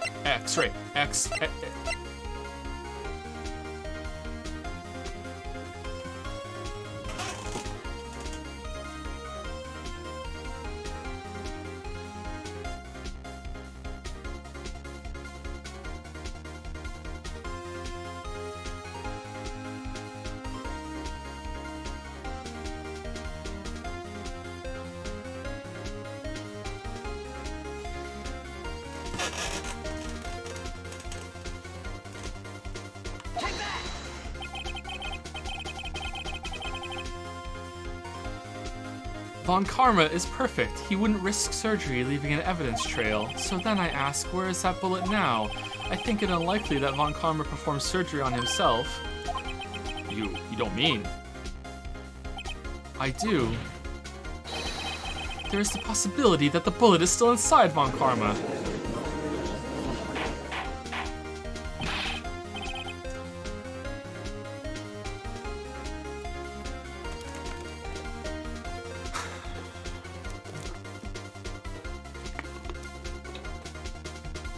Alright, I gotta give it props. I really like this. This is cool. Well done. Bringing the fucking metal detector back. That's fucking cool. Is that even possible for all these years? Well, there's one way to find out. We could use this metal well, Von Karma. I'm going to run this over you and see what we find. I refuse. You refuse. What refusing this means? You acknowledge that the bullet is still inside you. Order. Your Honor, the defense requests that we be allowed to use the metal. Objection. Judge, I call for a suspension of this trial. This is an invasion of privacy. The statute of limitations runs out of this case today. It was you who said we had to end it right here, right now. Ugh. Enough. permit the use of the metal detector. Mr. Von Karma, you will submit yourself to testing. Nick, what does this mean? I don't know, but we have to give it a shot. Please do the beep. Yes! Yes! Yes! It reacted. Something's inside his right shoulder. The bullet. Would that work? I think it would actually, wouldn't it? Like, it can penetrate pretty far into I think it would work. Mr. Von Karma. You. It was you. I was afraid this would happen, and so I remained silent. Indeed, there is a bullet in my shoulder. However, it has nothing to do with this incident. It's an unrelated bullet. What? I was shot in the shoulder long before the DL6 incident. I claim that the bullet in my shoulder has no relation to DL6. but Mr. Von Karma, can you prove that? Prove. I have no obligation to prove anything. You kind of do. It is Mr. Wright who must prove something here, not I. Mr. Wright. What? Okay, I went full monkey there. Can you prove that the bullet in Von Karma's shoulder was from DL6? Of course he can't. You don't have any of the DL6 evidence. That's because you took it out of the records room yesterday. With no proof, you cannot convict me of any crime. So sorry, Mr. Wright. No, I'm the one who's sorry, Mr. Von Karma. What? You were close, 1 day away from freedom. But you see, I have proof. What? Who would have thought you would dig your own grave trying to convict Chadworth? I can link that bullet in your shoulder to the DL6 incident. Can you? And here's my final proof. Okay, so it has to be this.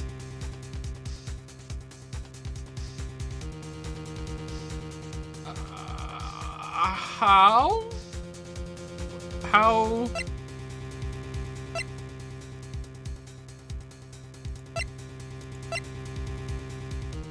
It has to. I can't see how anything else. But I don't understand how. That's a bullet. Where did you get that? This is the bullet used in the DL6 incident. This was taken from the heart of the victim, Mr. Gregory Chadworth. The bullet is preserved quite nicely with all the ballistic markings intact. Ballistic markings? You may recall the term. It came up in the first trial 2 days ago. Yeah, we explained that, but not how we know how guns are fired. Ballistic markings are the fingerprints of a weapon. All bullets fired from a gun are marked with that weapon's unique pattern. By examining the markings, you can tell which weapon fired the bullet. It's quite accurate. We have 2 bullets in our possession. Are we gonna rip open his shoulder and test that one? One, the bullet removed from Gregory Edgeworth's heart. The other, Mr. Von Karma, is the bullet buried in your shoulder. We can analyze both bullets. Then, if the markings matched, we would know that both bullets have been fired from the same... Okay, that makes sense, but I thought we had to resolve this now. Like, that's why I was like, there's no way those can be connected, because you have to resolve it right now. Like, really? We're proposing that we do surgery on this guy to get the fucking bullet out. That's not proving it. That's just saying, hey, we have a way to test it.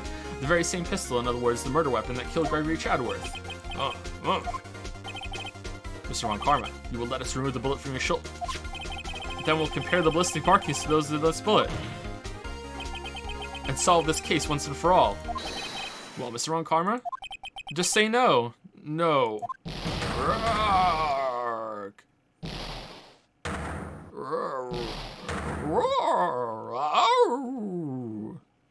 I'm back to being a vampire again. That scream. I've heard that scream before. Wait, I know. Help, I can't breathe. Quiet, I said quiet. You're not making this any easier. Stop breathing my air. I'll stop you. Stop breathing my air. Get away. Get away from my father. Bang.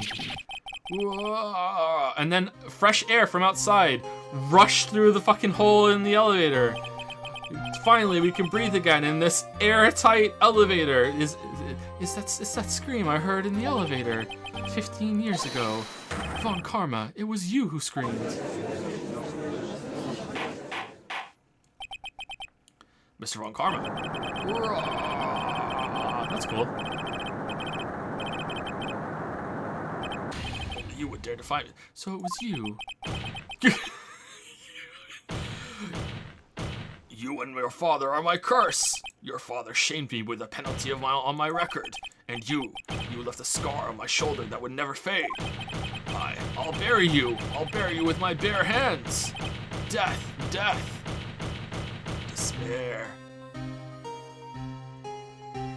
15 years earlier. Someone just said that's not how air works. But it's how elevators work. Okay, Chief Prosecutor, I am sorry. Von Karma, it's not like you to make this kind of error. I never would have thought that the Chadworth would be the one to catch you.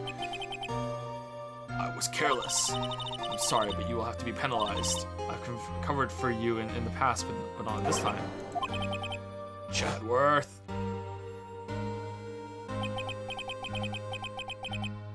It was a shock like none I had ever known. Me, penalized. It took hours for me to regain my composure. Suddenly, I found myself in the darkness. My fangs were growing, and I had a thirst for blood. I was in the court records room. I must have wandered in there without thinking where I was going. The room was pitch black. The lights must have gone out, but somehow I could still see. I went out into the hall and felt my way to the elevator. I pressed the button, but nothing happened.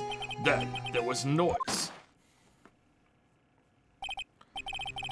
I was in pain, a horrible burning pain in my shoulder. Just then, the lights came back on. The elevator door opened before my eyes. I saw 3 people inside, all lying unconscious from oxygen deprivation. Much to my surprise, a pistol lay at my feet. I knew then it was my destiny.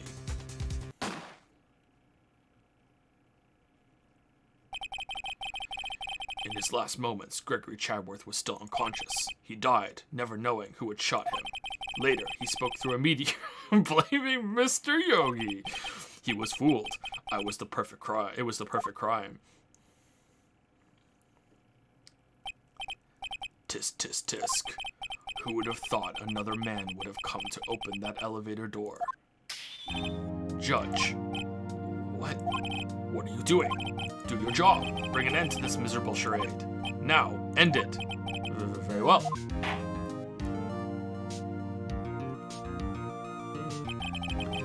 It appears we have come a very long way to the end of this maze. 15 years later. Mr. Miles Chadworth. Yes, Your Honor. You were innocent. You are innocent. As you said, it was all a nightmare. Yes, Your Honor. This court finds the defendant, Mr. Miles Chadworth, not guilty. Yeah, more confetti. They reloaded the confetti in between trials. Yeah. That is all. This court is adjourned.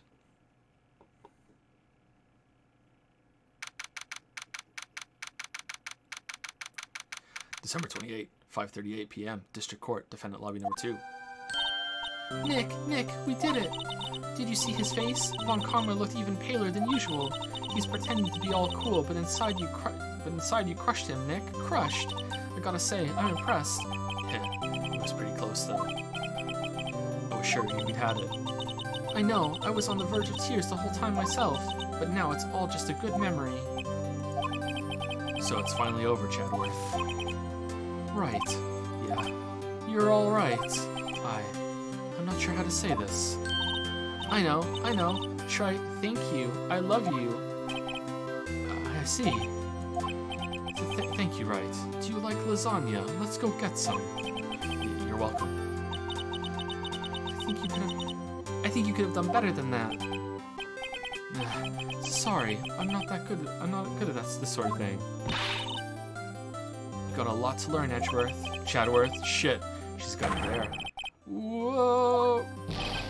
Amazing, pal. You pulled through just like I thought you would. I'll never forget this. I owe you one, pal. And tonight, let's party. Dinner's on me. I can't believe they put a parrot on the stand. Fuck. They put a parrot on the stand. Fucking hell. and it was evidence, and we all went along with it. Yeah, my salary went down a bit this month. It was cut, and it was very noisy, but who cares? See, Mr. Chadworth, you should take a lesson from Detective Gumshoe. That's how you say thank you. I see. Ahem. Hoop. I feel foolish. I must go. My curfew approaches. Hey, don't worry. Take it a little at a time. You'll get used to it. It's been 15 years since I've seen Chadworth this unguarded. Oh my god, no! I thought she was gone! Why is she here? Oh, no. What in the Sam Hill? Hey, y'all. Lotta. Y'all were great in there. Gorsh. Thank you. Goofy's gonna say yo? Gorsh. Yo, Chadworth. I can't do Goofy anymore. Gorsh. Yuck. Yo, Chadworth. Congrats.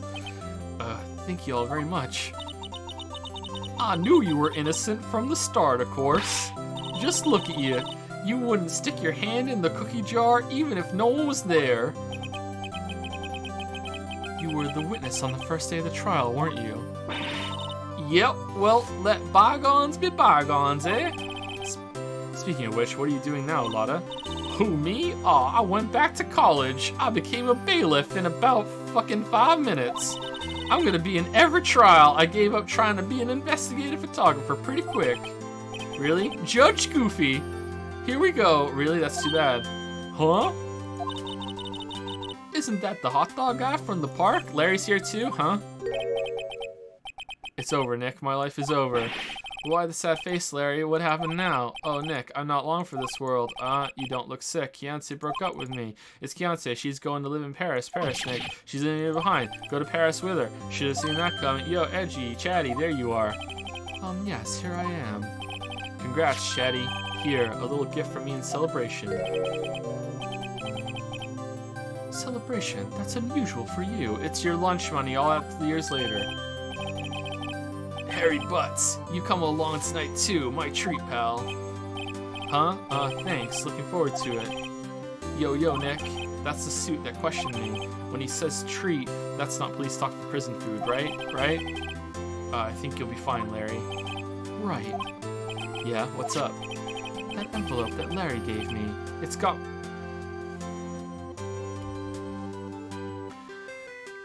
money in it. Well, yeah, that's not strange. People give money away to celebrate sometimes. It's $38, right? Huh, what a weird amount. I mean, it's not a little, but it's not a lot either. 38 exactly. Nick, wasn't that exactly the amount of lunch money that was stolen from Mr. Chadworth in school? $38, no. No, Larry, it was you. Something stinks, it's the butts. What are you so surprised about, Wright? Huh? Larry was absent that day from school, right? But that doesn't automatically rule him out as a suspect. What? Think back to that day, 15 years ago. Larry took the day off, but he was bored, so he came into school anyway. What do you mean he took the day off?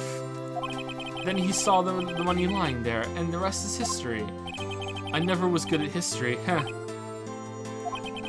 Chadworth, you didn't know, did you? I suspected. I just couldn't picture Larry protecting you like he did that day. Everyone else was saying you did it. The whole class was against you, remember? Yeah, too well. Right, you may not know this, but we used to have a saying back in school. When something smells, it's usually the butts. I know. Larry, I hate you. I hate you so much, Larry. Really, Wright, I'm surprised you didn't figure it out. Well, this sure is an unexpected turn of events, eh? Chadworth. Where's the interest on that $38, Larry? You should have told me. With current interest rates, you should owe him an extra 20 cents. Now, Nick, it was 15 years ago. Don't you think the statute of limitations is run out, Mr. Chadworth? I'd say so, yes. There you have it. Grr. Where does that leave me? I became a defense attorney because of what you two did. Well, you have always been something of an insufferable emotionalist. Yeah, and you get worked up too easily, too. The death sentence for both of you. Man, if only I'd known I'd become a prosecutor. The same goes for me, only the other way around. For the longest time, I thought I might have killed my own father. I thought I might be a criminal. I became a prosecutor in part to punish myself. If I had known the truth, I might have become a defense attorney after all. Chadworth. Want to switch, right? Hey, y'all! Line up! I'll take a photo! Hey, photo time, let's go! And after that, dinner on me, literally. Detective Gumshoe took us out on the town that night. We celebrated Chadworth's newfound freedom, even though Chadworth himself was still in detention. What?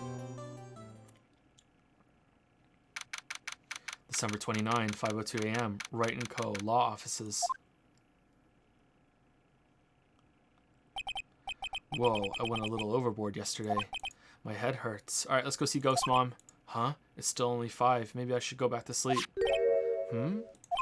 What's this? A letter? Good morning, Nick. You were really impressive yesterday. Seeing you, it made me think about what I'm doing here. I'm gonna go chase waterfalls. I'm a spirit medium in training, of course. I wanted to help Mr. Chadworth too. I wanted to help you, but I couldn't. I was useless. So I've decided to go back to my training. I'll become a full-fledged spirit medium for starters. I couldn't say it to your face, so I left this letter. Goodbye, Nick. Goodbye. What time is it? Gah, the first trains for the mountains have already left to the station.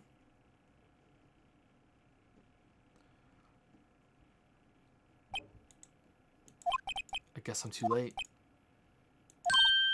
Hey! Nick, Maya. So, you're leaving. Yeah. It's hard being a spirit medium who can't talk to spirits, and I think you'll do fine without me, Nick. Be good, okay? Alright, see you later. Wait. What? I never could have saved Chadworth without your help. Huh? On the last day of the trial, I heard her. I heard Mia's voice. You heard my sister? Yes, only her voice, but still. It was at the very end when I thought we'd lost everything. Well, that's my sister for you. Detective Gumshoe helped, and Mr. Grossberg, and even Larry. I'm the only one who couldn't help. I was useless, Nick. But you were the one who stopped Von Karma, Maya. Huh? I didn't do anything. All I did was wander around in a daze. Sorry, but I have evidence that you helped. Evidence? Show Maya some evidence to cheer her up. Oh shit, you can fuck this up, can't you? Oh no, I'm a lawyer. Fuck, I can't save it. I can't save it. What is it? I kind of want to cheat with chat. Your mom. Your mom? Okay, what did she help with? I can't remember.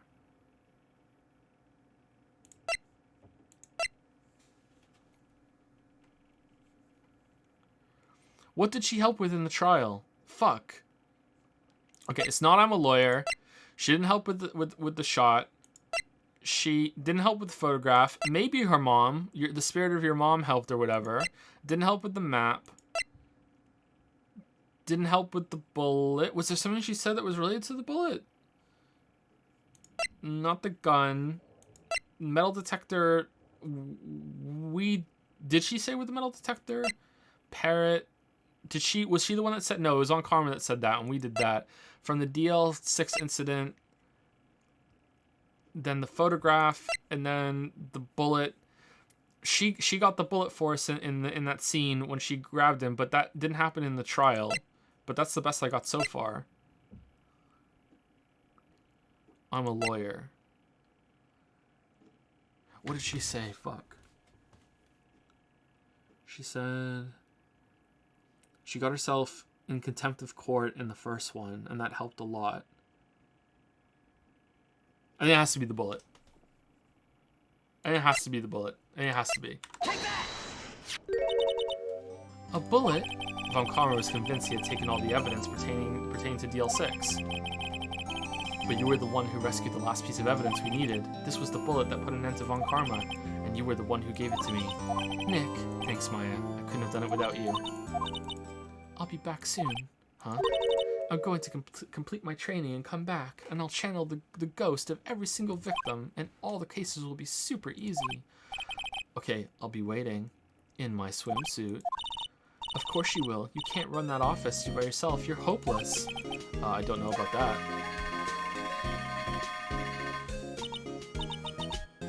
So, this is it. See you soon, Maya.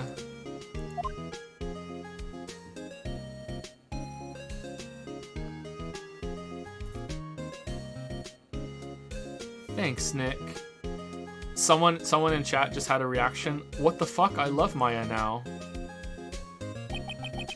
And so my story ends. Time to turn a new page and say goodbye to the novice defense attorney that I once was.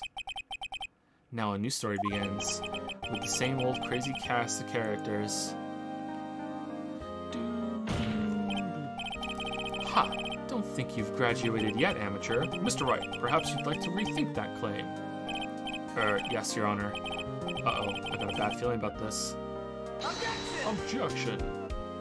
Objection! Concept, script direction, shoot, Takumi. Okay, so apparently there's another case and it was DLC? How did a fucking DS game get DLC? Hey pal, Mr. Showerworth came down to the precinct to wish me a happy whatever. Talk about a pleasant surprise. Whoa, Detective Gumshoe! Then he hung his head low and went right back outside. Kind of like he was embarrassed or something. Strange, huh?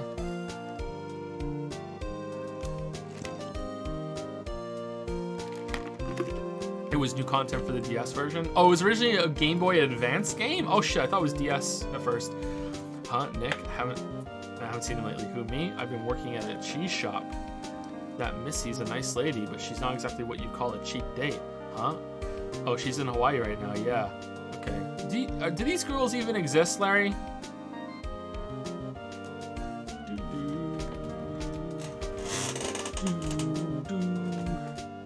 Oh, it's Payne! Who? Right? Yeah, I remember him. I hear he's been busy lately. You know, not to ring my own bell, but I sort of taught him everything he knows. I'm sure he's grateful. Wait, grateful?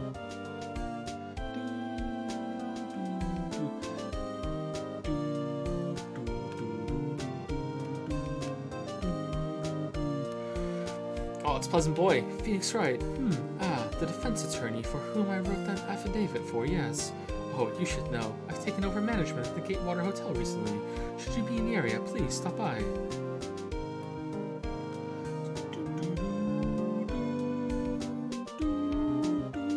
Oh, well, this is going to take a while for having a cut in every single person. Oh, it's you. Phoenix Wright? Ah, yes. Mia's understudy, was he not? I wonder how he's doing. Haven't seen him of late. Who are they talking to? Ah, the days of my youth. Like the scent of fresh lemon, you see.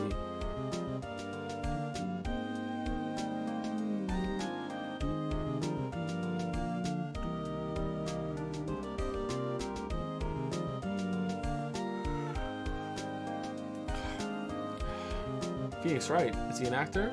Well, I'm not buying it. You can't be a star with a name like Phoenix. Did you know that it is using through everything says that I'm supposed to give this training?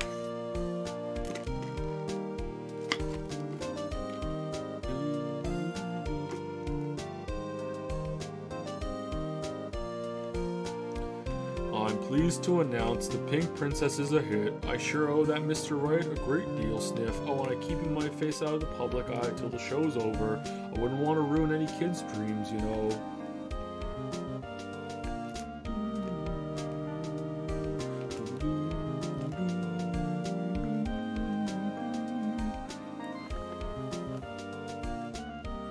Oh, I got a letter from Maya the other day. It sounds like she caught a cold standing under a waterfall. I wanted to visit, but didn't have time, so I sent her some Pink Princess trading cards. She says she can't buy them where she is. What kind of place is she living at anyway?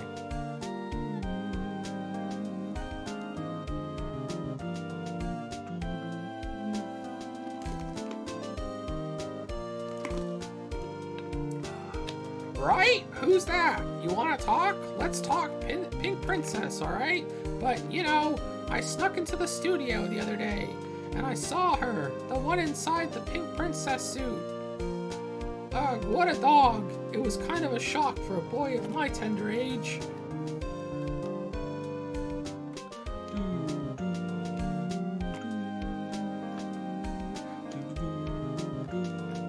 Oh, for walks in. Yeah, I remember right. That lawyer guy, huh? Me? I'm in training to become a paranormal photographer.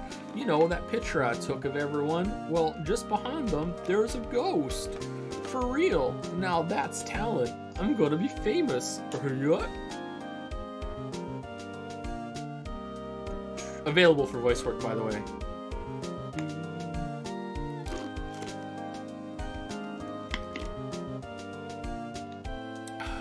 Victory. Confetti. Ghost boobs. Convenient that, you know, there was room for her in the shot.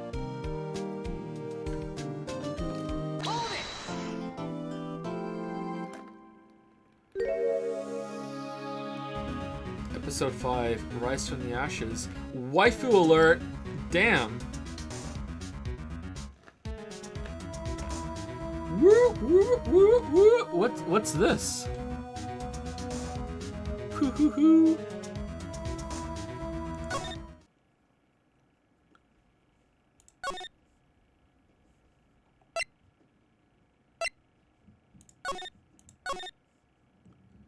Okay, it's not just gonna start, is it? Oh no. No, no, we're done. Whoa, the budget. This is my city.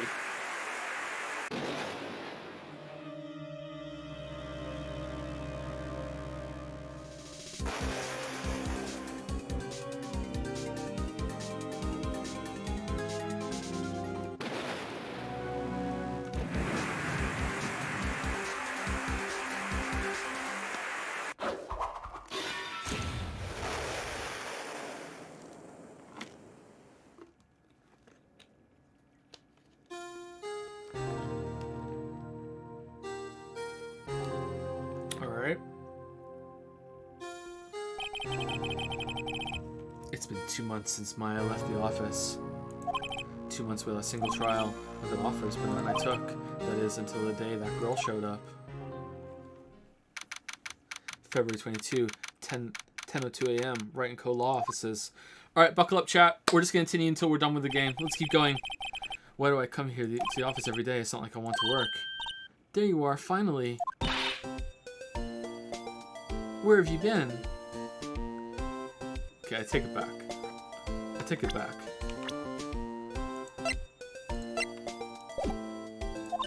My sister's trial is tomorrow. Who are you? Doesn't matter who I am. It only matters who you. Oh, is she the Maya for this? Is Maya gone for this whole story? Oh, that would be awesome. A story without Maya. The famous defense attorney, Mia Fey. Oh, you're not Mia Fey, are you?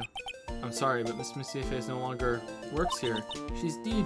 So you are the coffee boy? And Phoenix Wright, defense attorney. Right, wait. You're the Phoenix Wright? The Phoenix Wright from the Chadworth murder case? Yes, that's correct. It wasn't Chadworth who was murdered, though. Ooh, what's your name? Then we can stop. That's a relief, then. You're better than nobody. I'm sorry, I'm afraid I'm not taking cases right now. But you are Phoenix Wright, right? The undefeated defense attorney? Look, I'm not accepting any new cases. I'm sorry, but you'll have to try elsewhere. Why are we not taking any new cases, Phoenix? Please, I'm out of time. But please, you have to help. It's my sister.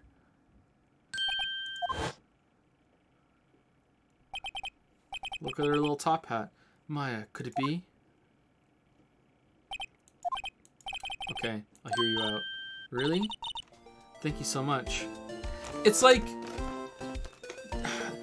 these anime games and stories, it's like they're afraid of having any sort of subtext at all, right? Which means I should just love them, right? This is my jam. Here we go.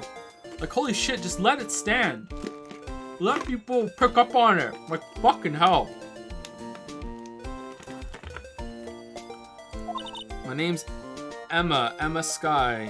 I'm a scientific investigator. Are you blue and so am I?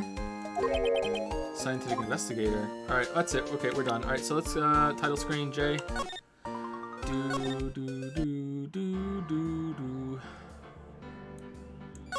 Alright, so let's see. We can get back to it, right? Okay, so tomorrow we'll start this. So, episode 5, Rise from the Ashes. So these two are the sisters because both of their eyes are blue, so they must be related. I don't know what this fucking Monokuma disaster is. Okay. Okay, so usually at the end of stream I go do through monocoins and fan art and stuff, but I'm an hour over, so I'd rather not rush the fan art or anything. Should we start it with tomorrow at the beginning? I think that probably would be the best thing to do, right? Apologies. Let me say thank you real quick to some people. Squeaky chair, squeaky chair. So that trial was okay. I liked some of the moments for it. I think some of you might be surprised that I'm okay with the parrot being on trial and I'm okay with using the metal detector to find the bullet, but I'm not okay with like bullshit like why was the elevator airtight? I think that some things can be like outrageous and still in tone, but then there's things that aren't trying to be outrageous, they're just like completely unreasonable bullshit, you know, to use the technical term. So that's why, like, I think the metal detector, like, it comes back and it's like, holy shit, that's still relevant somehow, awesome. And it was set up in a kind of in a cool way as well. But yeah, overall that was entertaining. I'm not sure how it was as a mystery or anything like that. So far I don't think any of the stories have had good mysteries. They're just entertaining stories, and that's fine. Like, I'm enjoying that for what it is.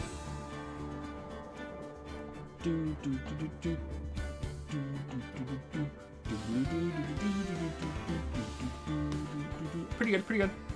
I'm enjoying my time with the game for sure. Thank you, Anti-Skill, for the win for the 5-month resub. Thanks, Detective Gumshoe. Thanks, Detective Gumshoe.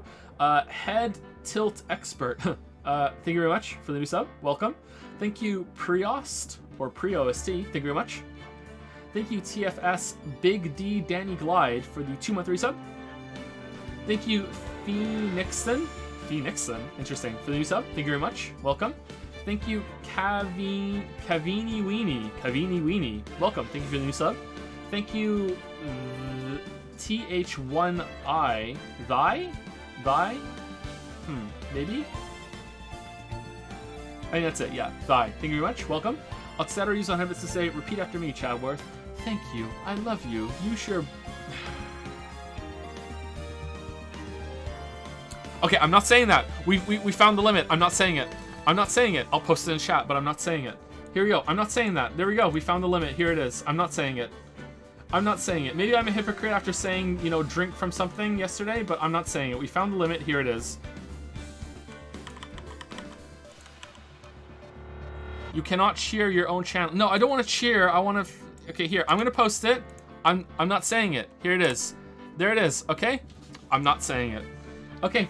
Thank you, etc. Thank you for showing us where the line is. All right? Thank you, Aluminium, for the 12-month resub. Well, welcome to the 1-year club, Aluminium, with the message lol. Thank you, Aluminium. Puckered Starfish has used 500 bits. I can't catch these streams. Hope I can catch the YouTube soon. They'll probably be up in YouTube. Doom is going up right now. The Resident Evil 3 stream has to go through a copyright resolution. Mortal Shell streams are going to start rendering right after this. I've already got it set up. I just need to hit the button. And then there's going to be Outer Wilds stream after that. So the Ace Attorney should probably start going up in about 3 weeks, I think. Maybe. Depends on how it goes with the copyright strikes and everything. Could be months, depending on the copyright strikes. But yeah, that's it. Oh, thank you, Bucket Starfish. Okay, cool. All right. So I'm okay. So here's another thing that we're actually gonna do real quick because I wanted to say this, and then I can just peace out after dropping the bomb. We're banning copy pasta. We're banning copy pasta. It's fine now. It's at the end of the stream. That's fine. There's nothing serious going on right now. But we're banning copy pasta. That's the end of it. There will be some times that it's okay. Like if I bait chat into copy pasta, you know, we'll feel it out. Like I don't think you won't get banned for posting copy pasta unless you get warned a couple of times. I don't want to be the kind of streamer that has the copy pasta. So copy pasta. You know, if you make copy pasta and you write a long message and that's it, and it gets repeated like 2 or 3 times, I'm okay with that. But if you guys are gonna spam copy pasta for like long time all the other time, like that's banned. Okay. Also, unrelatedly, we should probably add some new Twitch mods. So if you want to be a Twitch mod, please let me know. Message me on Discord with your application for if you want to be a Twitch mod. We'll add a couple new ones.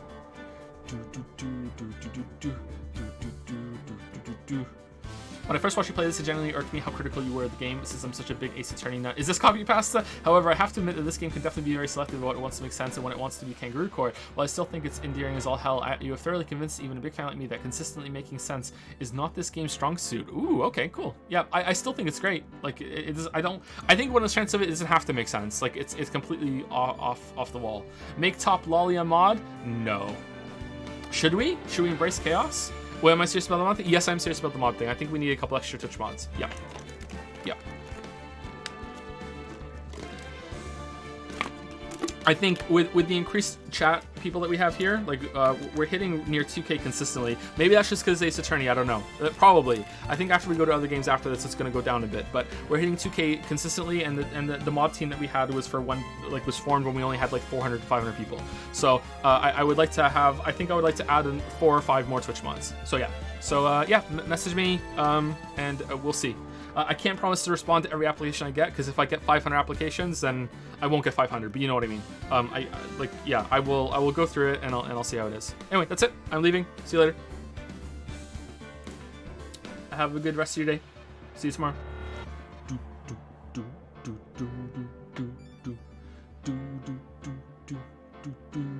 Squirrel.